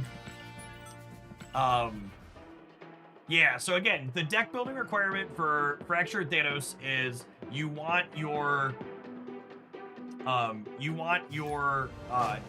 to be low, and for you to be able to play cards off curve and not be punished for it. And the High Evo deck does those things. In fact, it actively likes playing off curve for its different cards that soak energy at points too.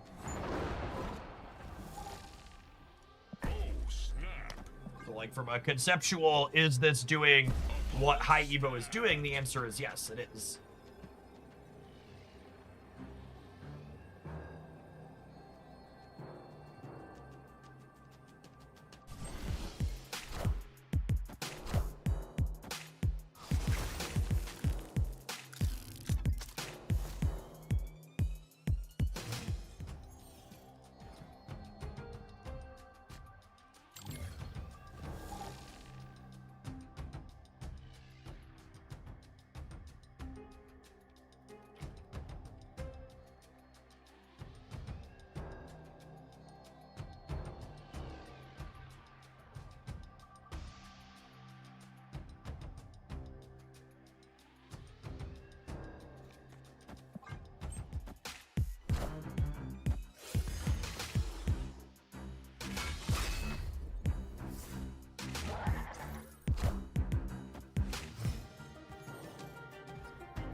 Awkward start for us.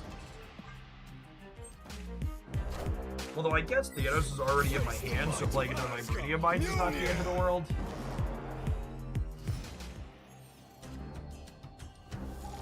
I think we're putting Bojack over here. And then again, this is gonna be one of those games where we just get to like load the entire Thanos in the last turn of the game. Like Daredevil with Thanos yet? I have not. Yeah, I take a viewer deck submission to the person who asked, so long with the Astros that needs to have one of the new cards in it. If you've got something you'd like to send over, I'd be down to try it out. Oh, wow, that's great.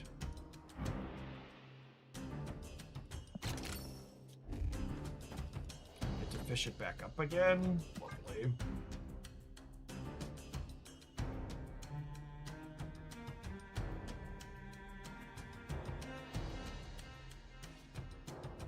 Been enjoying Daredevil Thanos. Yeah, I mean, it's just, I think that fits the deck building requirement we've been talking about.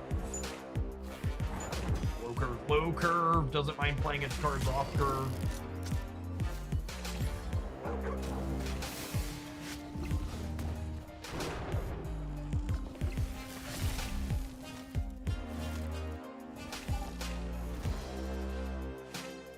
The hammers being away for turn 6 Thanos to impact multiple lanes seems great. Agree. So we'll go... Do we expect to get Shang-Chi somewhere?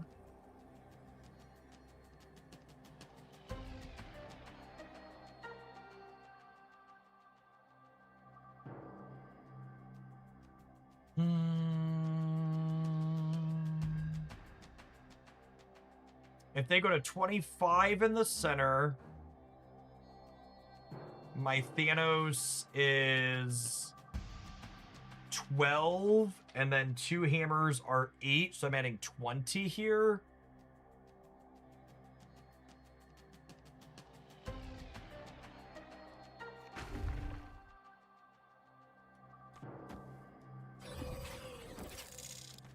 I think it's this. I think it's this. I think it's this.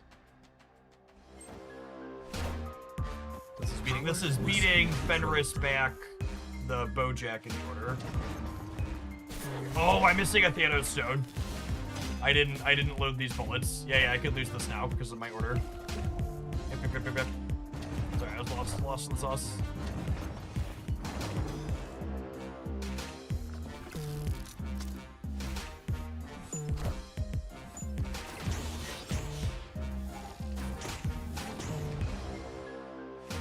Alright, we're gonna win anyways, but I definitely fucked that up. We didn't make a copy there when we should have. And that's not making the copy loses us 8 points in this lane.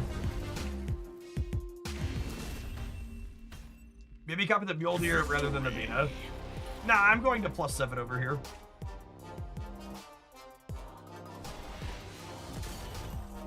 That puts me down 8 points in the center in theory. Well, I guess I didn't need them with them killing something. That's fair.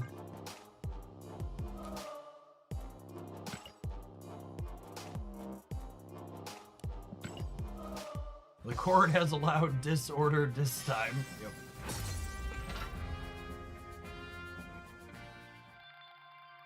There would have also been a line to copy Jane even if we needed more points in her. There was, yeah. We could have copied the Jane and just put one hammer there.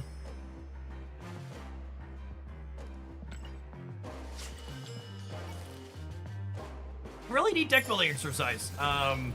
Just a very different way to approach that. I was talking about like what he likes with the really low curves and stuff. This build kind of loading all of Thanos' shots on that final turn with the big flourish of zeros that you're drawing all right then felt really clean. The most awkward card in the deck was definitely Gore the God Butcher. I don't know what I would want that to be, but I kind of think I want it to be another cheaper card. Fractured Psylocke was also only okay here. I think she is probably fine enough that I'd give her another shot, but definitely not a card that you have to have for the deck. And Sabador felt really good and clean. Obviously, Thanos was great. You need Bojack and King to do Thor stuff in general, but I like the core package of what we have here a lot.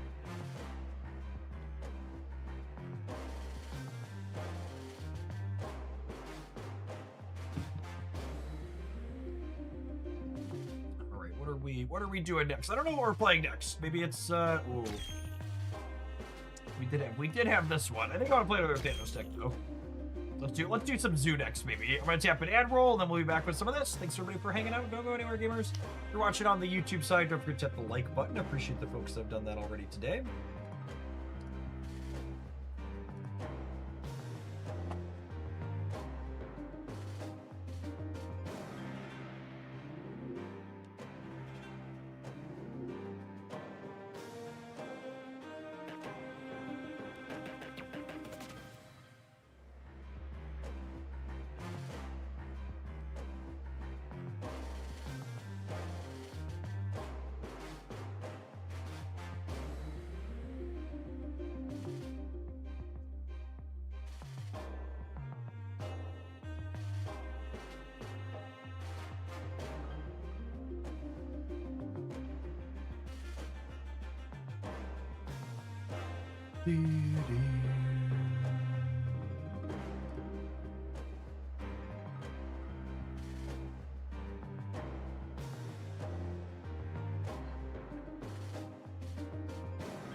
Oh, might be changing decks.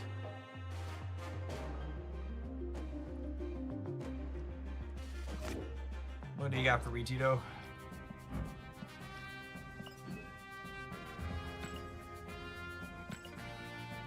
Submissions. Epic.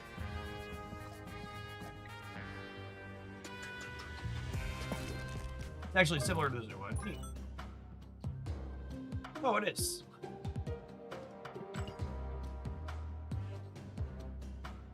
I like Warlock.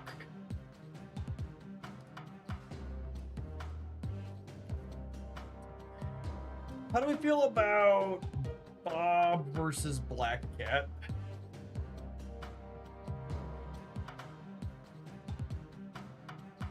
Black Cat's a little better with Adam, question mark.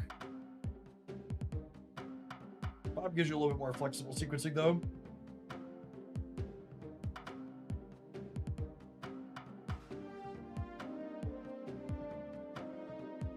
We need a Clea or a Submariner. Nah, those cards are kind of bad usually. It's almost the same.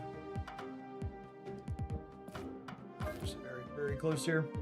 Like Jeff versus Iron Patriot.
Maybe try out a Thanos Wiccan deck. Based on the stats on Untapped, I would assume most content creators have put out Thanos Wiccan decks at this point, so I think I will send you to other places to find the common thing that people seem to be playing a lot of.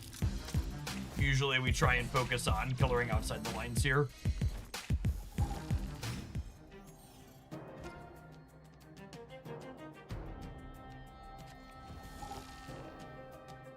Speaking of, it's funny that I say that as this is another content creator.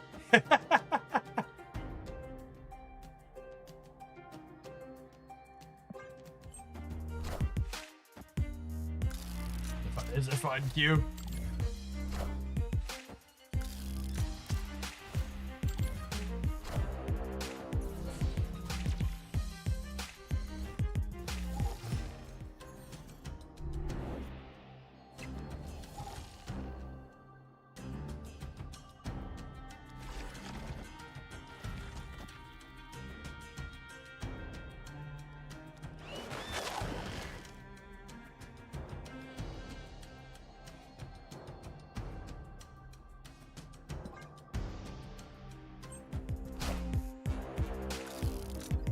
Alright, so we're gonna get to fully load the Thanos here.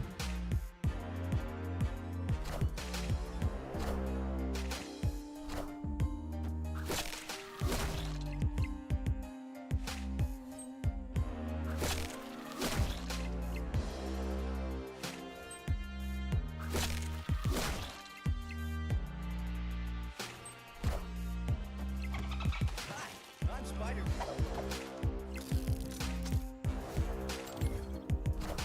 Do we have our Agony plus Jeff on the right? Why? Sell me on it.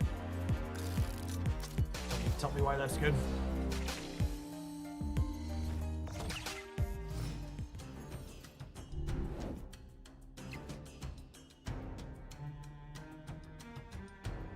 Big Jeff? Why is that better than Big Kitty, though?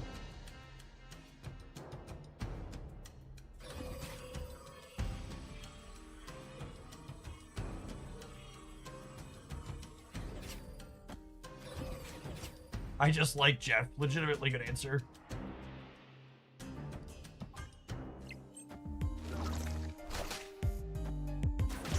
Watch them also have Thanos and murder our Thanos.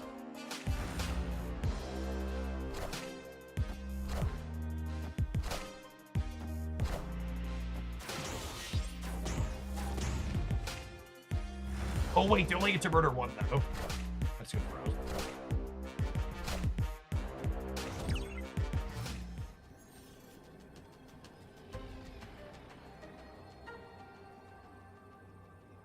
copies can't move?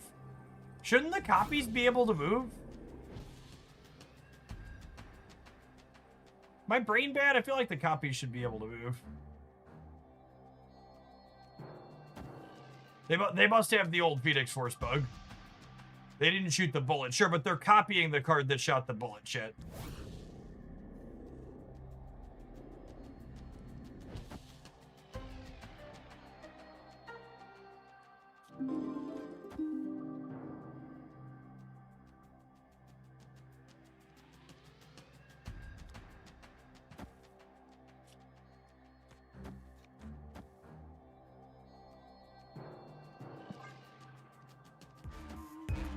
I flipped heads. I should have flipped tails. Lucky. I don't think double Marble Boy with Phoenix gets us there, unfortunately. A little bit short. I'm only getting 8 in the center. I figured they'd play for the path that Edge Rex in it. If we'd have put Kitty in the middle, we'd have gotten it. I wonder how many more people are gonna try and tell me that I don't understand what I'm talking about with the other Thanoses being able to move.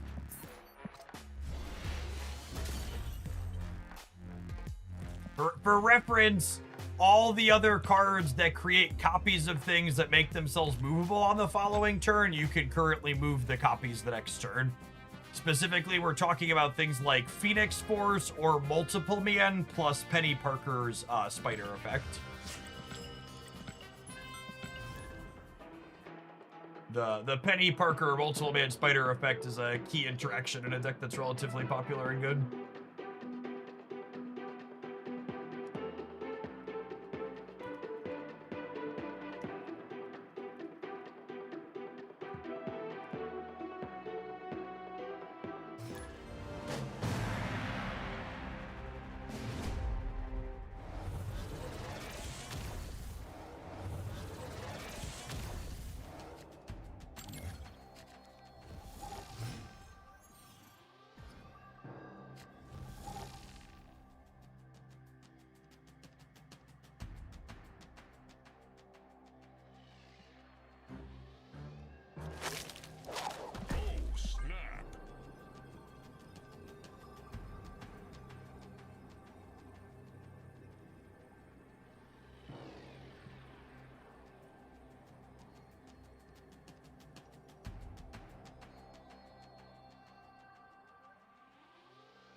I'm Spider-Man.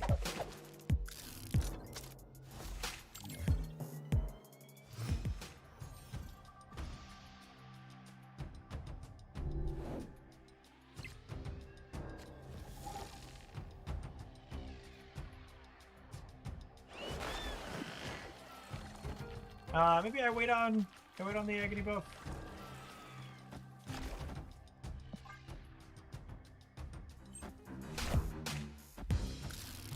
Guess we draw a Marble Boy, leaving it in play has value.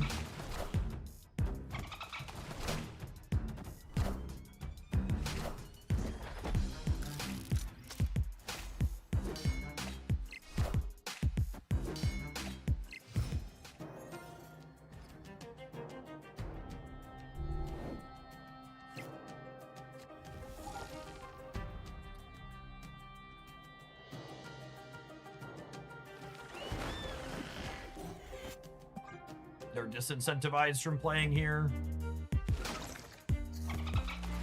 Hopefully this is enough to win it. I'd like to draw an extra card here, would be a big deal. Nice, cool. Even one extra card from Adam is huge here. I'm Spider-Man.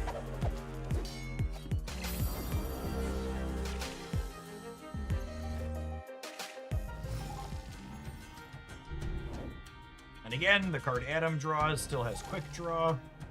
We get to charge Mr. Thanatos up here.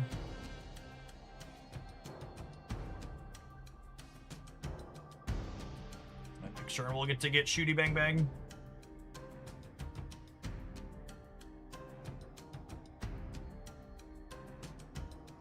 do we give up our 2-drops in Genosha for the sake of Thanos killing their Venus?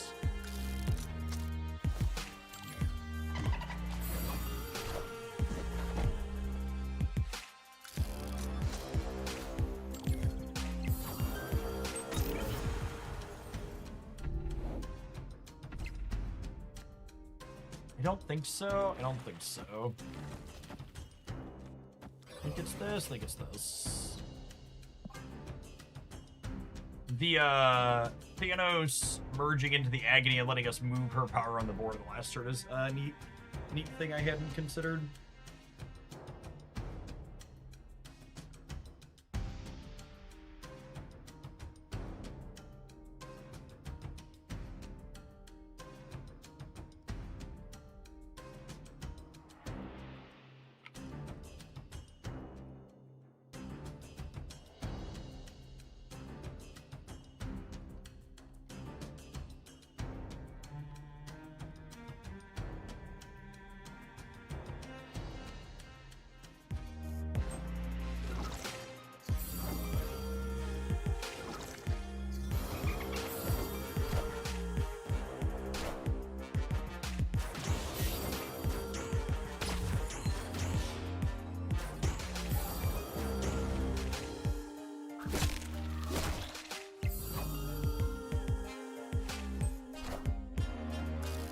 Oh, that's interesting. The copied Agony doesn't merge into him.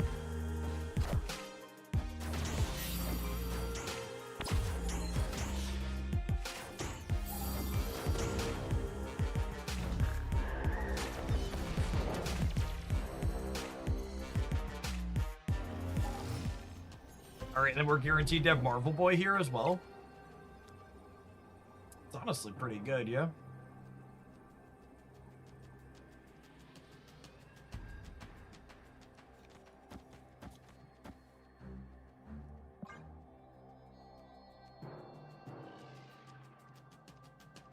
Gosh, Thanos is a neat card.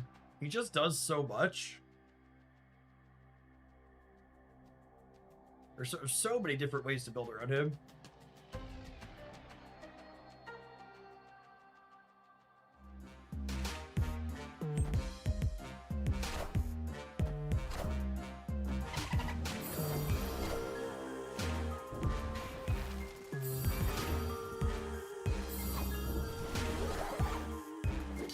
Oh, we missed the rate by a little bit. We're Gucci though. Yeah, we still have Marvel Boy triggers with that. Oh, and my Atom Warlock goes. Sick.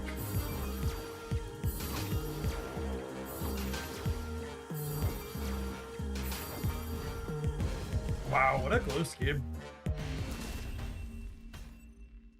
Victory. With the Lockheed belief.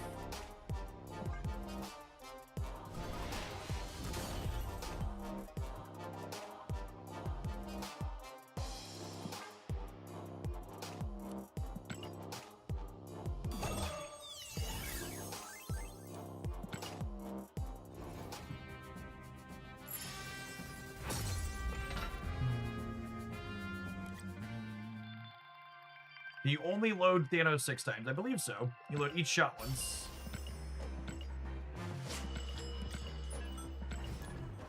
Zoo in 2026. Khazar and Gilgamesh in shambles somewhere right now.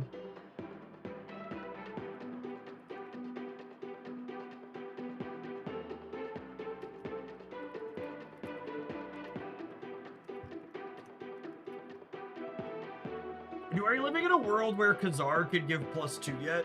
I feel like we are. Anyone else? Any Khazar +2 believers?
gosh.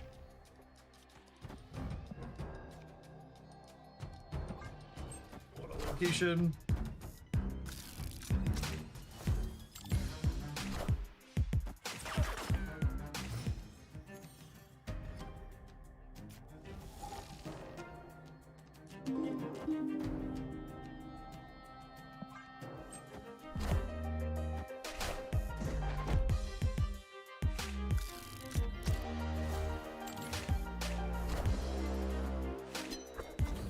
Magic, eh?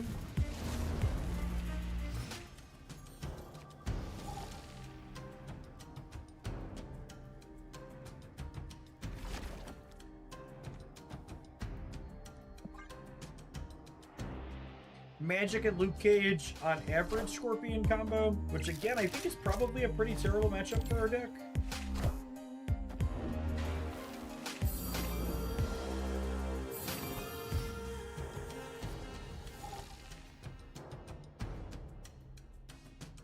Which stone am I missing? Oh, that's perfect. I'm missing Soulstone.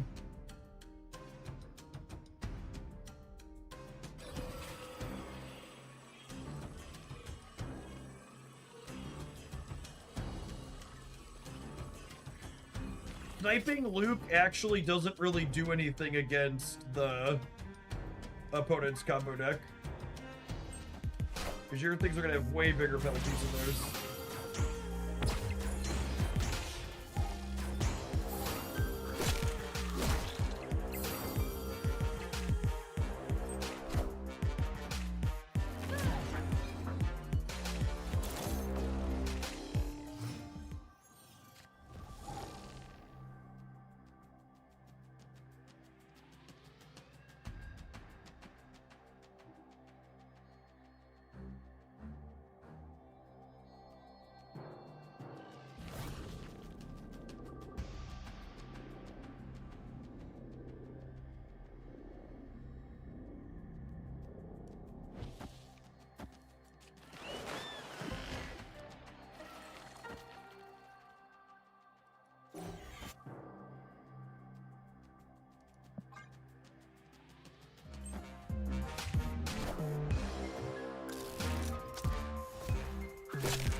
Loaded the last bullet in there.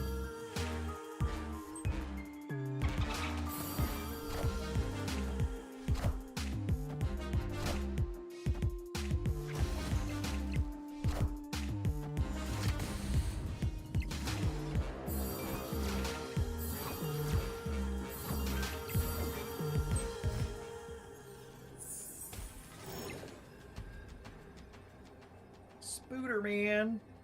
Spooderman. Spooderman. Doing whatever a spooder can.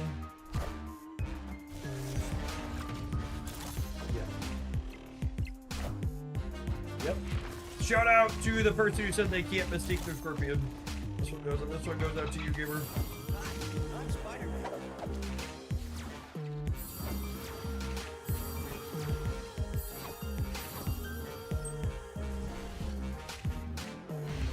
Yeah, and ironically, I think most of the Thanos decks that people are playing right now are going to have a really hard time with linear combo decks like this.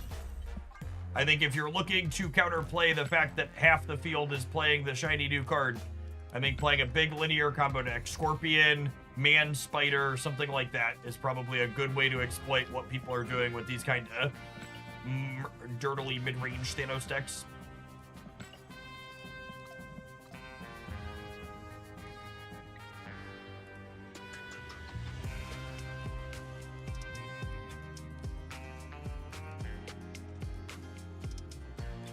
Or even just classic discard. Yeah, just any type of combo deck that's going to make a pretty big number. Just classic discard might not be a big enough combo deck. If you're looking for a classic, like Mr. Negatives, maybe a classic.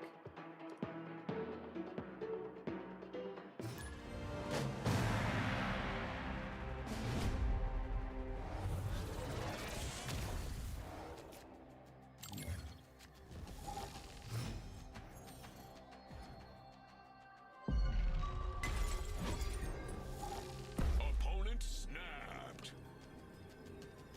Oh, snap.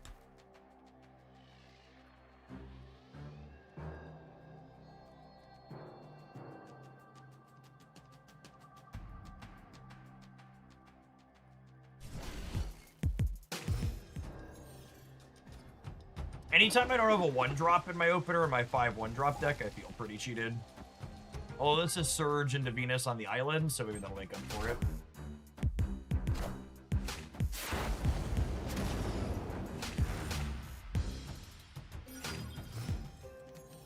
Is the new Psylocke and Jane without their quick draw playable cards? That's a weird way to phrase that. Like, you're playing them, you're gonna get their quick draw some amount of the time. The card's the sum of its parts, it doesn't exist in a vacuum.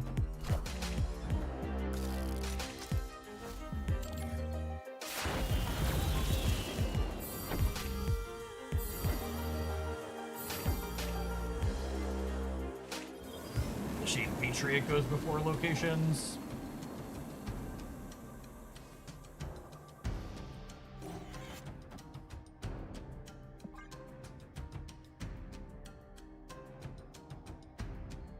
I think Psylocke especially is a very reasonable card. I've played a lot of cards that are looking to accelerate your 5-drop on curve. That's pretty good at it.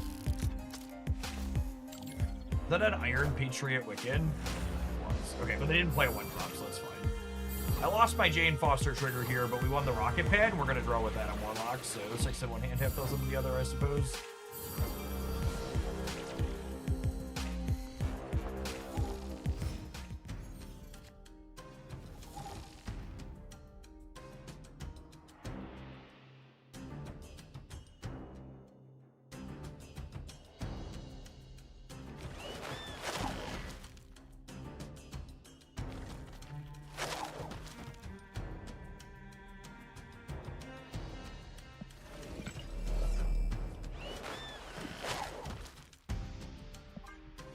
Quick draw FX is so good, it's really solid. They're guaranteed to have a 0-cost next turn. We are, aren't we? I'm Spider-Man. If Marvel Boy left, we could copy it. Yeah, that's fair.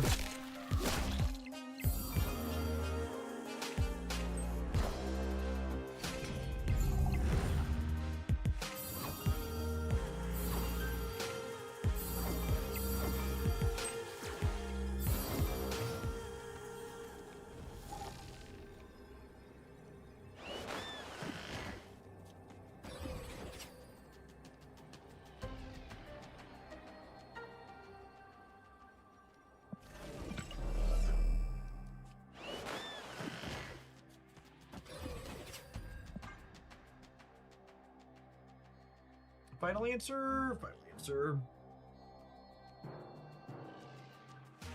I think enough might have been enough on the left. We'll see.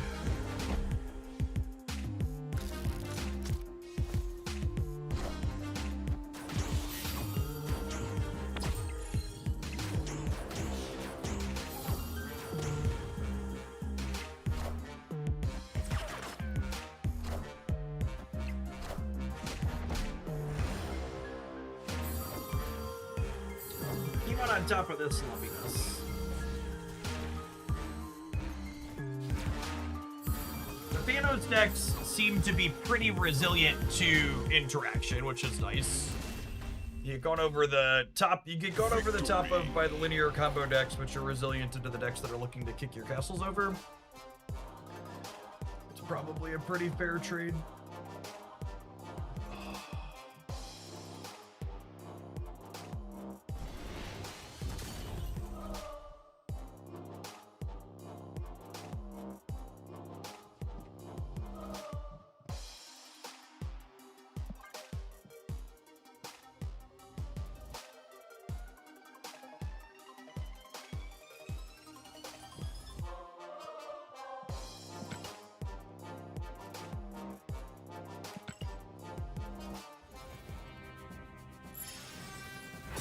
All right, gamers, our ad break this hour. It's one of the most powerful money you can buy. It's an interactive one with yours truly. And honestly, I'm kind of excited to watch this one with you all. We've got sponsored by HBO Max. Let's take a look at the trailer for the upcoming Lanterns show together from DC. Really like a lot of the DC IP stuff. It says this episode follows John Stewart's origin stories. Looks good.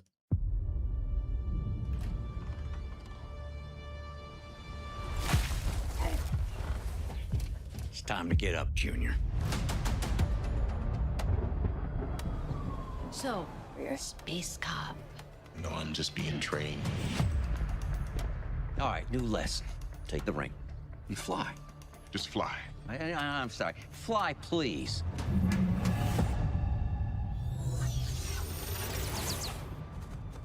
What's that? You're the backup quarterback. For now.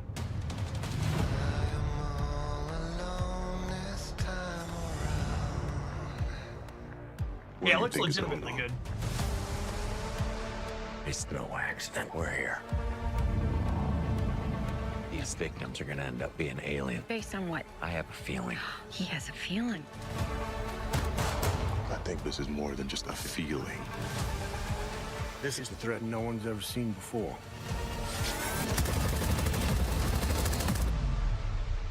What do you know about manhunters? Where'd you hear that word? Manhunters are the most dangerous beings to ever exist in the galaxy. And it could take the form of any species. So it could be anyone. He's gonna send an army to put you down.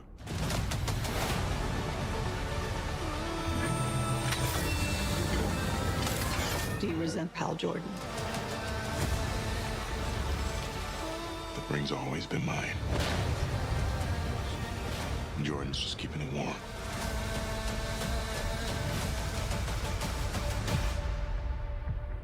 Sinestro. You don't really believe he's your backup, do you, Hal? No. Let's say what he actually is. My replacement.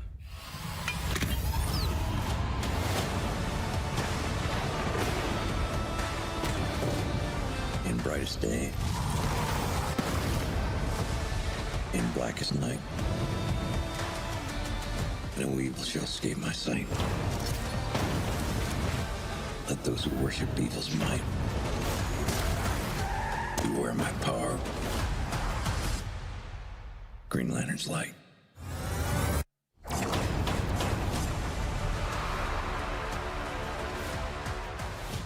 How about a beer?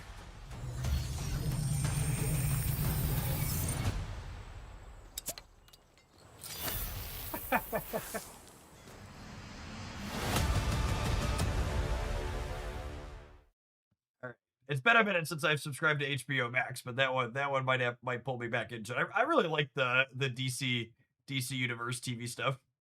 And it looked like what's his name from the Superman movie was in it. The Lantern from. Can someone who's better with DC lore? Well, how do the different, because Guy Gardner's character, because that's Hal Jordan and John Stewart are the two there. He's Guy Gardner. Nathan Fillion is Guy Gardner is another Lantern. Okay.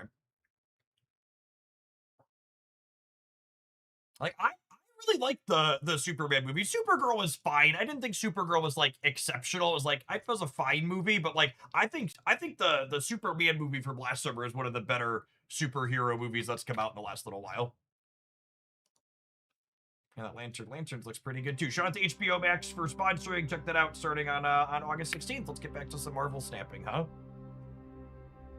Yeah, I thought Superman, the Superman movie last summer was like an all-time top superhero movie for me. Supergirl, I enjoyed the ride, but it was trying to do a lot, I felt.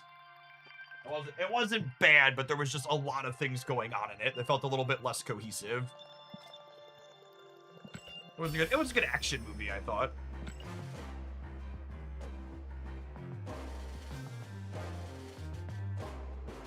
I think that's a good take, Pizza Skeleton. I think that's a little bit of personal bias too. I prefer the superhero context where they're on Earth as opposed to wacky space adventures. Agree.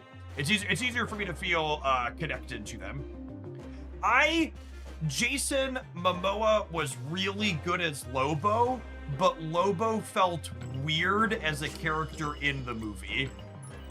Like he felt like there wasn't a big. He was part of this movie was trying to do a lot. Like I don't think the actor was bad. He played the role well, but it was like, why is he here? It was like he was there for the sake of being there, not because the story needed it.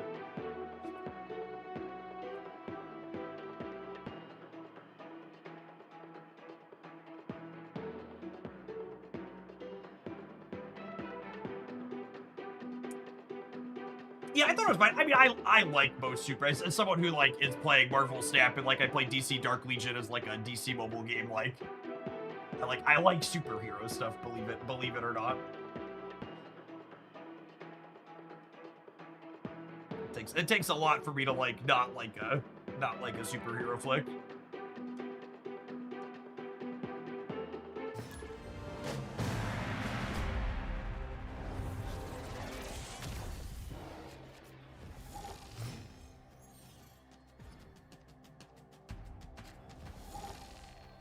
Yeah, I need to get over to see the Spider-Man movie at some point too. Speaking of superhero films, it was at Gen Con last week, and then at Gen Con last week, and I've got tech rehearsals every day this week. So in chronological order of Earth Lanterns, there's Alan Scott, not affiliated with GLC, Hal Jordan, and then Guy Gardner, who gets hit by a bus and loses his personality, and then John Stewart. Okay, so there's a whole bunch of them. Got it. I think we're dropping him and sliding this in here to draw some cards, ideally. Brand New Day is one of the best Spider movies. I saw the stat that Brand New Day out-earned Endgame in its opening week at the box office, which is pretty nuts.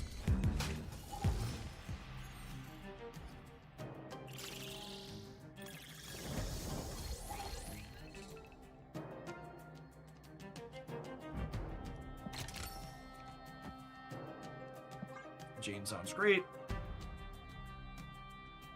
Shame we can't play both of our shot loaders this turn, but absolutely playing Fractured Jane here.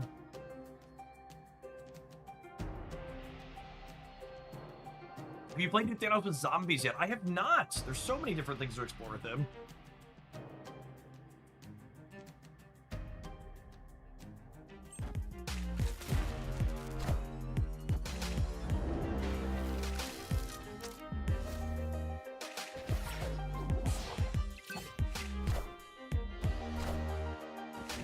Okay, so the number one thing we want to do here next turn is I want to make sure I fill this right side location up so they can't drag people into it.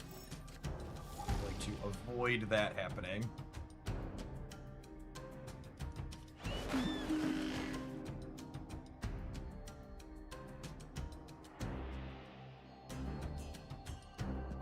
Load some shots up here. Zombies are 0 cost. That makes it easy to copy. Yeah, ooh, that's a good call. And I hadn't thought about that synergy. But yeah, that is exactly how that works. They are zeros. We got the Scream Gamer here. There's a fully locked and loaded Thanatos. Okay, so I just go Hydra Bob into Agony into Marvel Boy, and then next turn we Thanatos copy Marvel Boy. Sounds great, yeah?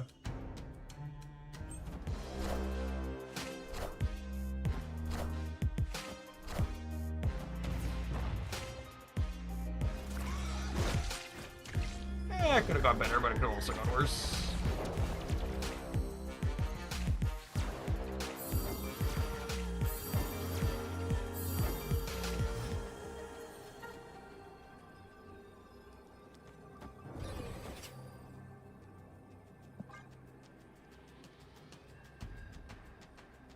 Yes, coin flipping between Venus and Marvel Boy is mostly fine. Obviously, we'd rather hit Marvel Boy here, but hitting Venus is A-okay, I think.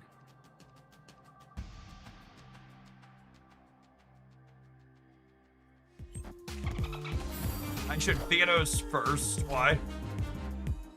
Oh, because copying Venus would buff Kitty extra. Yeah, good call. Okay, it didn't matter. I won my flip, but it's a good show.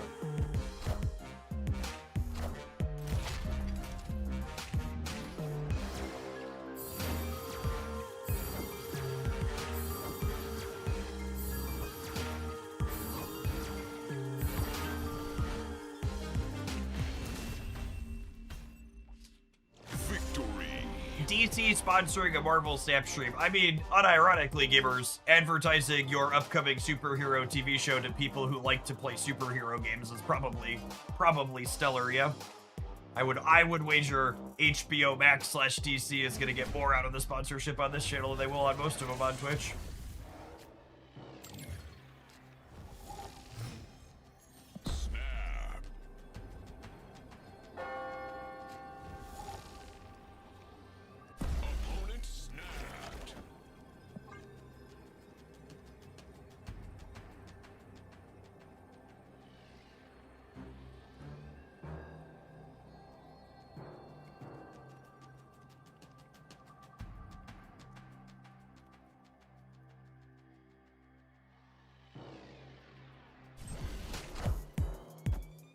No one here likes superheroes. Please switch to the soccer clone.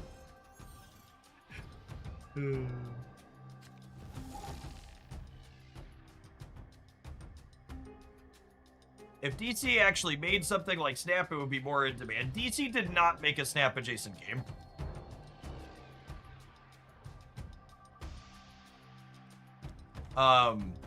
DC hired people who made like a Hearthstone-esque clone.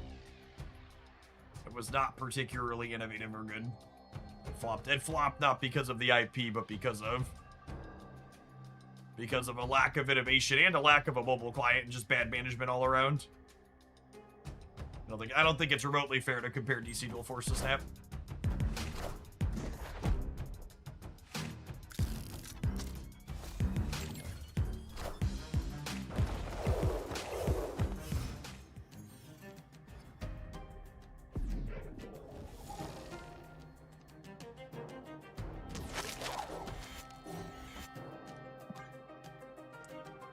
And then a fun fact for those at home, the same people that made DC Dual Force was the team that's making the upcoming Star Wars digital card game.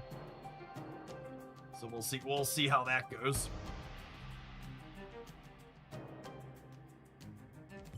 Star Wars card game supposed to be coming out at some point later this year.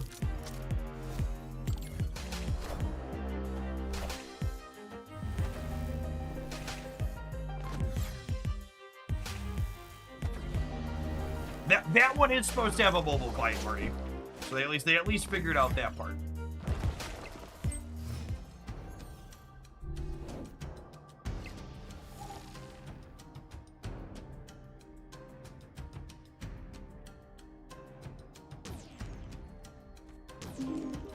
Any reasonable decks today? Yeah, most of the decks we played today have been pretty sweet. I've got 2 deck highlights in the take already. Neighborhood Spider-Man here. New Thanos is a very playable card.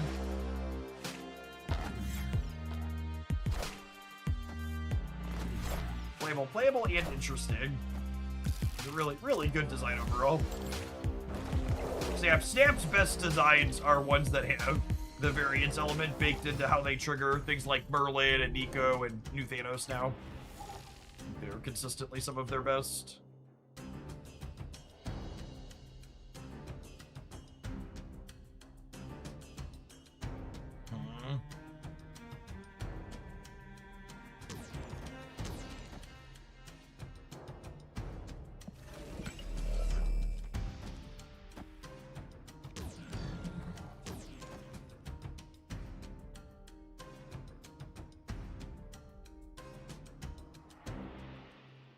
I think it's this, and then we load the last bullet up here, and then we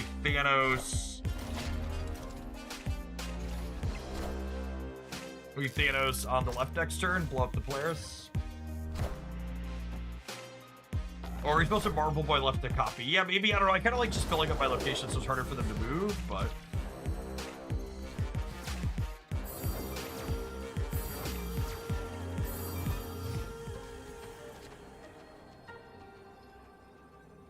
Oh, we took priority. I'm dumb.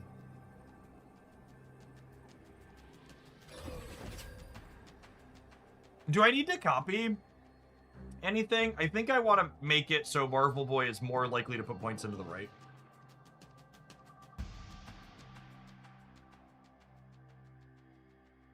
I think I'm just going to do this and not play the Hydra Bob or the Rock.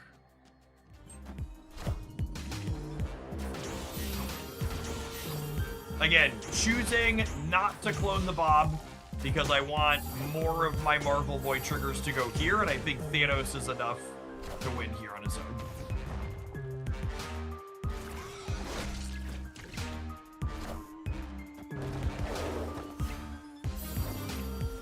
We're supposed to leave space mid to make cannonball worse. That's an interesting thought. It didn't end up punishing us, but I think you might be correct.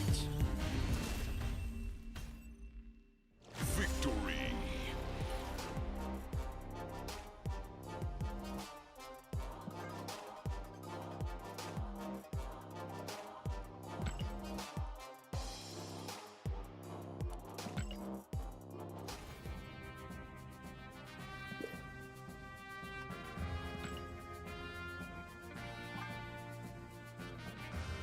I mean, saying someone should just make a game like Snap with Shadowverse quality QOL is like a pretty big lift. Like Shadowverse is like has a lot of QOL stuff in it. There's a reason why. That's not common. No, I didn't grab the new card yet. 0% chance I play games of High Voltage Overdrive. God bless Second Dinner letting me spend 800 gold to skip modes I hate.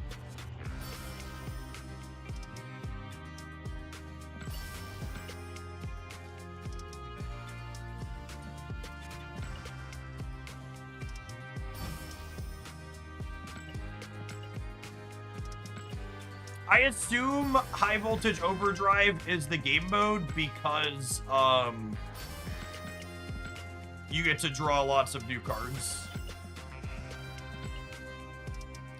It's good with quick draw in theory, because you draw 2 cards per turn.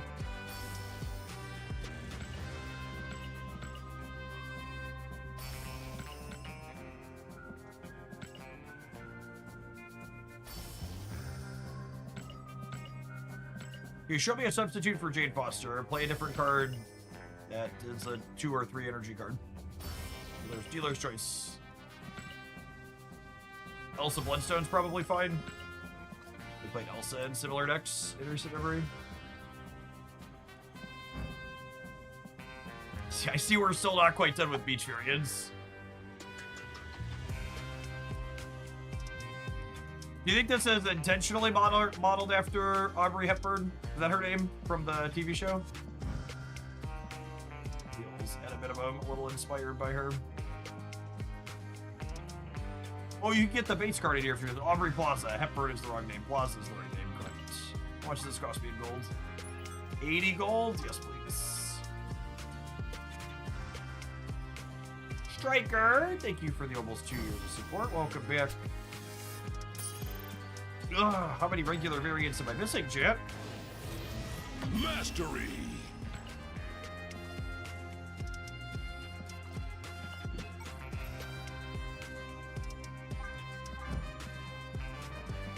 It's not a man piece art.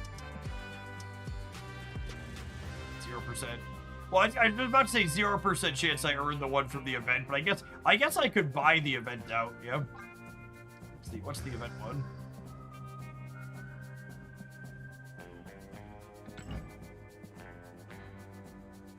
I don't hate that one. It's a little bit more than a super variant. I get a bunch of volts alongside it. They get another variant in here too? Alright, yeah, fuck it.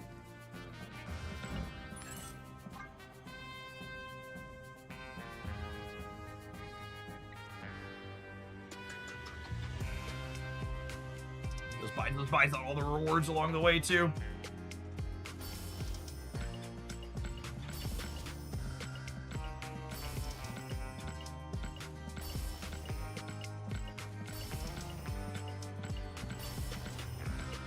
Hey, 700 gold variant complete. There's our boy. Mastery.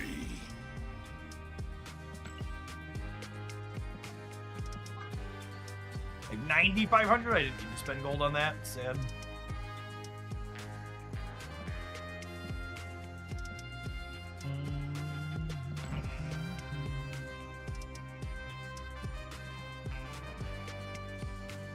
Alright, we'll wait for a variant in here that I want. I think. Assuredly, I won't just forget to spend my currency again, right? Whatever the one last week is before I left for Gen Con, I definitely had like 6 variants worth of currency that I just didn't spend because I forgot. Oh, Black Cosmic check, good call. Your client data doesn't match the server. Excuse me? Haven't seen that one in a while.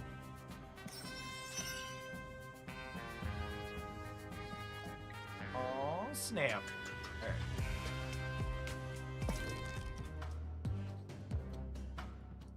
We're gonna play with him, but I want to play 1 or 2 more games with our viewer deck before we fully dive into this guy. Although we might need one more. He might be a later in the season card, honestly. When we have some more quick draw stuff.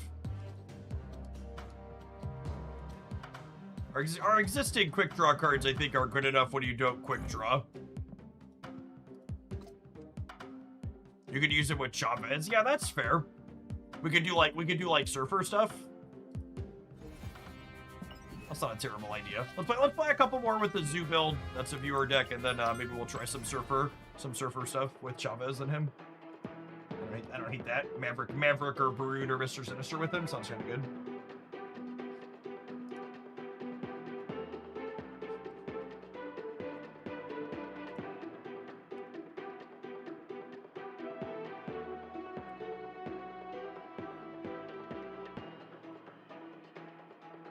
I think he's gonna overperform. He does have potential. +3 is a lot, as we've often seen.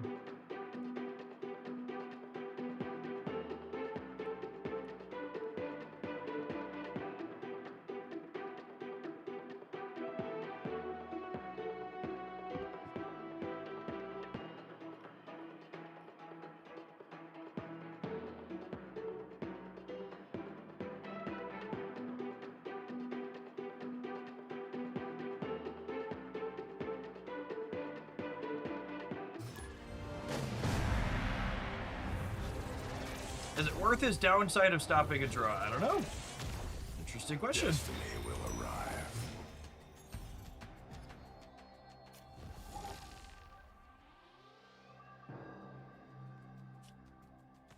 Snap. The Pixel Thanos avatar is so cursed.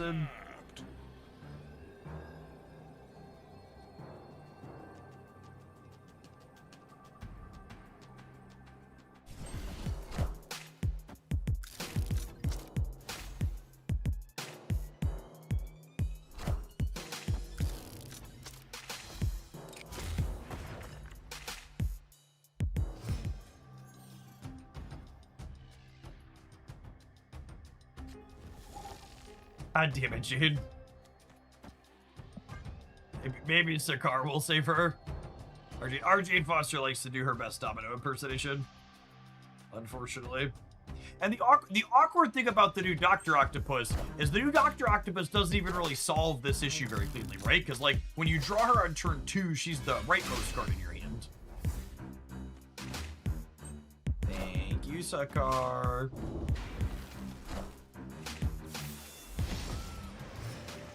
That's a spicy reality stone. Skillfully done. Yep.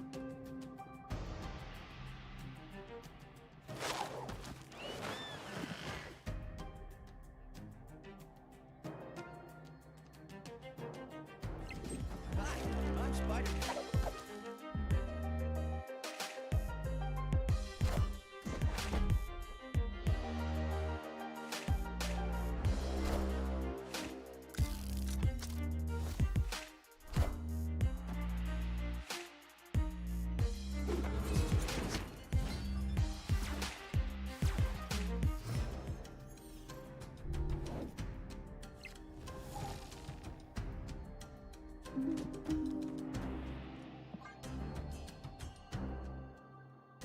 Assuredly, Thanos slips out of this quantum at some point, yes.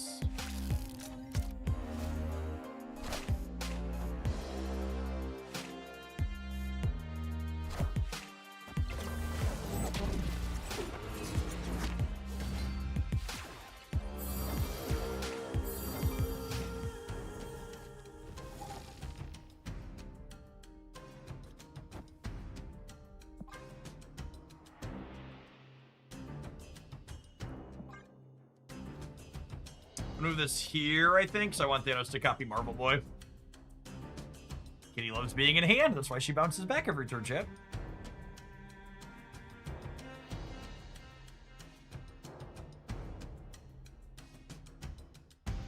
Has the new Doc Ock broken the game yet? Asking the real questions.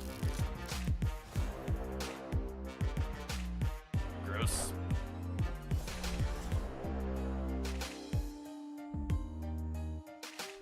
Jeff hasn't lost a single game with the new Dr. Octopus yet. That's true. Just the facts. Just the facts with J. Jonah Jameson. Why don't premium mystery variants give 1,200 gold variants? They do. Premium mystery variants give a guaranteed ratio of 1,200 gold variants.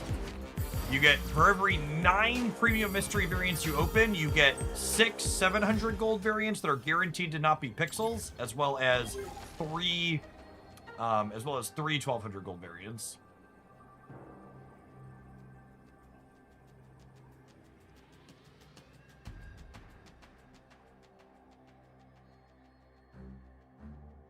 Oh, it's every 12? God, that's even worse than I thought. That's so terrible.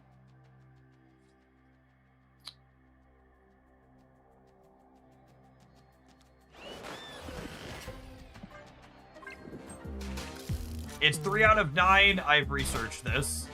Okay. I thought 3 out of 9 was correct.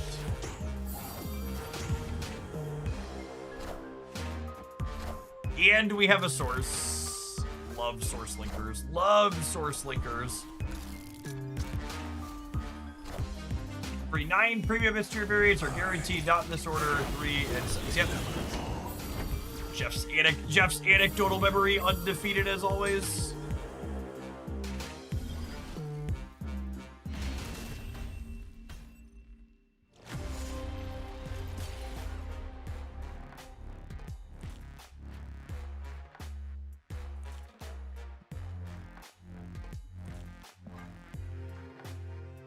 Oh, I clicked the wrong button. Sorry, opponent. Yeah, so what that does mean where the 12 comes in is, technically, you could get 12 700 gold variants in a row. They would just be bookended by 3 1200. Escape. So if in one batch of 9, you got 3 1200s and then 6 700s, and then your next batch could have 6 followed by 3. Maybe that's where the 12 number people are thinking of is coming from.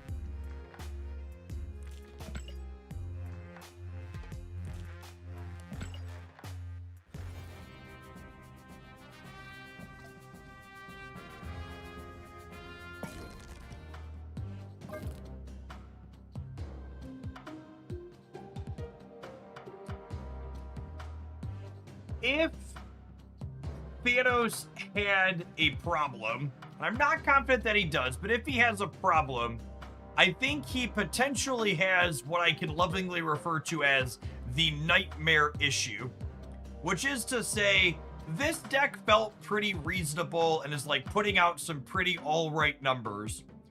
However, this deck has a lot of key synergies that makes it difficult for you to fit in tech cards, right?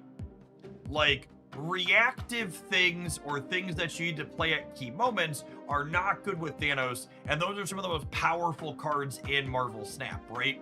So, like, I don't think a deck like this can ever realistically keep up with big combo decks like Scorpion and, like the Scorpion combo or Man Spider or traditionally like Mr. Negative, stuff like that. And I think the types of cards you would need to be playing to make those matchups serviceable just aren't ones you can realistically fit in without breaking up what your deck is looking to do at kind of its core, right? Definitely a deck that, if the metagame is friendly to you, you could probably play it very reasonably, but you should also expect to have some like polarizingly bad matchups. For Limbo combo decks, you could probably fit in a Scarlet Witch. That's a good call out. I don't hate that suggestion. If you're worried about a lot of the decks that are bad matchups for you do involve Limbo, and I think that's accurate. You could fit in a Witch. I don't hate that.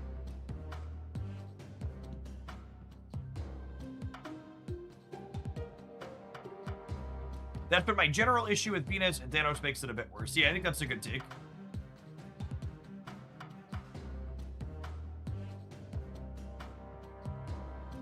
Husky made a good point about Thanos last night, that every deck he's in becomes revolved around him. You mean he's shooting a revolver? Is that your point?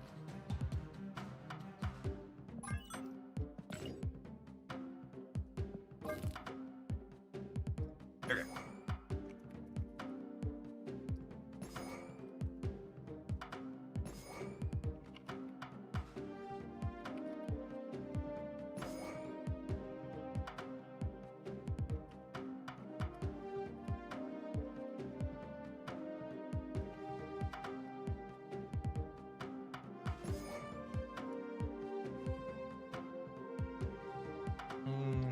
what's her name?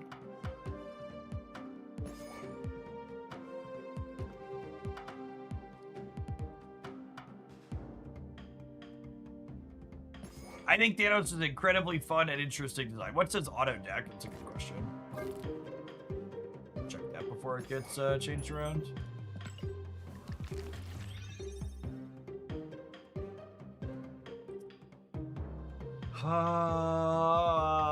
Stick and Maverick are cute.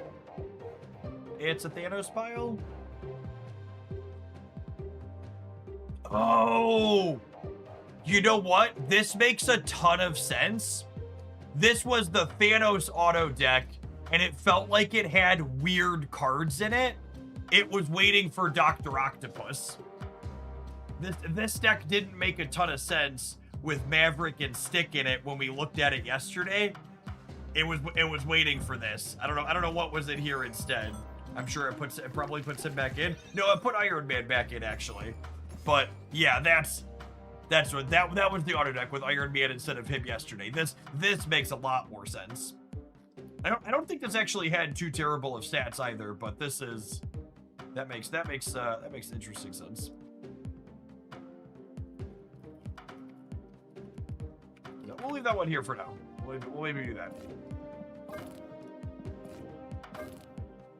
Okay, I think I would like to do Surfer stuff.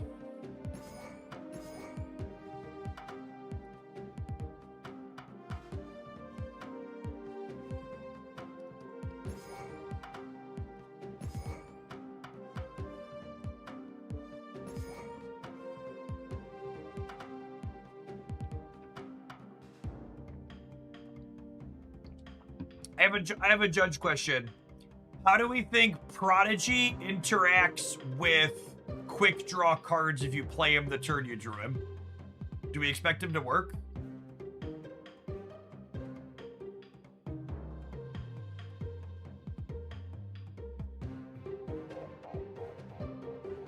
Prodigy will gain the quick draw. Yeah, that sounds fun. It does. Cool. Coolio. Do you want Blink? Yeah, maybe Blinking Jade or Psylocke back into the deck are both fine.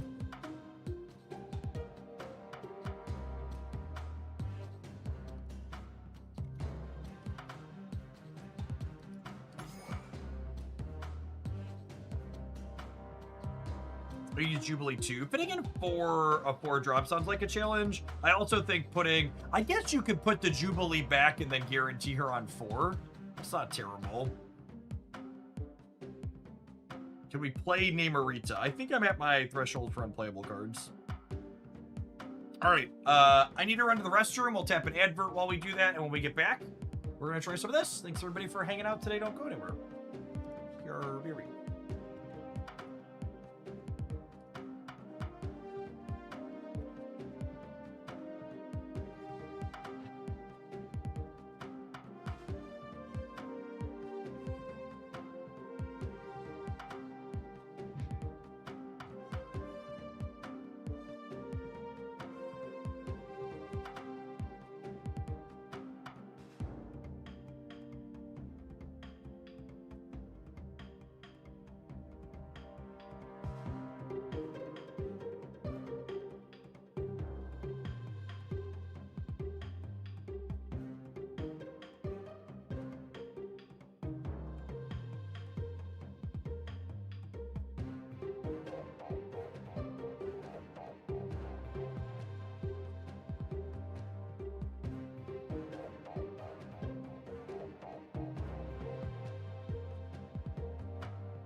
Can the new Dr. Octopus work well with Toxie? Please don't. I'll save that one to the aspiring minds at home.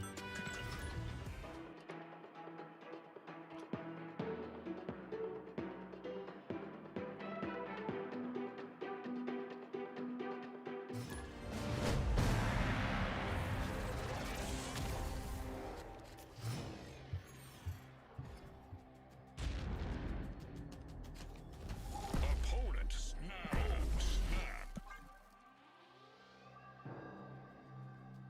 We need Grandmaster. Maybe.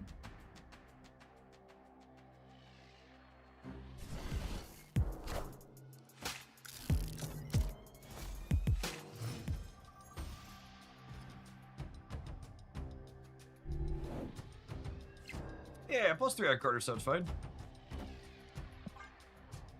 Let me turn that +3 into a Maverick buff here.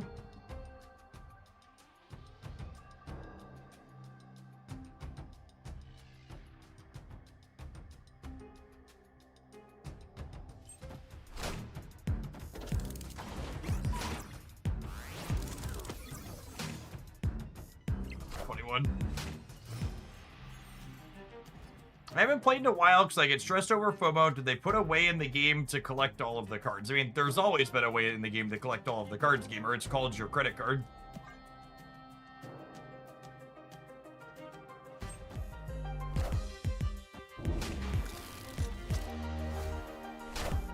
Less sarcastically, at the start of 2025, they did make the game markedly cheaper. It now costs a grand total of 10 USD per month to get all of the new cards as they release. The wrinkle is you just have to get to a point where you have that. Prodigy is a very good draw here, yeah.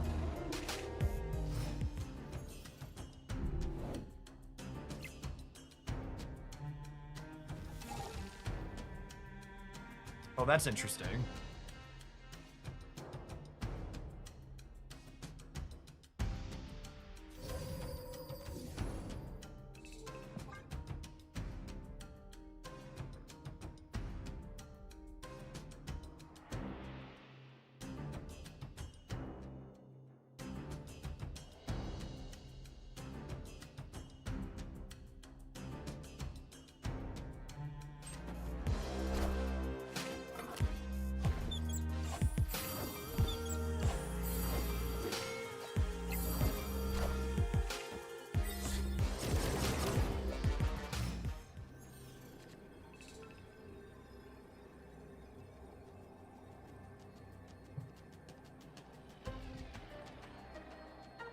So I could do this,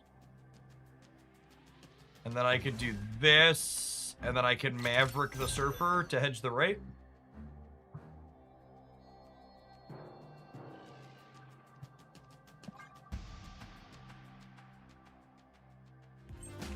Hi, I'm Spider-Man.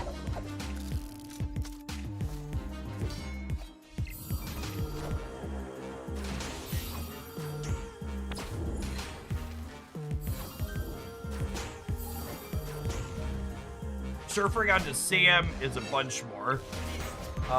Yeah, but it makes me smaller on the left.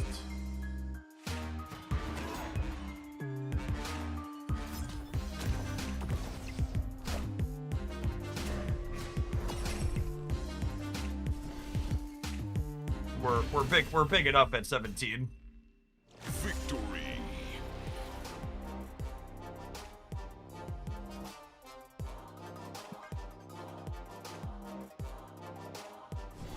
All right, putting +3 on Carter sounds good.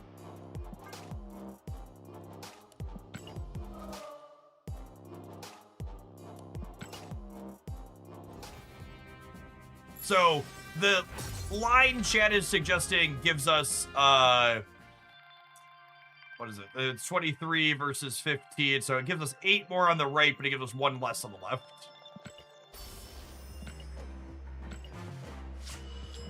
With the difference being there, 8 on the left doesn't tie them adding a 2 power card there, whereas 9 ties them adding a 2 power card there. So I think I prefer my line, even if it's less total power the way it spreads it.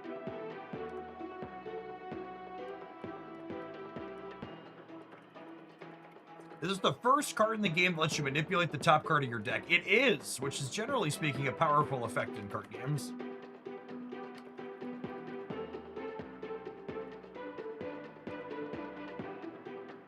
Especially with effects like America Chavez.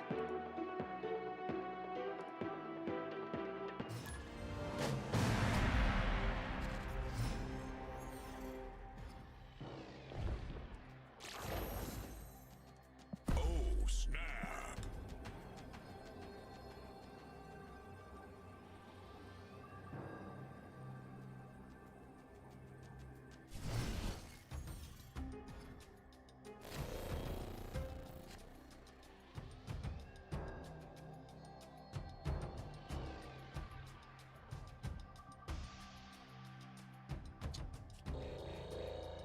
That's a little awkward.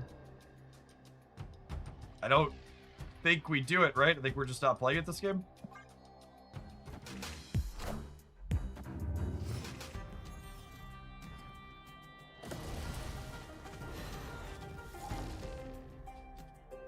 That's very nice. We take those.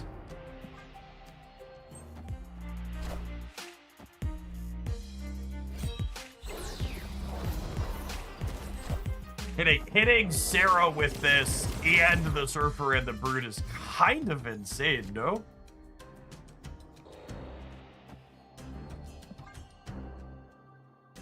Okay, and then we Dr. Octopus the Brood back to the top next turn.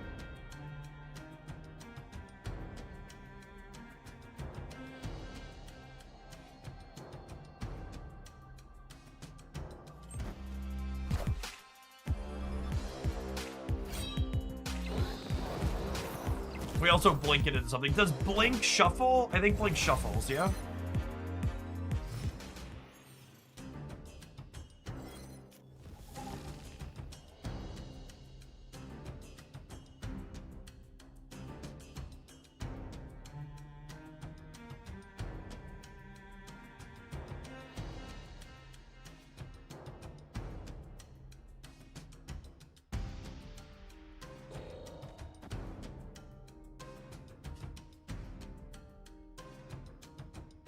Am I playing Maverick? I think I'm playing Maverick, yeah?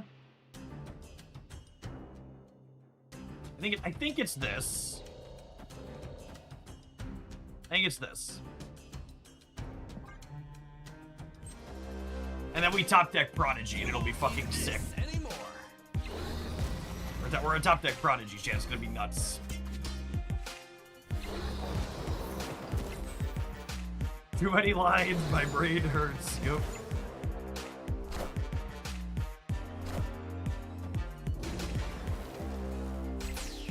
Oh, we didn't have the optimal order for Prodigy. Yeah, that's true. Well, I wanted to be able to Jane onto this. So I think this works.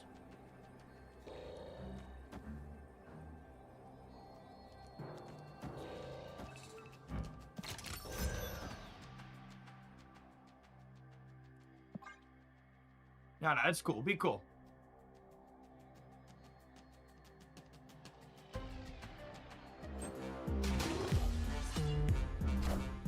Prodigy will trigger quick draw. Yeah, we were talking about that earlier.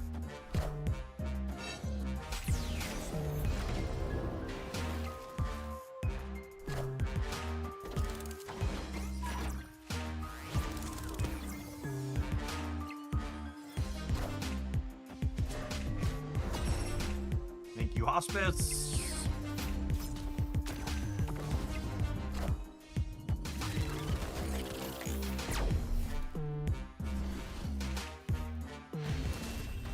I did quick draw. Yeah. It gave Wolverine another -2. This Wolverine got -2 twice.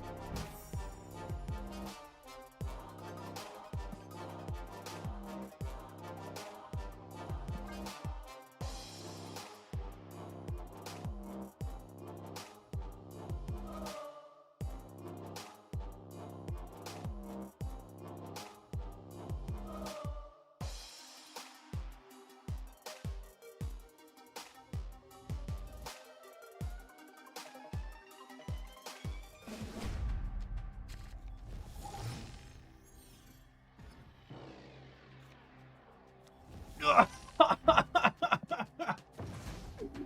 damn it. Snap. Opponent snapped.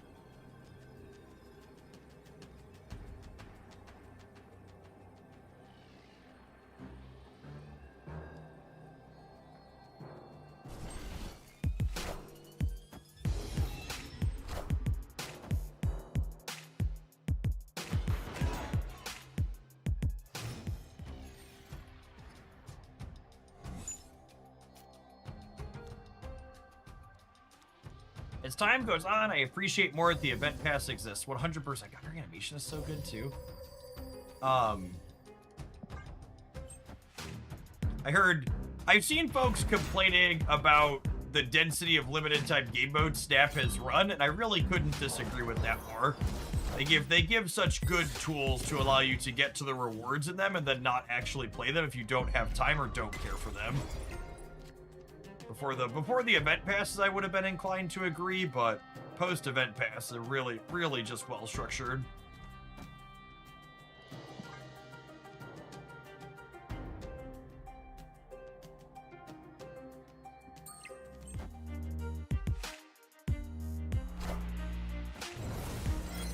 Hitting Sarah here is filthy. Yeah, turn 3 Sarah.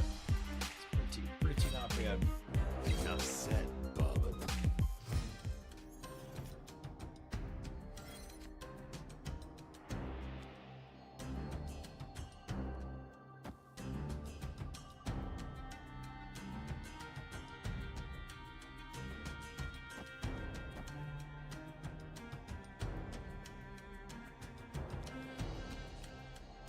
I want to play towards Prodigy being useful. I really can't, can I?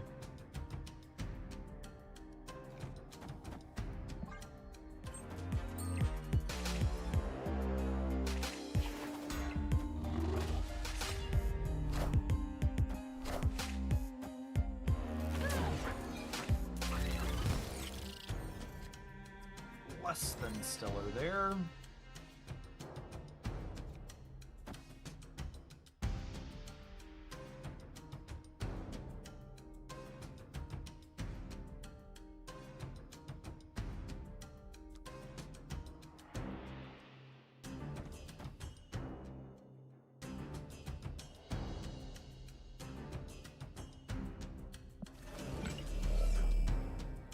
What if I leave the shield here so I can move it over to the left next turn?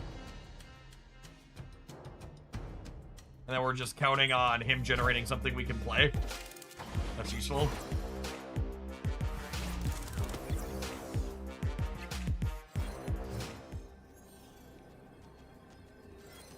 Well, you know.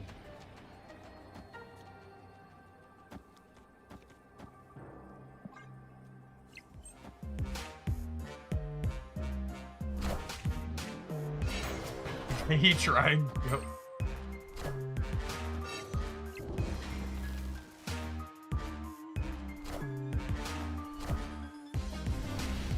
Oh right, there was a Subterranea, so the opponent's draw was limper than ours. Victory.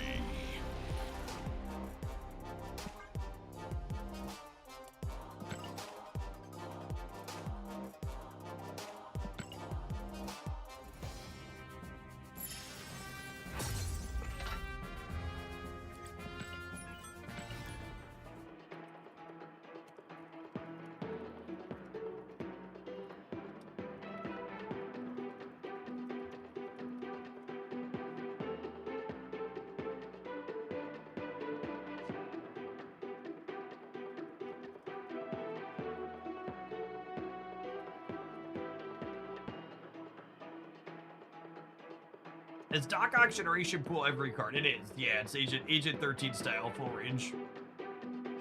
Whole hog. Any character specifically, so the +3 can't be wasted. It's a good distinction, I suppose.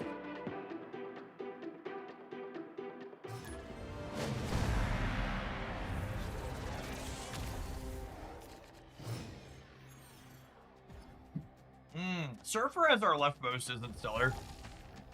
How's it going, Quicksilver? Nice to meet you.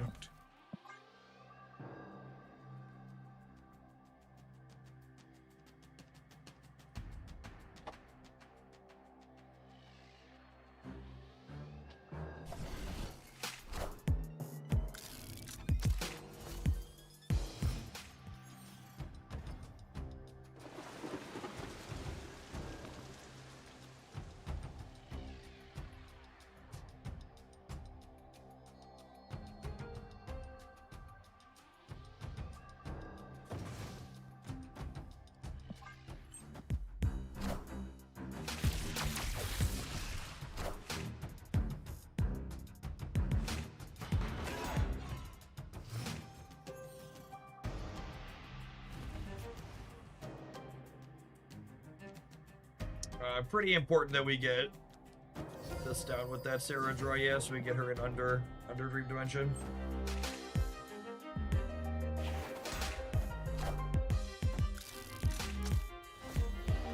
I am supposed to hit the Door Dimension that turn. I found the rock.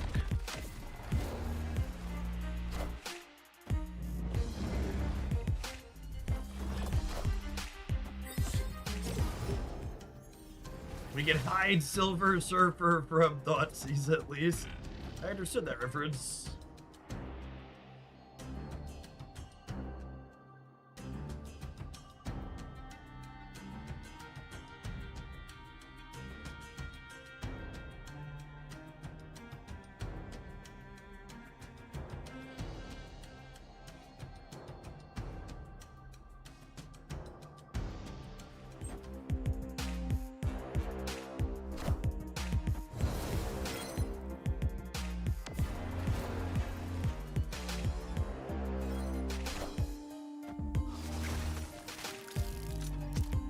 To meet you.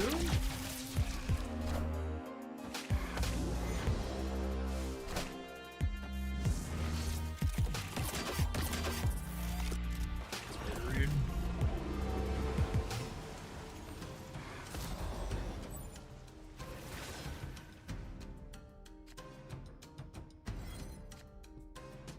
Okay, that's a great draw. Means I can double my Surfer next turn.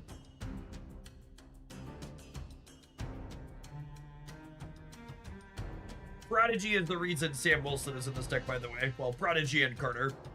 His shield is very good finesse for letting you hit their bonuses or copy cards that you want consistently.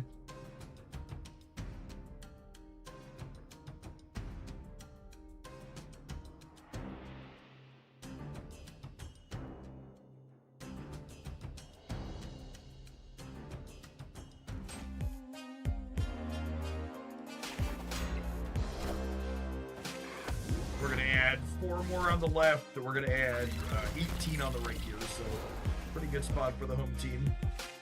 Well, I guess the Jins give us a similar benefit.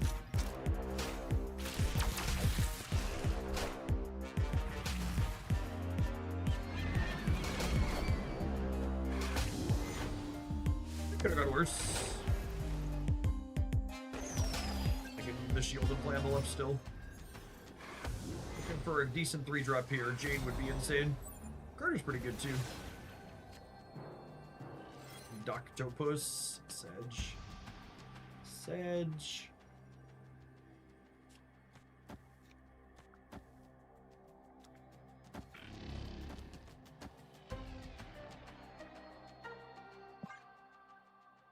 Alley-oop.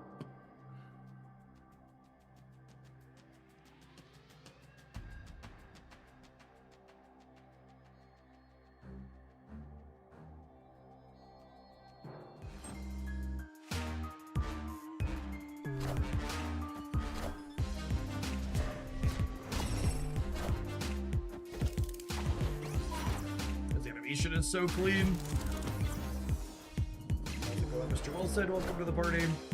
So 18 on the left, 23 on the right, and 12 in the middle? 13 in the middle. The shield will get a boardwalk bonus. Polymorph here with the hood, though. Should be good center than I imagine.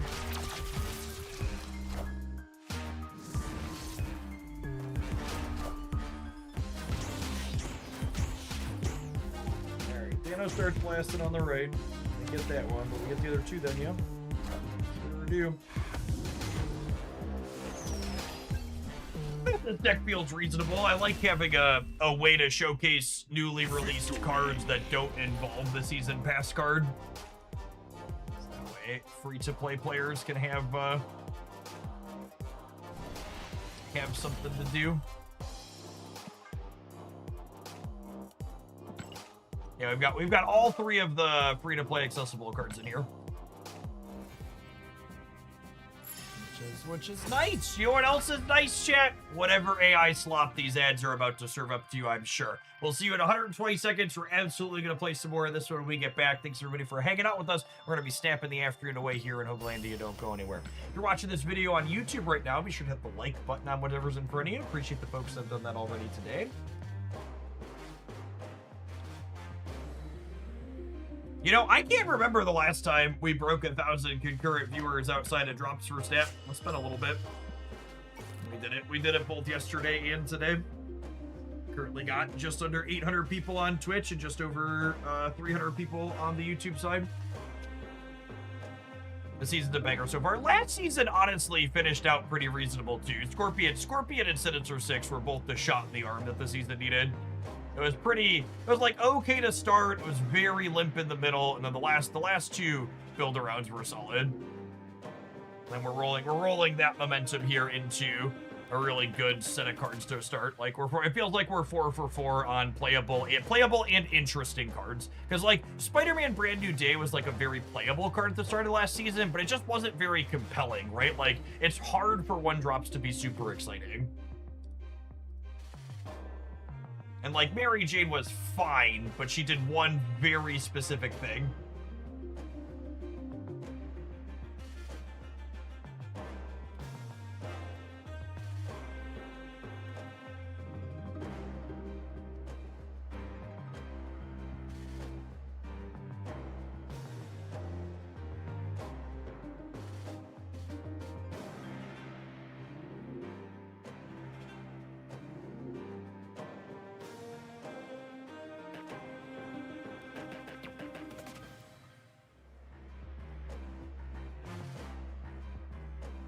Should be until we get below 1,000 viewers site. Unfortunately, I have a hard cut every day this week, so we could run later.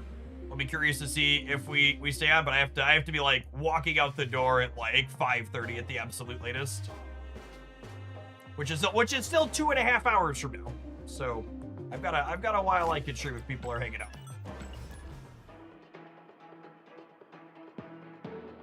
I'm not planning to do any variety today. Need a little bit of Dark Legion to start, but we'll be all snap until I sign off.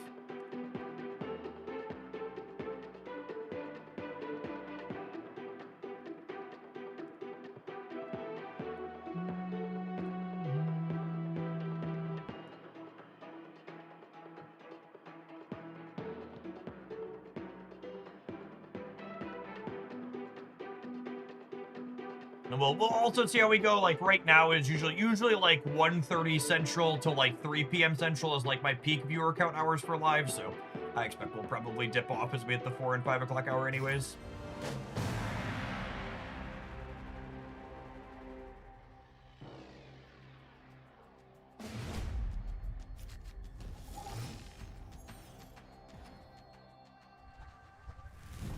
What was my favorite card from last season? If I'm being honest, I didn't really have any huge standouts from last season.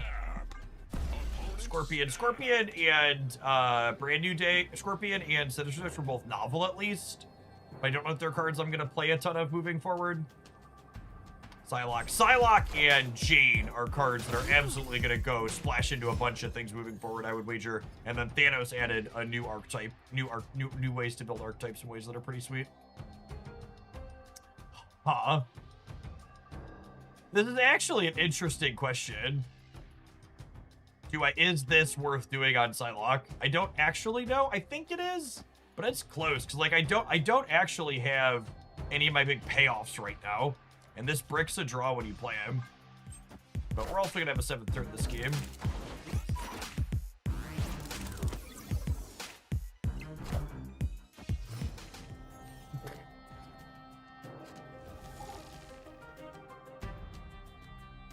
Okay, that's rewarding. Although they're a destroy deck with Maro, so maybe we're cooked.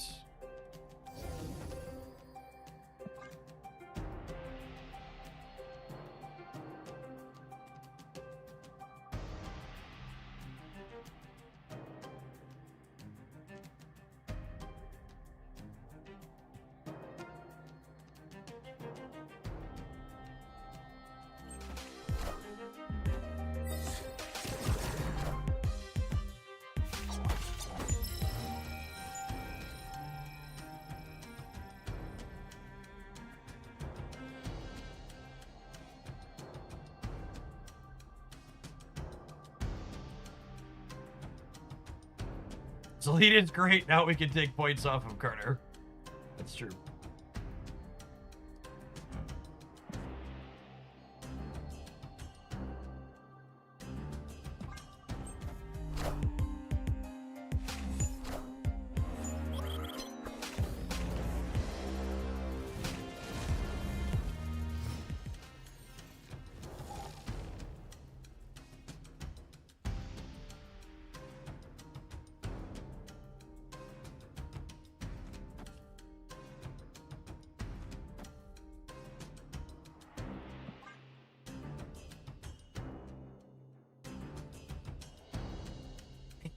Think I want to copy Surfer next turn. Jane Foster was a good draw. I don't know that we're going to be able to make up for the penalties they're about to inflict here. Like, they're probably... This deck is probably similar to the other ones we've played where, like, we're likely just never beating these go over the top Limbo combo decks.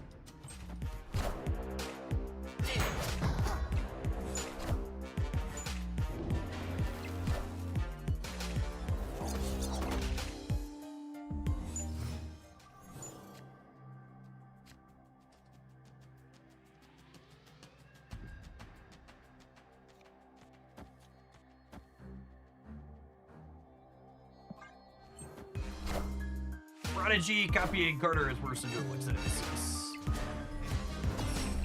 I'm sure they're about to copy a Scorpion here.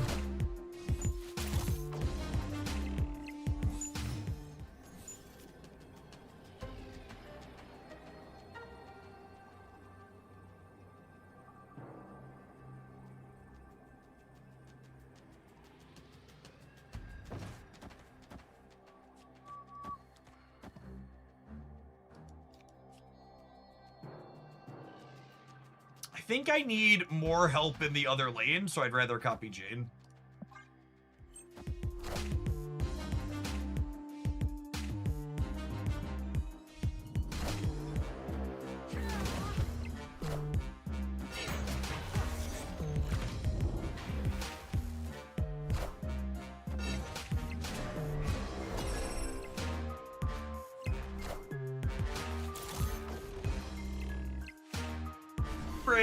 Breaker, give me the news. I got 27 points over you.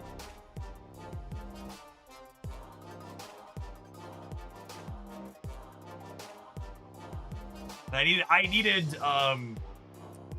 that Jane Foster trigger here. Or I think a Jane Foster trigger. Yeah, Prodigy put a point into here, and I needed it exactly.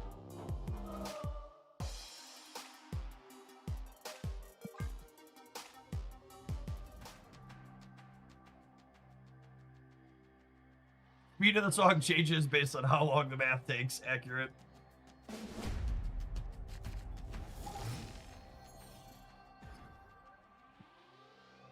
I'm gonna be honest, chat. I think this matchup's probably hard enough for us that I'm gonna go ahead and give this sweaty baby the silver ticket or whatever they desperately want.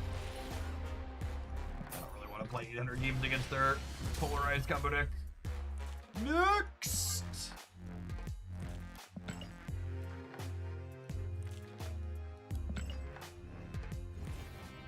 Oh, yeah, it was the Proving Grounds. Here's one silver ticket to fuck off, bud. Try enjoy, don't spend it all in one place.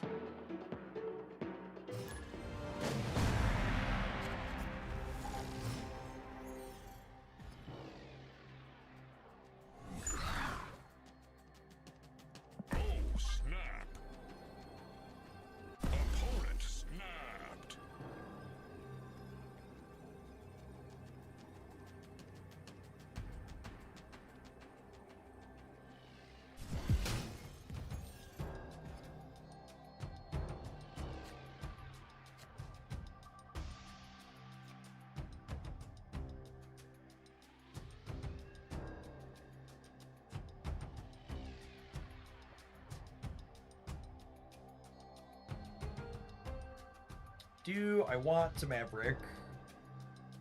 The upside to waiting to Maverick is that I gain the ability to put it behind a Carter later. Between Elysium, and Sarah, I'm not really gonna have a shortage of energy, so I think I can wait.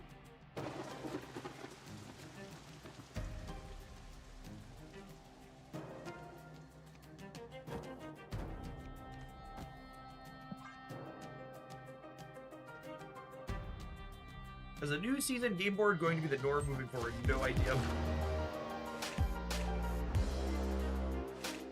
But I only play Marvel Snap's Redheaded Stepchild Conquest, so we don't get things like fancy new game boards over here. Oh, thanks, Wanda. Appreciate you, girl.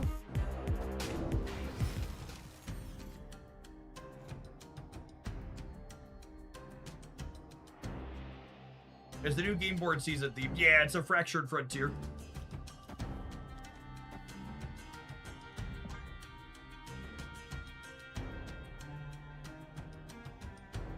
Yeah, I agree, Shot. Playing one of the things that makes it difficult to go back to other card games after playing Snap is I really like Snap's content pacing. Especially when they choose to release playable cards, I think their content pacing is really enjoyable.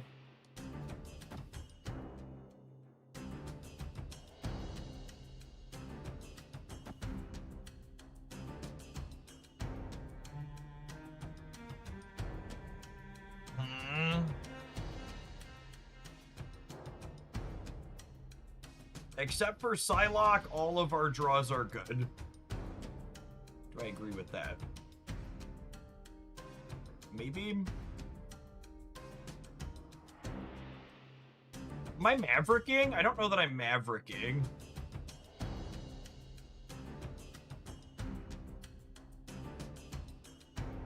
I think I'm chilling.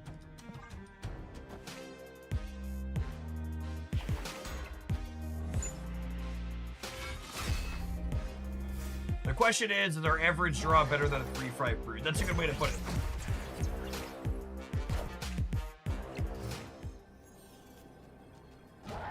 Hail to the king, baby. Oh, all our draws were good except for the Psylocke, yeah? Tar and feather that gamer, please. Get him out of here.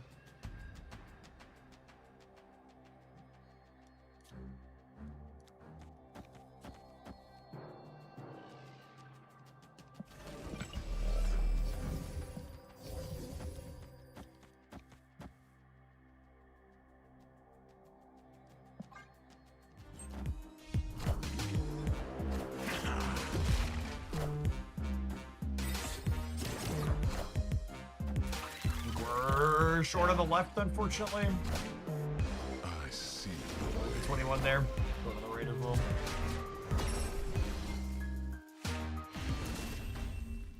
Unlucky, unlucky.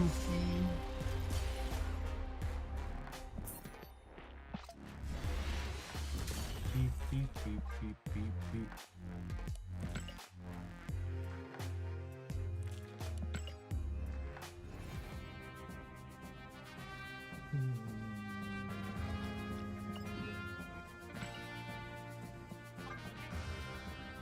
Wish I didn't have to click so many times to collect these silly alliance missions.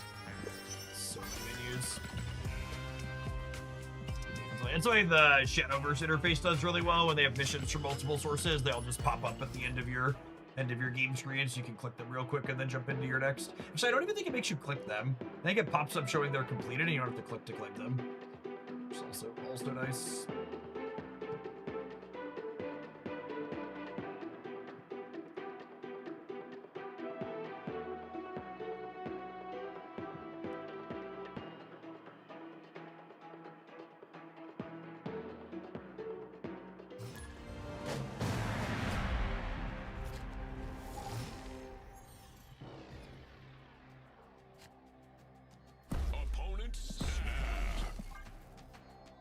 Yeah, the Savage Land definitely didn't do us any favors in that last game.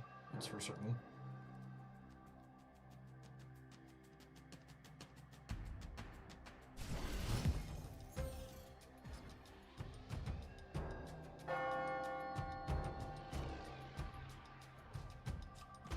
Alley-oop.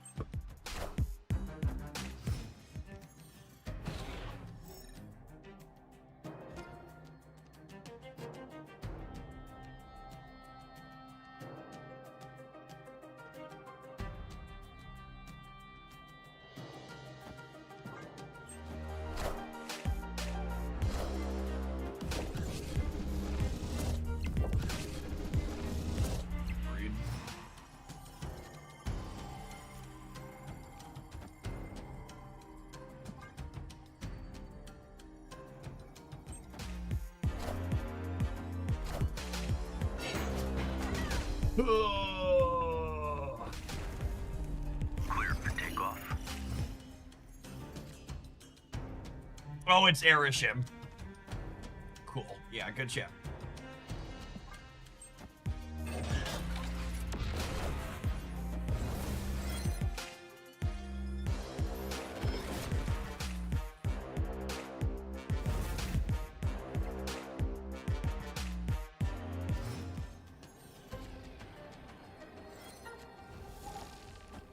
Alright, excited to see what kind of slop we die mercilessly to here. My body is ready.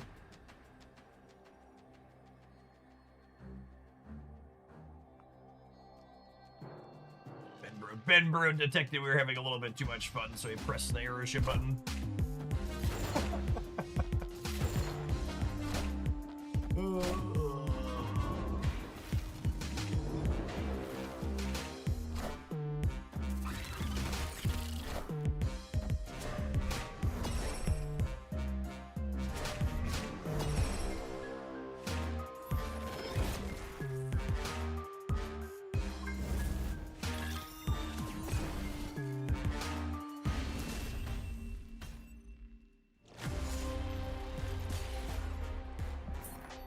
Imagine playing Arishem when you could be playing High Voltage Overdrive, the Arishem game mode. Can't we just let all those players go play Arishem mirror matches in the Arishem game mode? The rest of us can just stay sane and not have to deal with it. That would be nice.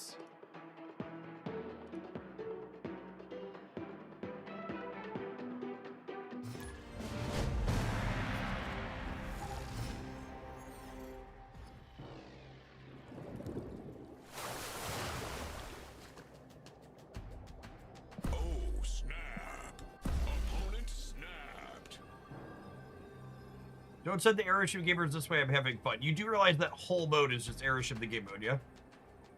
So that's the one where every player has random cards in every deck they play, yeah? Or am I misremembering?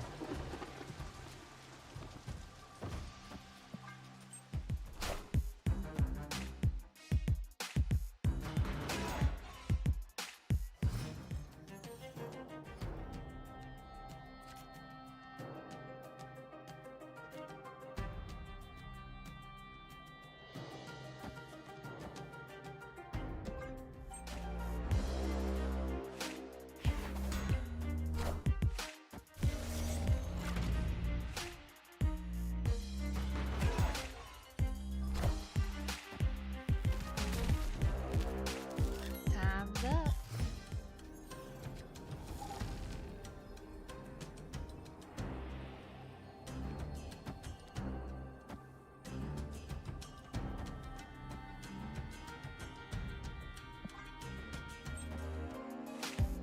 Rewarded for making the other shield here.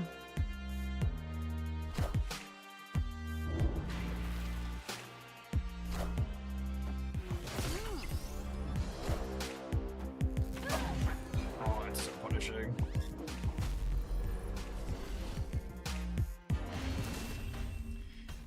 Oh, why did 2 of the penalties have to go on their thing instead of being bonuses on mine? I'm so sad. I'm so sad.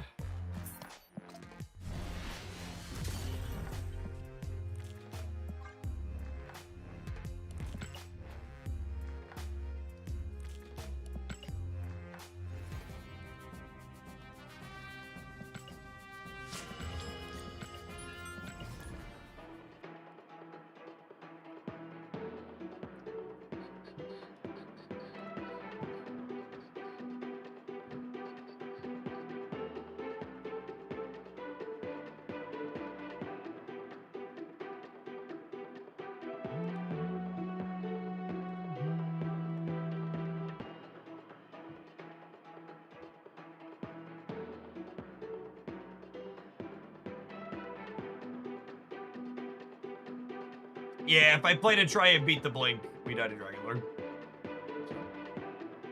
6 in one hand, half dozen in the other.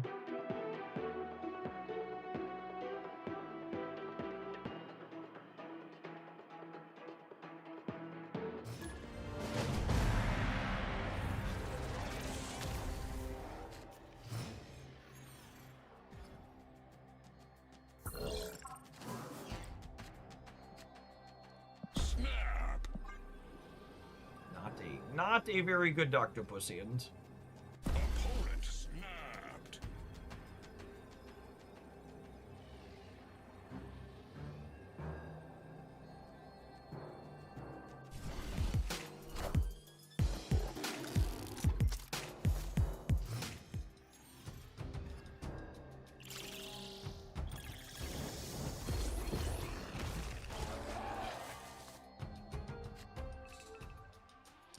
Zabooby, eh?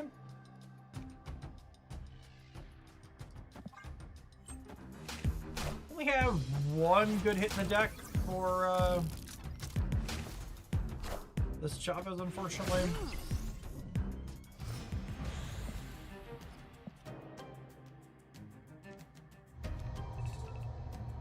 Well, we got her. That was the one.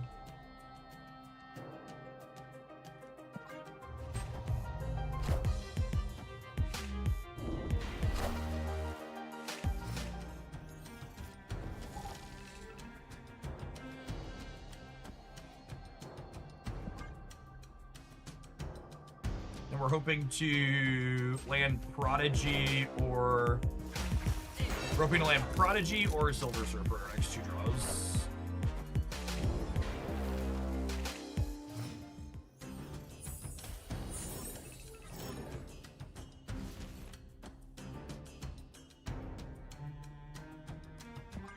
I'm not going to play anything else out here because we want to brood the center. And the hope is we can spike Prodigy or Surfer to make Carter a little bigger before we do that. If we're really lucky, Prodigy might even tie the Chavez on the right.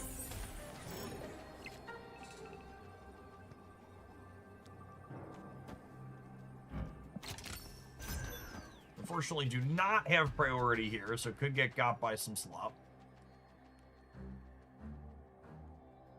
Thanos with Destroy Mode is actually pretty bad for us on left. We'll put Maverick up front, which will make our brood a lot worse. Victory.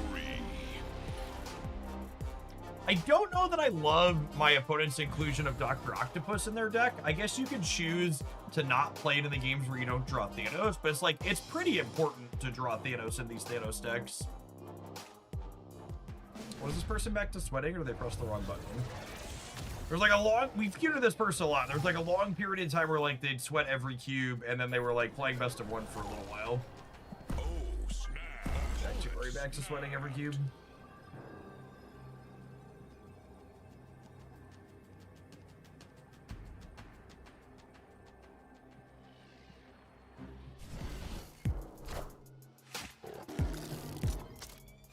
It's one of the things that makes the tension on Dr. Octopus interesting, is it kind of feels like anytime you Dr. Octopus and then you brick on one of your key cards, you probably messed up. So the biggest data point I want to share from the information this morning is that over half the people playing ladder matches so far are playing Thanos. And what that means is all of the data we have is incredibly biased because it's a lot of mirrors and pseudo mirrors. So there are a lot of interesting and fun deck lists to look at, but in terms of like what's competitive or good long term, we don't really have any insight into that. So some fun stuff to look at, but like, is this? I think there is a non-zero chance that it ends up being a little Agamotto adjacent, for lack of a better term, where he's really popular right now, but that might not hold. How do we feel about Dr. Octopussing? Here's an interesting thought. What if I do this? It gives me a chance to penalize this. It puts Maverick back on top, and I'll still have time to play him. Yeah, I think I'm into this.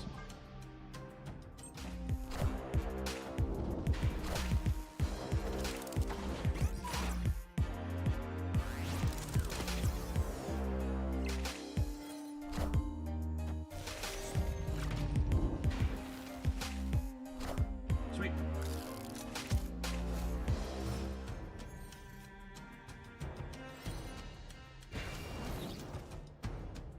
And then I think my game plan here is I'm going to do this, so this way if I top deck Carter, I can Carter here to power the Maverick up.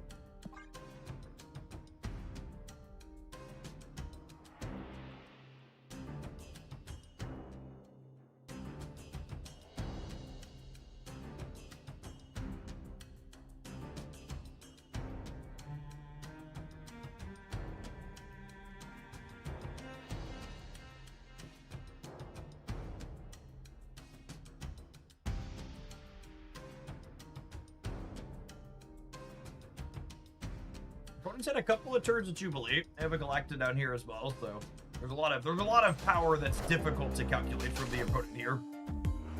It's gonna be one of those we really want to play for all 3 lanes because they have a lot of stats we can't account for.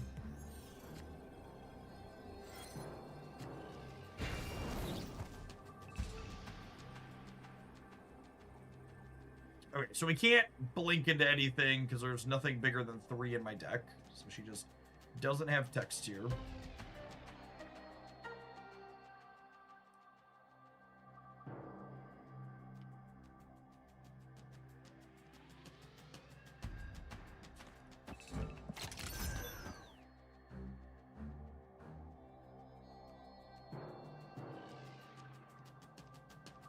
I think I just want to spread Eagle here. Eagle! They didn't play for the right, which is bad for us. That's where I put my Maverick buff.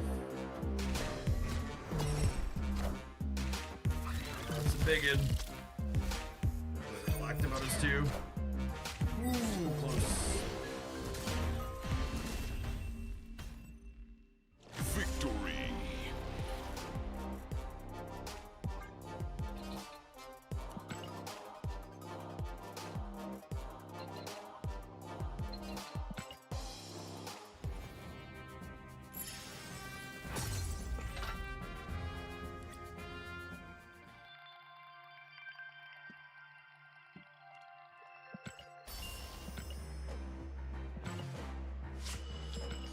Do quick draw effects trigger with a top deck Prodigy? They do. You want to have the fancy animation on it because it doesn't know it's quick draw until it's on the board. But yeah, if you play Prodigy the turn you draw it and copy a quick draw thing, you'll get the bonus.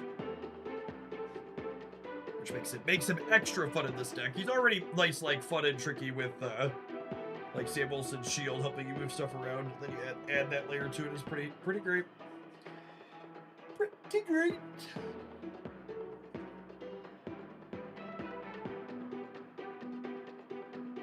The new Dr. Octopus drop. Yeah, he's inside of the high voltage game mode.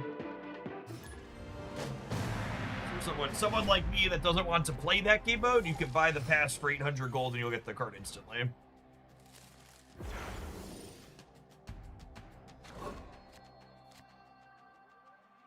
Snap.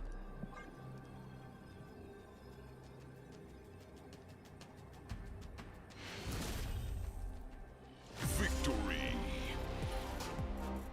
Oh, chat. Anybody know what harshed the vibes today? We almost hit 7,800, and now we've pulled back. We've pulled back from there. My line is only supposed to go up.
Speak up, you're on mute, Mood.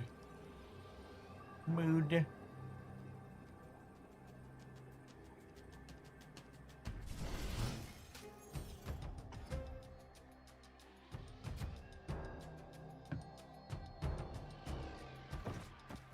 makes where are we playing Sam easier. Death card enjoyer. Which card?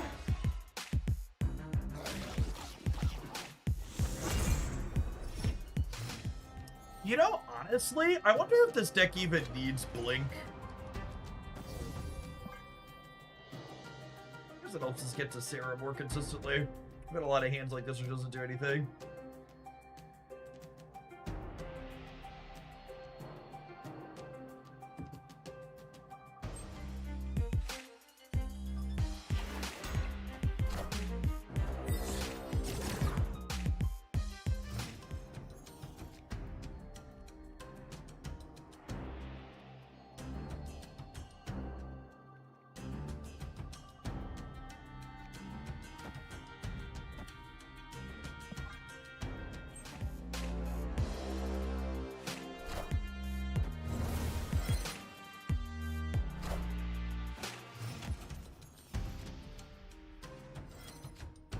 Oh, I suppose with the Doctopus, I could blink into a 3. However, if I blink into the 3, I shuffle the Brood away, yeah? Mixed feelings on this. I don't know if this is the correct line. We're gonna do it because it's amusing, but this might be wrong. Probably is wrong, question mark.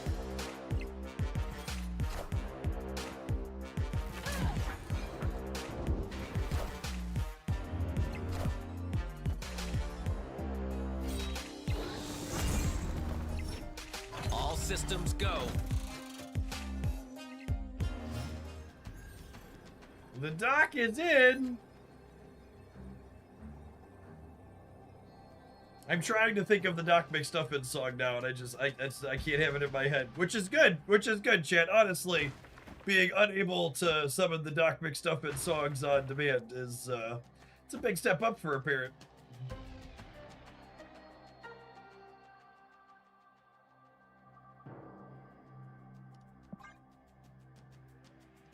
So that's the goal.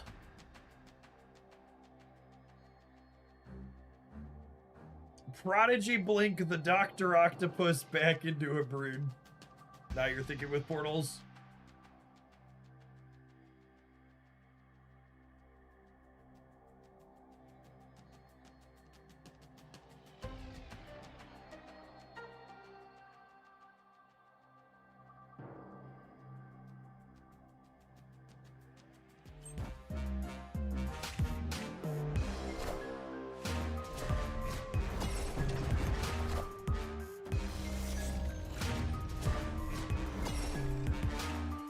Unfortunately, we're smaller than 12 on the right.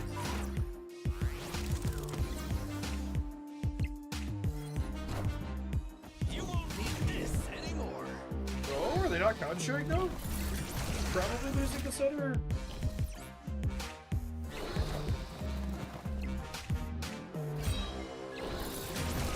Yeah, rip.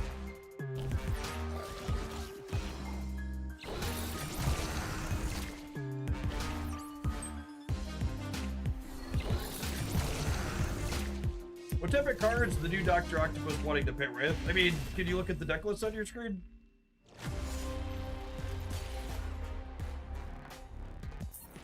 It is over here.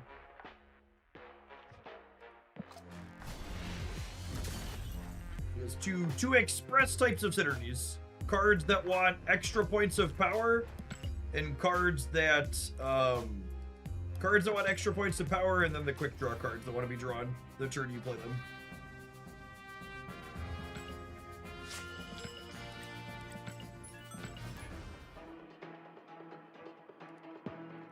What cards value +3 enough to give up a draw, I think is the question. I actually think that's a bad question. I think you get to choose when you play your card, so you are allowed to look at your hand and go, I need to draw something in particular, so I'm not going to give up a draw this game.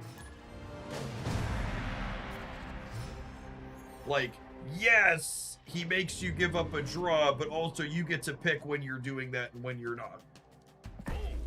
So, like, if it's not good, dope.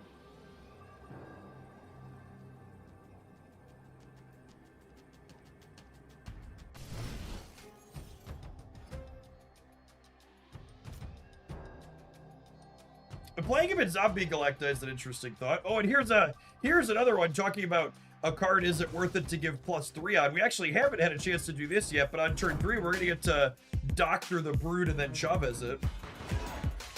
So we're trying to get into +6 here, really, yeah.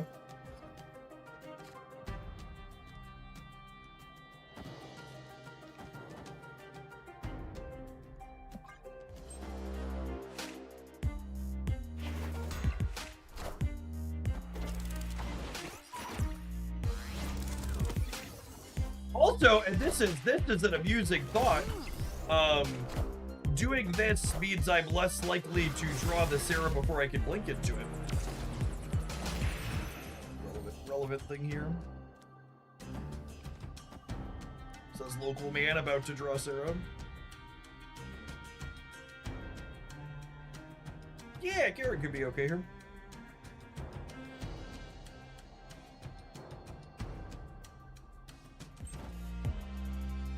That death variant is really nice. Found the goon. Found the goon.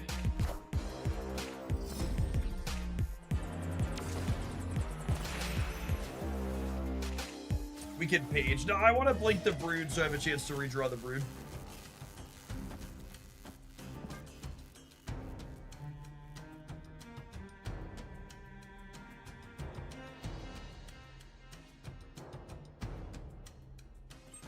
The Surfer, move my shield, Prodigy my Surfer is just such a clean line. Love it so much.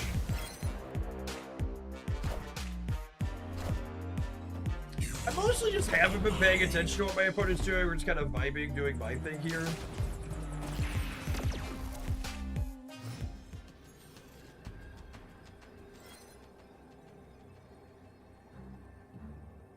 Is Prodigy on page better? No, because then I can't play 3/3s.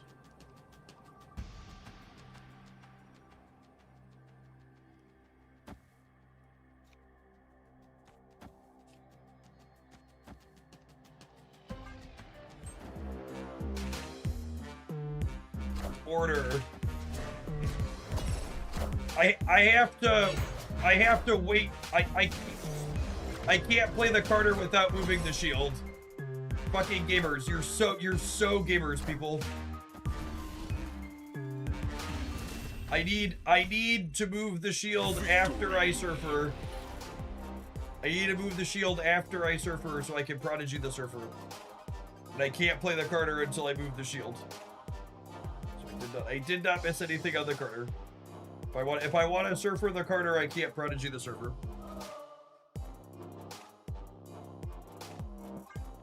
The way it squeaks out.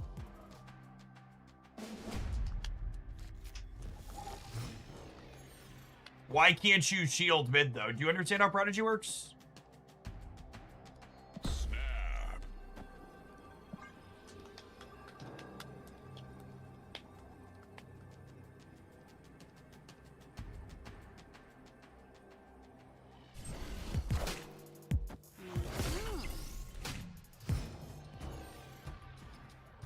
I mean, in the strictest technical sense here, chat's correct.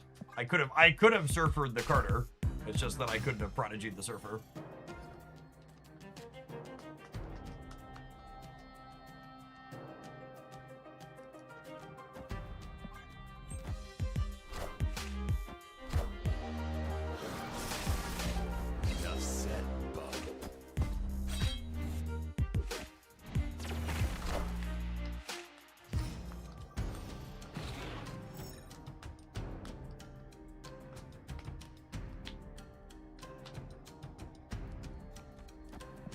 Then I gotta decide here, am I Mavericking or am I blinking in the Surfer?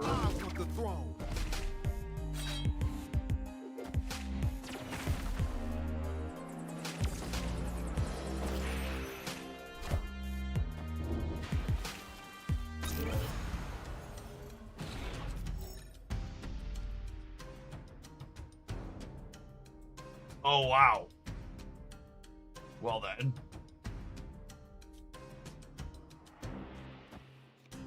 I'd like to harken back to my you choose if it's worth to brick a draw conversation from earlier.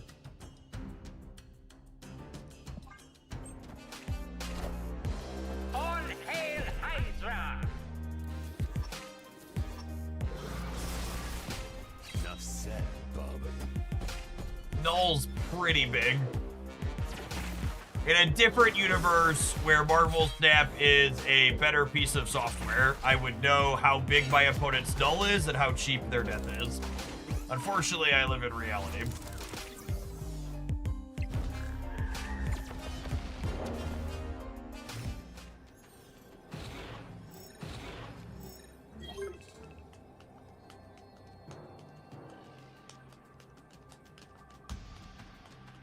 Hey, I'm no goon. I'm sorry. If your reaction was that death variant is really nice, I've got bad news about your goon status.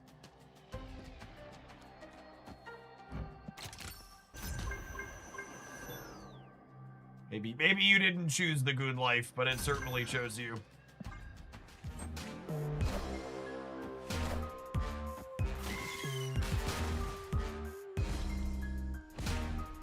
Enough said, bub. Oh, Logan, you're killing me, man. Killing me, Logan. Are we big enough for the center? I think we're big enough for the center. Sweet. Big broodlings. Why isn't Horseman Juggernaut C play? Is he not big enough? He's not. He's not big enough. His requirement is not trivial enough. If you have like 5 different power cards, I bet you would see some play, but 6 is a lot. 6 different powers is not nothing.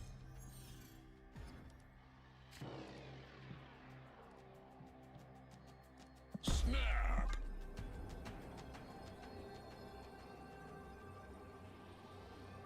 And with Brood, Surfer, Carter, this is probably a Doctopus on 2 angle.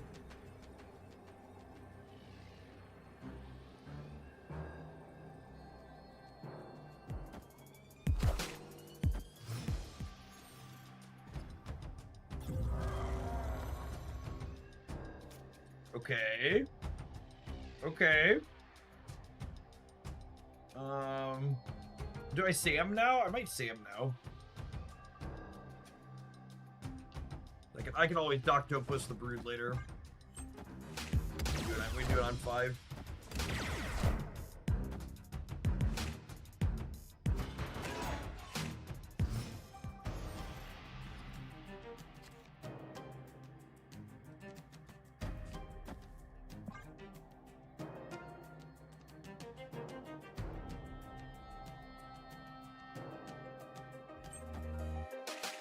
There is a definite swimsuit in the current limited time game mode for people catching up on the goon death conversation.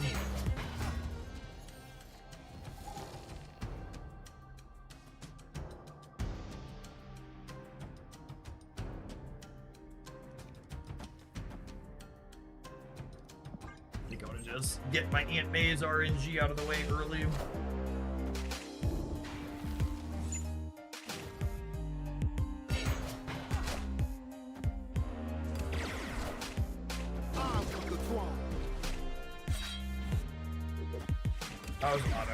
He seems to play as expected so far.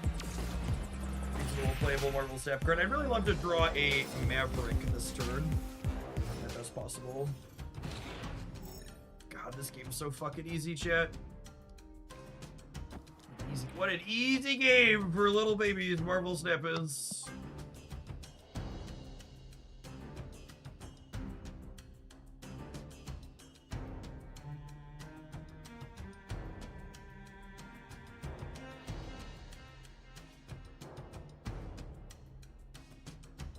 I realized Marvel Snap took requests. You should try making them more frequently. I can still lose those technically, I suppose.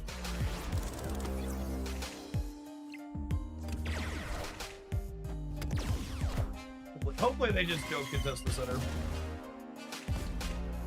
Enough said, bub.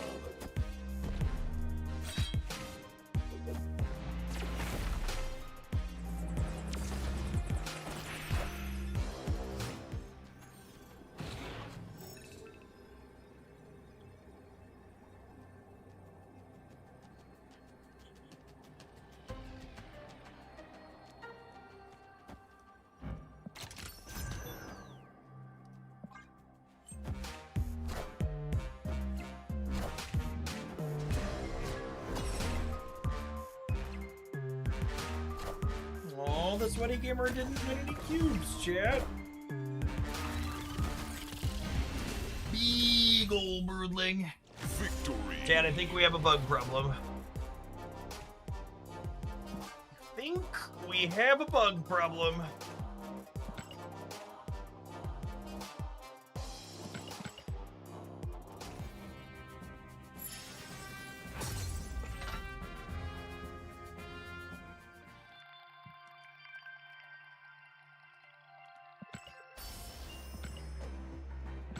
When was the last time? When was the last time we had 4-for-4 beggars released at the start of a season? Has that ever happened? There's always a stinker, right? Have they ever gone 4-for-4 before? Zombies. I mean, you have super revisionist history there because the zombies cards were so bad they had to buff a bunch of them and like emergency timing buff a bunch of them. That's very revisionist. The zombie Scarlet Witch was like a 3-2, right? Last month, stop it. Get some help. Sweet. We have all 3 of the new cards that aren't the season pass carded here. I think. What's the best way to put it? I kind of hate saying this to a degree, but it's true. So I need to say it so people understand. Jane Foster and Psylocke are the types of cards where if you're someone who doesn't buy every card, you can probably could/should skip them depending on your resources. And this deck's a good example of what I mean by that. You could take the Psylocke and the Jane in here and cut them for your favorite other 3 energy cards, and the deck's still very good and playable. They're not core tenets of the deck. They're not what you're building around. They're good. They felt playable, reasonable, maybe even the best in their slot. But like, the deck doesn't stop functioning if you don't have them. And similarly, I think you're probably going to see both of them splashed around in a few places. Psylocke is like Luna Snow level good for decks that want to play 5s. Like any deck playing, you know, Sarah, Infinity Ultron, Blink, like any of the good key 5s that you like playing on turn 4, Psylocke's the new instant staple in any decks that want to be doing that. Dr. Octopus is neat. He is not super flexible. You really have to know that you're getting a lot out of this +3, I think. And you need to understand that, like, in games where you don't have your key cards set up in your hand, you need to not play him because you need to not brick a draw unless you're already set and good to go. But that being said, he adds a lot of points, you know? Carter, Maverick, Brood, all of those cards love getting extra stats, occasionally flipping Jane or Psylocke back on top to trigger their quick draw. Like, Psylocke, well set up, is basically a pseudo Sarah going into that last turn of the game, letting you play 3/2s out if you set her up right with the Octopus and your hand is ready to go. It's really fun releases, cool designs for sure.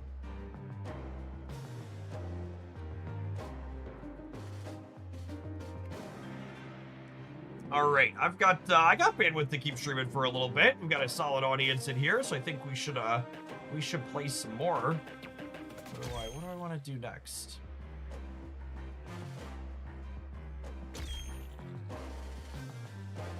Should we do this?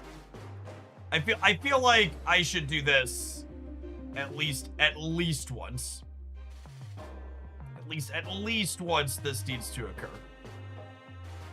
All right, I'm gonna tap an ad roll. I'm gonna run upstairs and grab a snack. We'll see you in 120 seconds for some of this. These are all 12 legal Marvel snap cards. Don't go anywhere. My ladies are lovely.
escaped.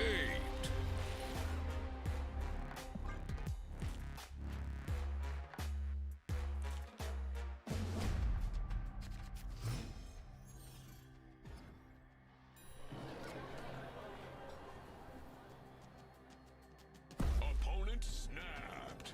Oh, snap.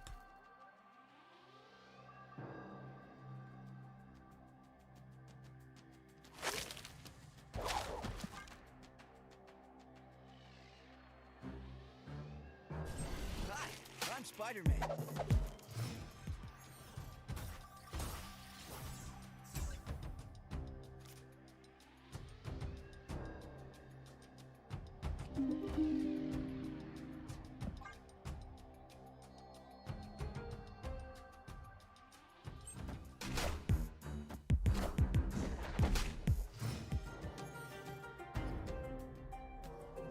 Hey, chat.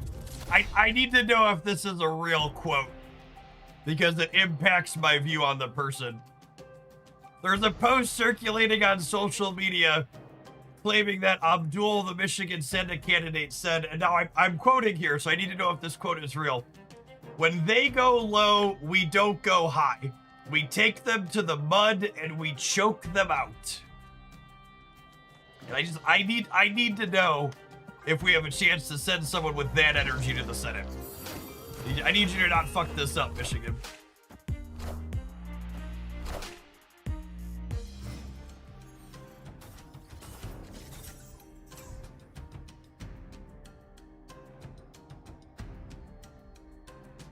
He did say that. Just so my position is crystal clear. Fucking great. Get him.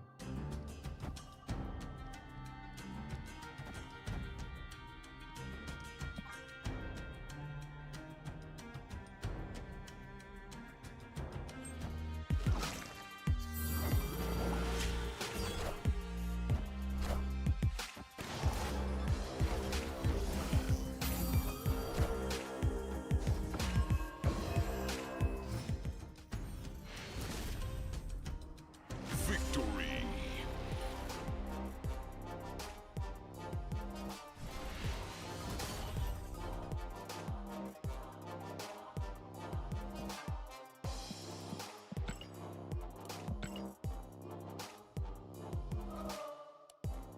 The extra great part is people who will clutch their pearls over a statement like that while endorsing a president that likes to grab women by the genitalia and tell you about it. Confirmed, here's the source. Excellent.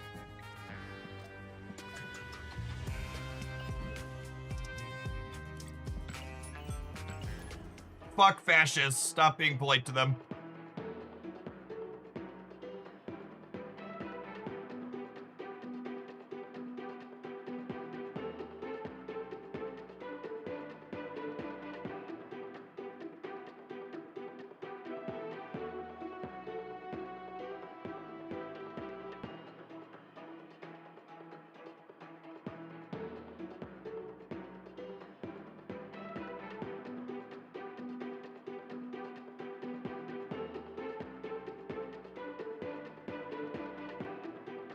I tell my older two kids all the time, you treat everyone with respect and as a reasonable person regardless of where they're from, what they look like, where they come from, etc. until they tell you who they are. And when they tell you they're a terrible person, you don't gotta give terrible people the piece of day. You can tell them to fuck off.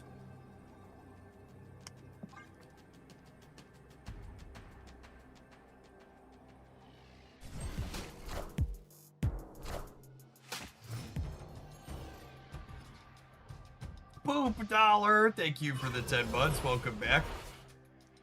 Whenever the Republicans in my family talk about how Trump is a good guy, I always commend him on his bravery to say he wants to fuck his own daughter and women should be grabbed by the genitalia, and for some reason they get mad when I quote their president to them. And it's funny. Very strange that they get mad about that. Hi, I'm Spider-Man.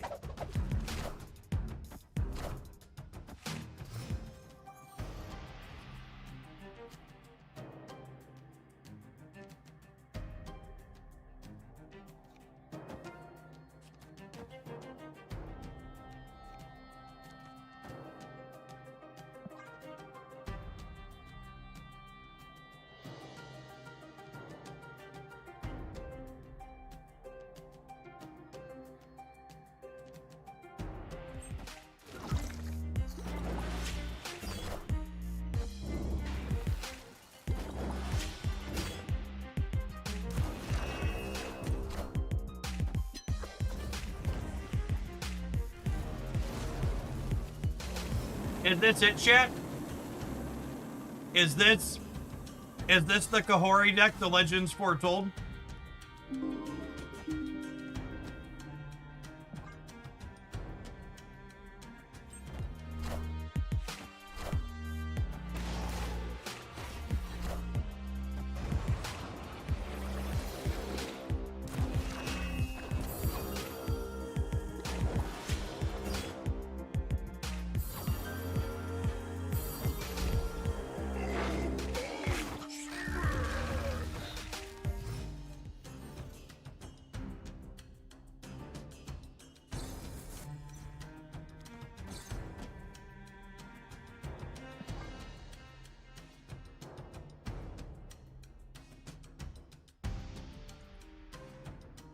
Is Shang 2.0 worth running here?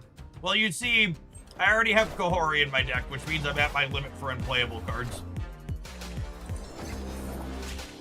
So it's hard. It's difficult to fit Shang 2.0 in. While taking that into consideration.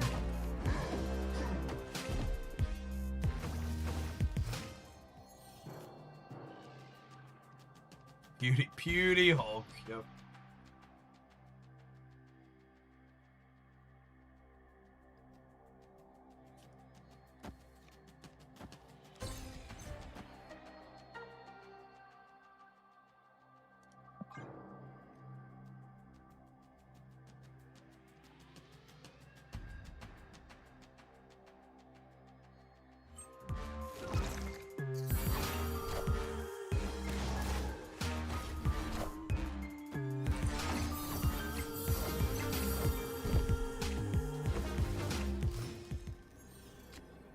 Did Kahori just put 0 points into the left there?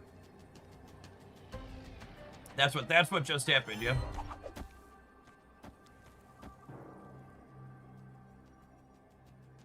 Did I end on Kahori or did I end on... I did end on Kahori, good, sweet. So I think they're gonna bail out of the center, obviously, and then we'll yank Kahori over to the right. We'll win there that way. Oh no, I made a terrible mistake. Rip. I can't believe we lost the game where I played 2 Kahoris, Chip. So I need a recount.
Spider-Man. Just like Kahori is a what-if character, so are her decks. Wow.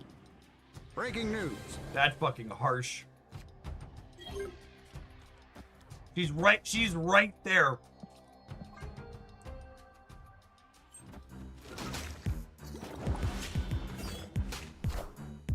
Hi, I'm Spider-Man.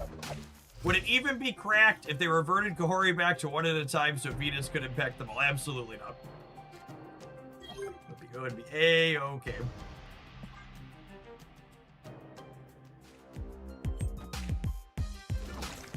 Would Merlin be a better pick over Witch since he could add cards in? I think that's probably too much clutter.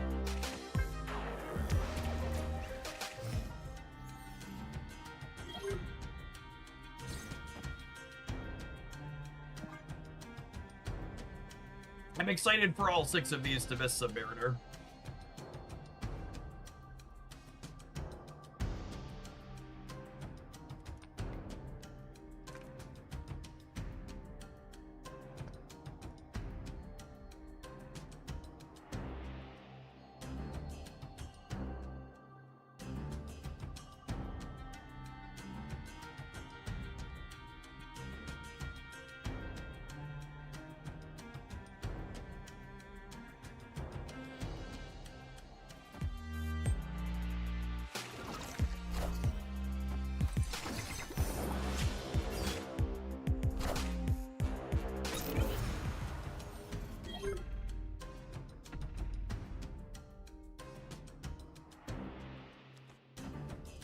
want to re-roll this one.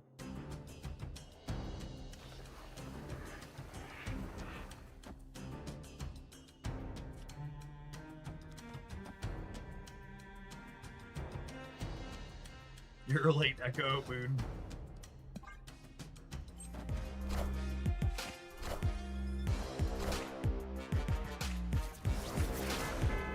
Ooh, Echo the Right to Hedge Prodigy. That's a really good call out, yeah.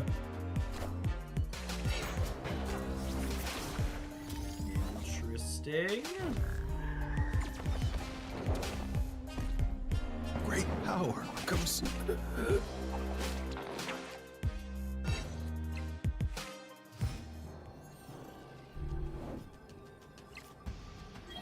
Okay, so much like the United States, we've lost the right here. I just have to figure out if we put together a win in the other locations.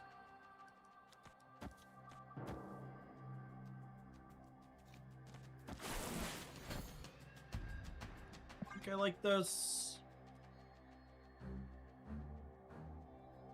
Wait, is Storm triggering? I think Storm's triggering. What did I play last turn? I played Scarlet Witch and this and Kitty. So that was only 4. Yeah, we're good. Is Angela Taco better? Angela Taco means I don't trigger Storm. I think I expect them to contest the center and not the left, but unlucky.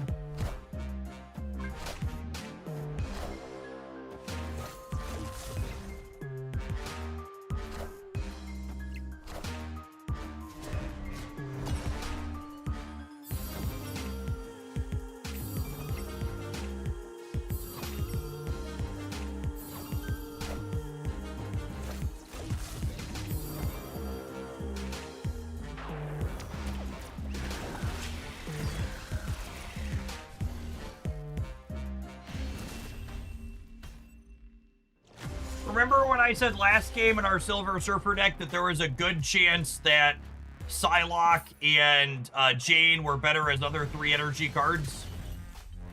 Texlop is the other 3 energy cards they're probably better as. We were playing Surfer. All natural with no interaction. When push comes to shove and the optimization happens, getting sloppy is usually the right thing to do in Snap. Alright, I think I have maybe 2 more embarrassing losses than me.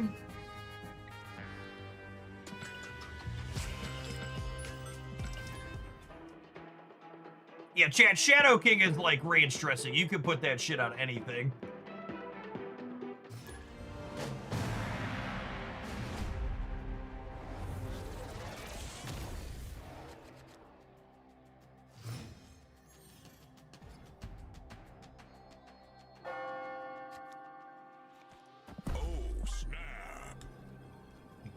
Slop it back in. It's like the tech cards are like the Green Goblin mask in the back of every Marvel Snap player's mind. Shadow King peeking out from around the corner.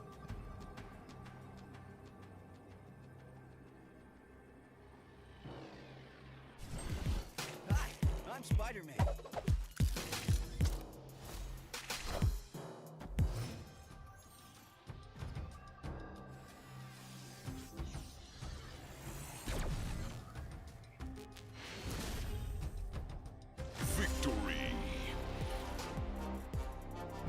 That was so good for me.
lovely Quicksilver.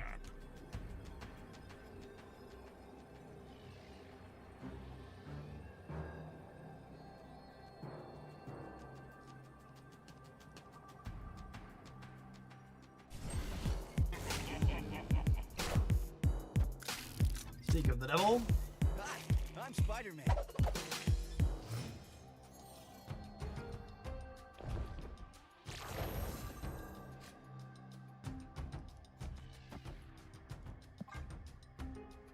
Alright, so Domino's obviously about to happen here.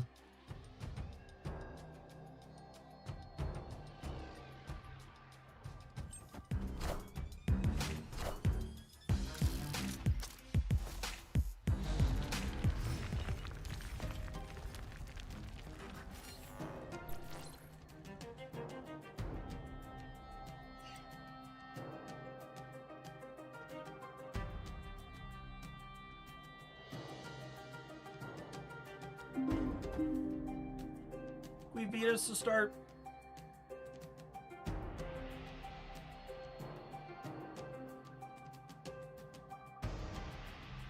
Opponent snapped.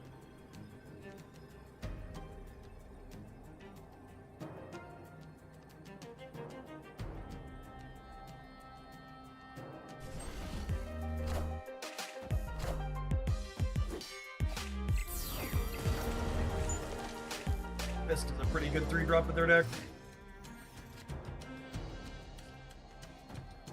I think we'll prioritize Submariner here rather than Clea, because we want the actual bodies for Mojo World.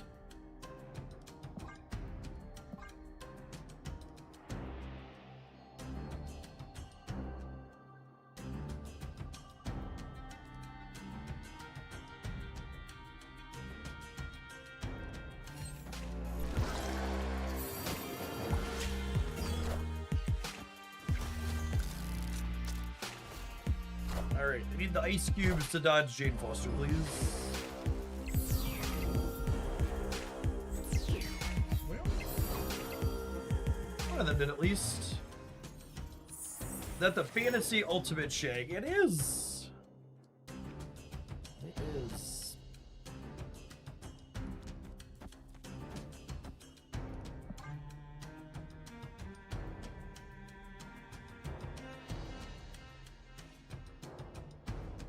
Thanos wins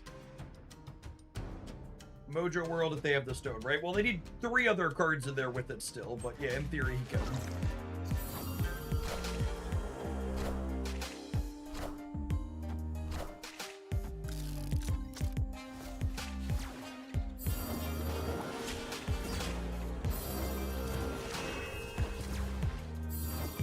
Ooh, Martyr's an awkward one.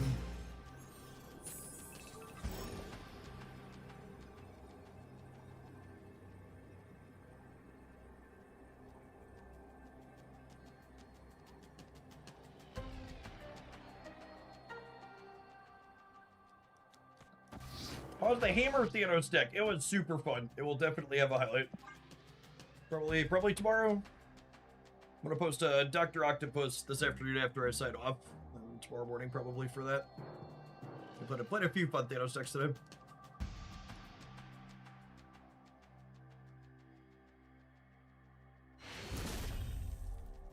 Victory. We won a game! Chat, assuredly it's just a coincidence that I didn't draw Kahori and then we won, right? There's no way those two things could possibly be related.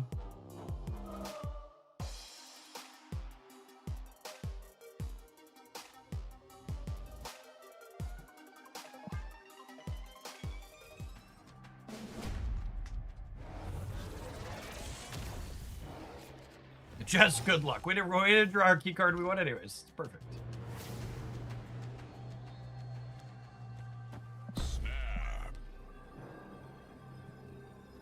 We Scarlet Witching Adeland? Probably. I don't like where you're going with this, Jeff. Perhaps we should turn around. Sure.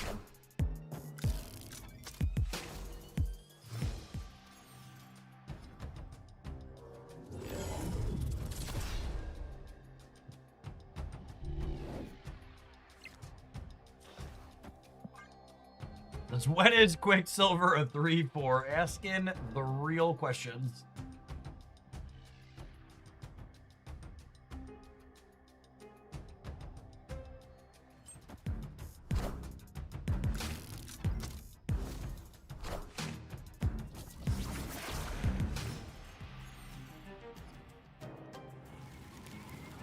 Parker!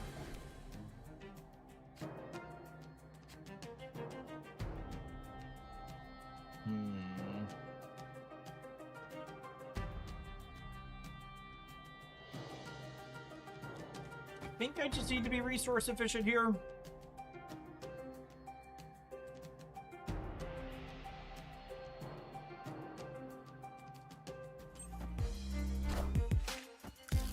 Thankfully, they reworked Gohori right before she got a card that really synergized with her. It's true.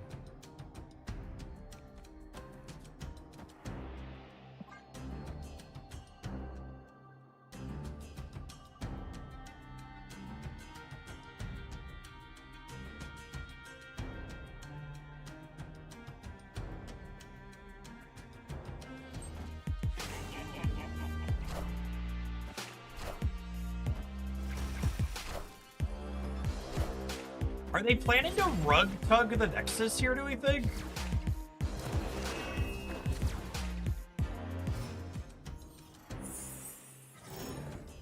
Do you think they got my Scarlet Witch? No, I witched on 2, right? So that was before the bugle happened?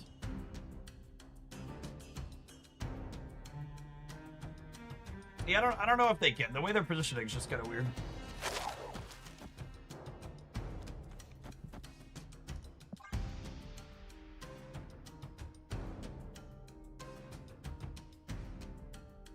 Well, they do have my Cleo. That's a good call. Yeah, so couldn't have been Scarlet Witch. Opponent snapped. Curiouser and curiouser.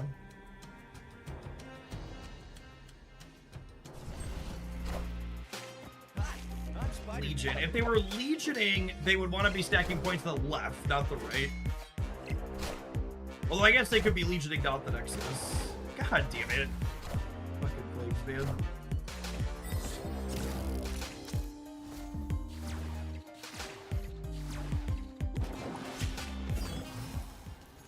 That is my Venus. That's super unfortunate. Hurry! Oh, baby. Oh, baby! Oh, baby, baby. Do, do, do, do, do, do, do.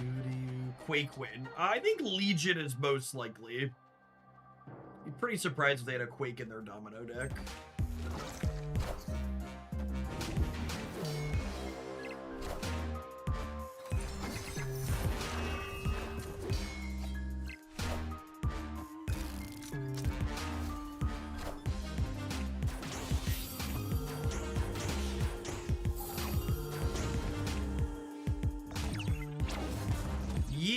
And I can't emphasize this next part enough.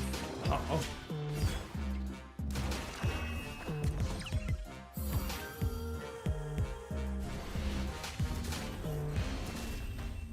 Bye, bud. Victory. Drax has finally bested Thanos. It's true, you know. What else? You know what else is true, chat? Whatever this advertising wants to sell you, I'm sure. We'll see you in 120 seconds. I've got time to keep snapping as we head on into the afternoon. Thanks everybody for hanging out for our second day of the Fractured Frontier season. I'm having a good time snapping. Don't go anywhere. If you're watching all the YouTube side, don't forget to hit the like button. I appreciate the folks that have done that already today. Still floating around 900 people as we're heading on into the afternoon. Not bad.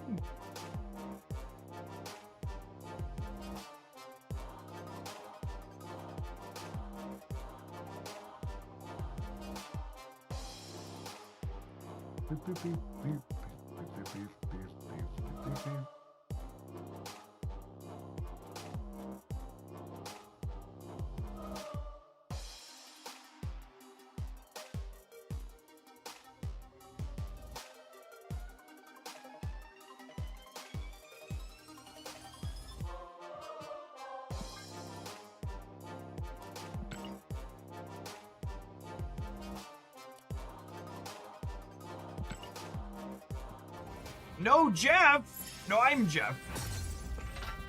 Me. Oh, do you mean the card? Chat, if I'm gonna fit in Jeff the Baby Dolphin, I'd have to cut some of my bad cards like Kahori and Submariner and Clea.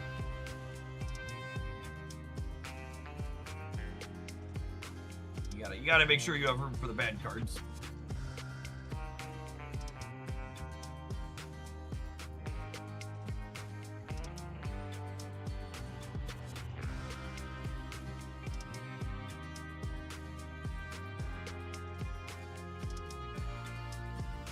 Issued Witch for magic stuff. Yeah, the magic combo decks are really bad for you.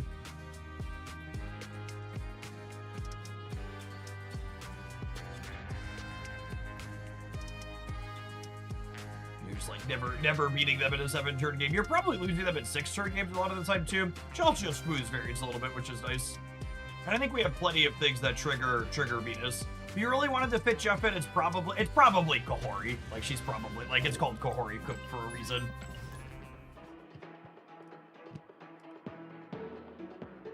Haven't had an excuse to play her in a long time. I wanted to try. Seeing her randomly distribute points across the board with no control over it really hammers home why she's so terrible. Really makes me wonder how many points could she give per card in my hand and still be bad. I honestly feel like they could probably double it and she still would be kind of mid.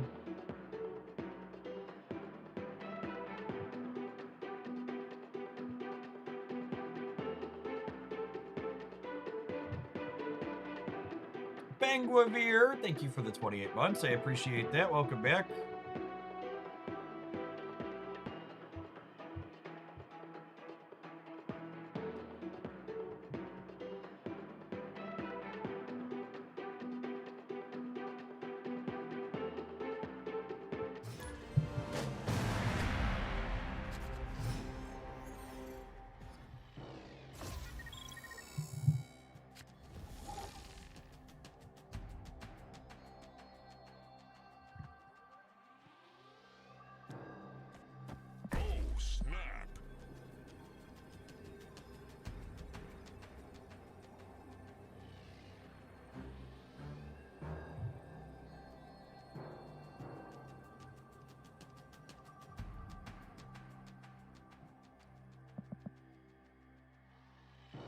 Would Merlin be better over Witch to bolster Kahori? Yeah, it's just there's too many hand size things.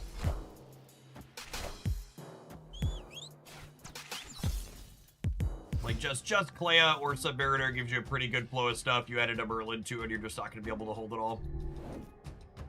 That's what it comes down to.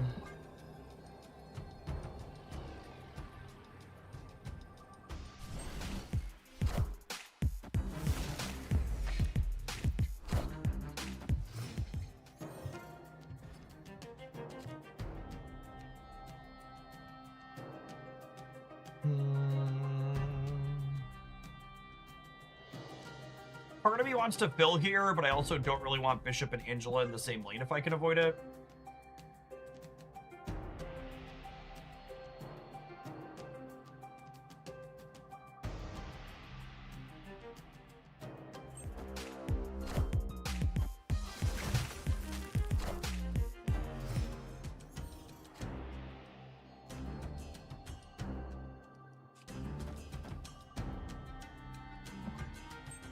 Oh, we're also going to lose the Reed's Lab because of this. That's fair.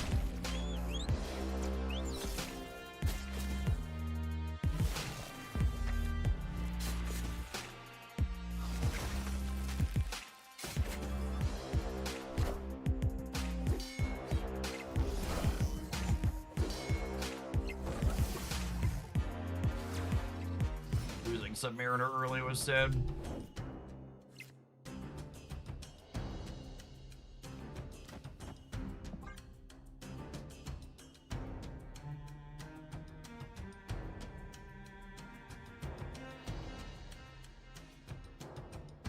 I really wish they added a warning animation to Starlight Citadel. That's a pretty good suggestion. I like when they do that with things like Cosmo and stuff.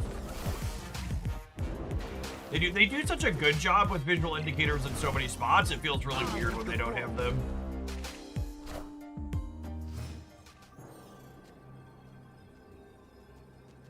Oh, my deck's empty because we got Yon, dude. Yep. There is. Keyboard.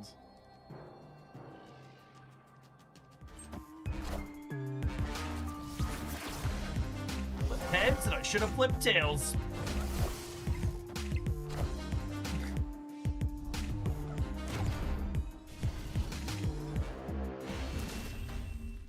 Our opponent must be put at parties.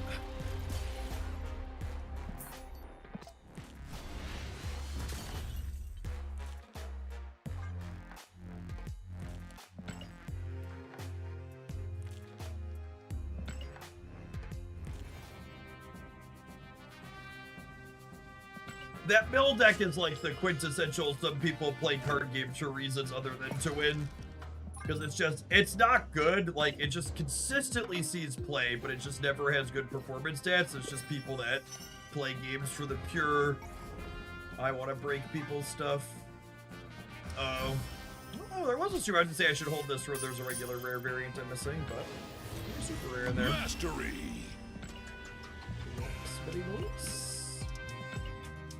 Let's play a couple of Theanos games to wrap the afternoon, huh? Some fun builds with him.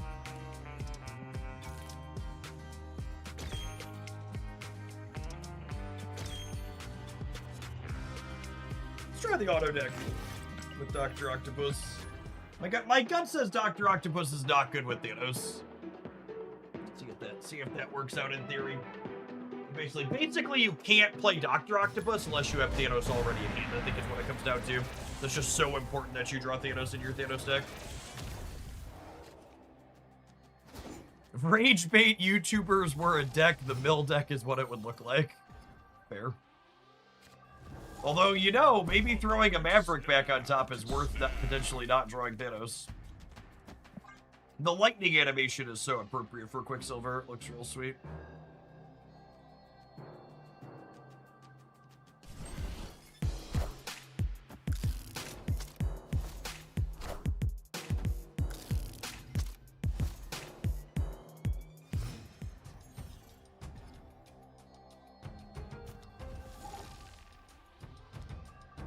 Hard to pass up Surge.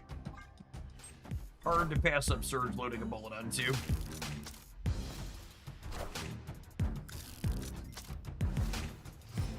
Anecdotally, I've seen more mill this afternoon. I think it's people trying to snipe the Dr. Octopus card. Oh, you know, I didn't even think about that. Yeah, you could totally cable what they're putting back on top, yeah?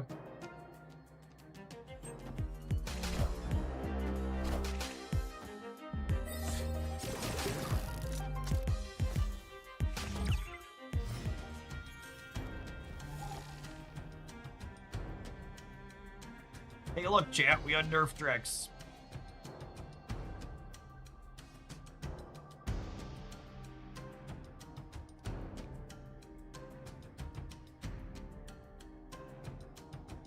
Huh. So I could Dr. Octopus Maverick back on top.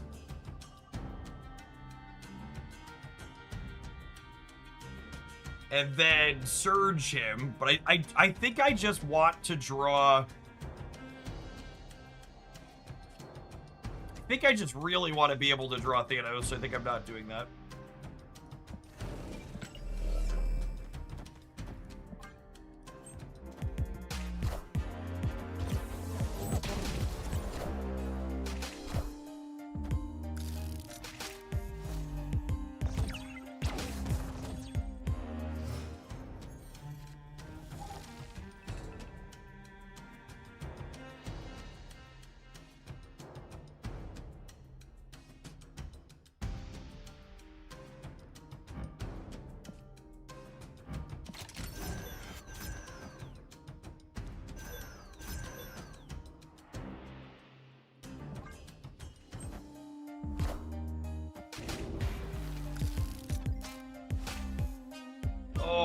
That is very sad. My Jade assuredly gets us the buff, though, yeah?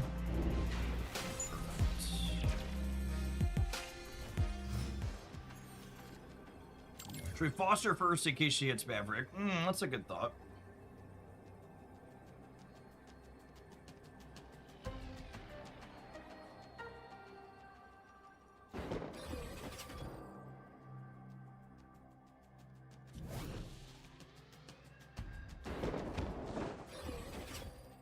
played this in the center last turn.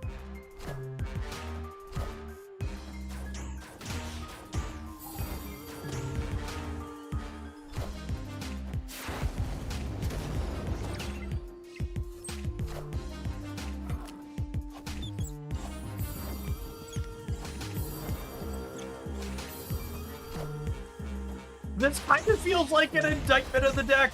Like, everything kind of went how we wanted it to go, and it just didn't matter.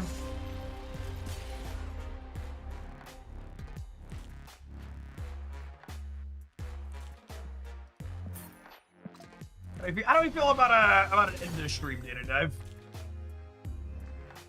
We've been jamming for 6.5 hours. Yeah, we take a look through and see if anything changed or stuff we want to grab for tomorrow, maybe. Or we call it an afternoon.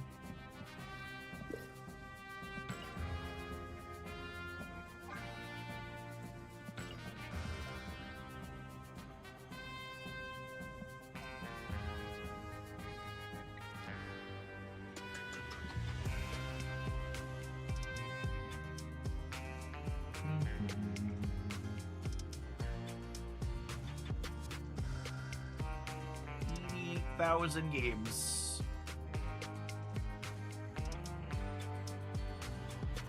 Gamers have decided that they like Karen Page, which is amusing.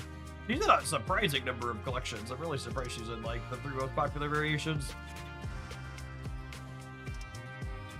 Regular Thanos, Infinity Ultron with Jane and Psylocke. I guess do the stones make you more likely to hit their quick draw? How's the math work on that? It probably does, yeah. All the stones together, you call that deck the stoner deck?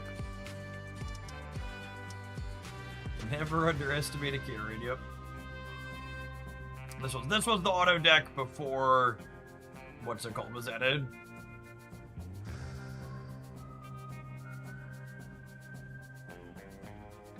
Yeah, no doubt content creators playing Page. This is an interesting side-by-side here. Similar archetypes, similar sample sizes, cube rate lower, win rate higher. Is that interesting, Delta? Cosmo, and like, obviously there's Thanos versus not here, but like another thing to call out between these two lists is we have a Cosmo here versus a Shadow King over here.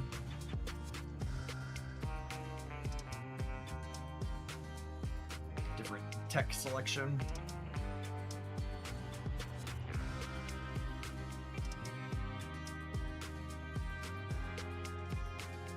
Starhawk Gaming. When your deck is playing Domino, but you just gotta really make sure you have room for the other All-Star 2s you want to play like Starhawk.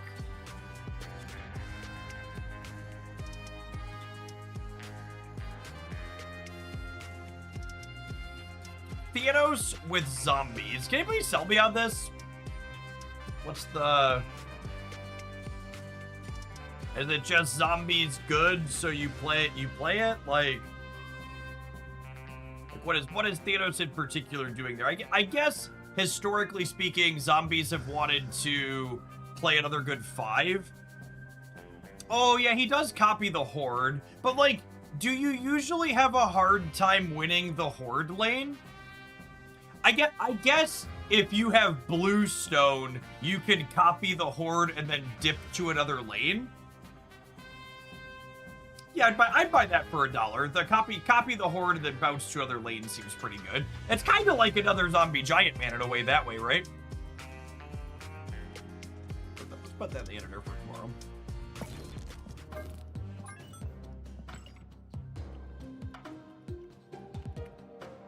I'm gonna cut the zombie sentry for Wingbeat. Any opposed? No? Alright, the ayes have it.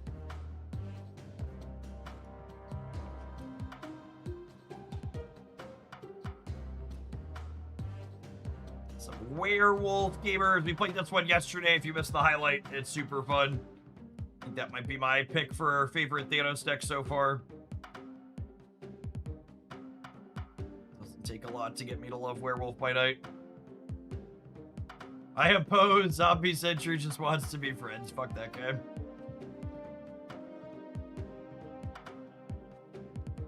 Jeff, you inspired me to try Shadowverse again, and I won 100 packs through a park chest. Nice. Very, very nice. Cool. I think we'll probably open out a little bit of Shadowverse tomorrow morning. Is my game plan. Or maybe not. I don't know. I gotta figure out what I want to do for schedule. I think we're just gonna do one variety game tomorrow instead of two. Snaps have been pretty good.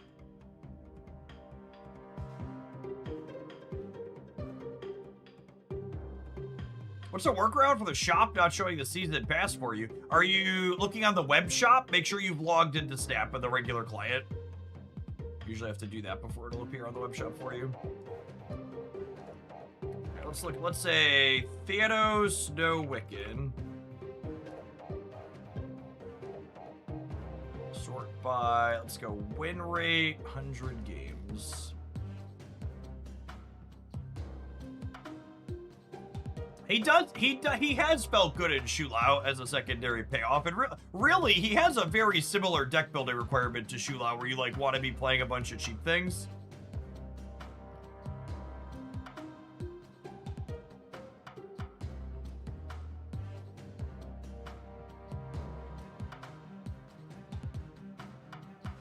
Hi, Evo's cute.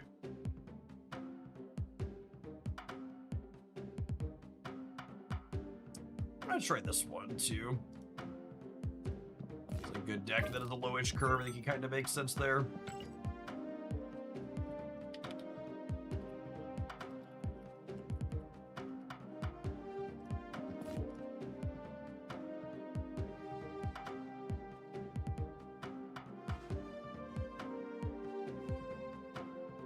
I don't hate this. He technically triggers Mary Jane, doesn't he? We played these little mover shells last season, and one of my comments was it felt like they wanted a piece of top end. I have a Mary Jane variant I haven't played any games with yet.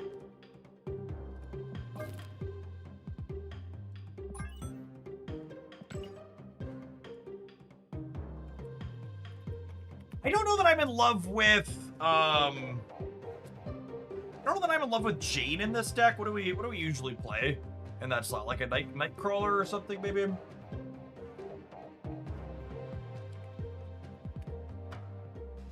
Batroc being a cheap unit can copy is good too. Yeah, that's true. Accurate.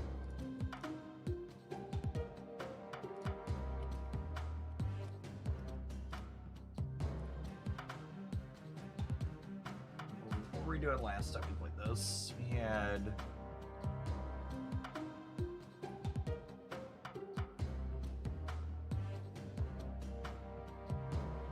Jeff. There's some Ghost Spider stuff. I don't know that I love that.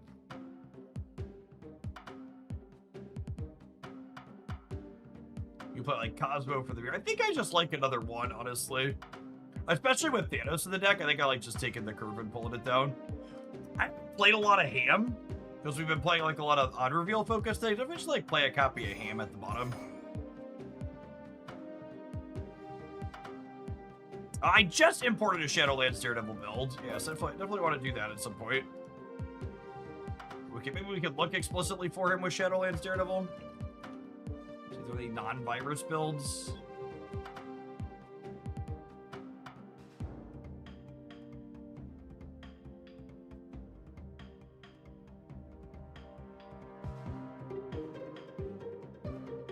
Oh! Shadowlands Daredevil with King Eitri and Jubilee Surfer is cute. I don't hate that. They're doing Luna Snow for the fight. I actually don't know that I love Luna. I guess she's a 6 for Shadowlands Daredevil. This deck is really light on 6s for Shadowlands Daredevil, which is unfortunate. But I guess he also only needs like two triggers tops to really be good.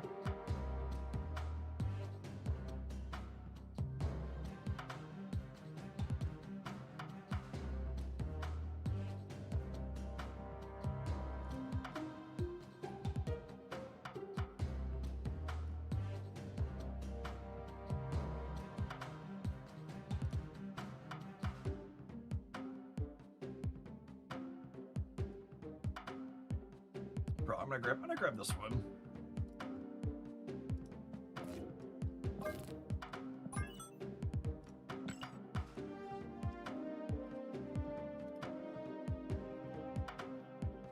Maybe Crystal. Ooh, I like Crystal.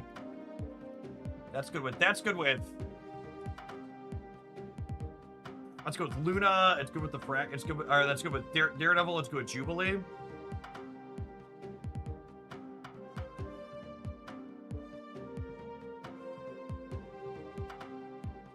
Has anyone tried Strife? Thanos asking as Iron Lad does not work. I would assume Strife also doesn't work.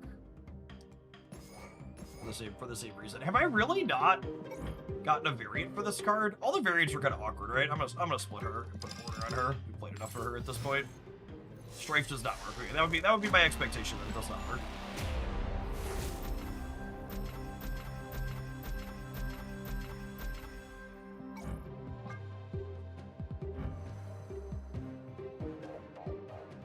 Alright, gamers, it's 4:30. I'm gonna get a highlight of the Dr. Octopus Surfer Deck formatted and headed up to the Jeff Hoagland YouTube channel.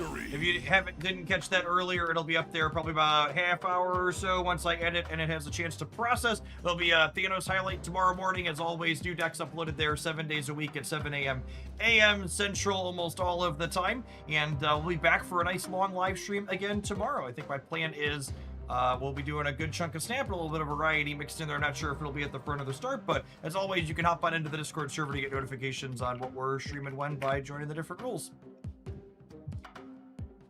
Good solid start to the season. Four sweet new cards is great.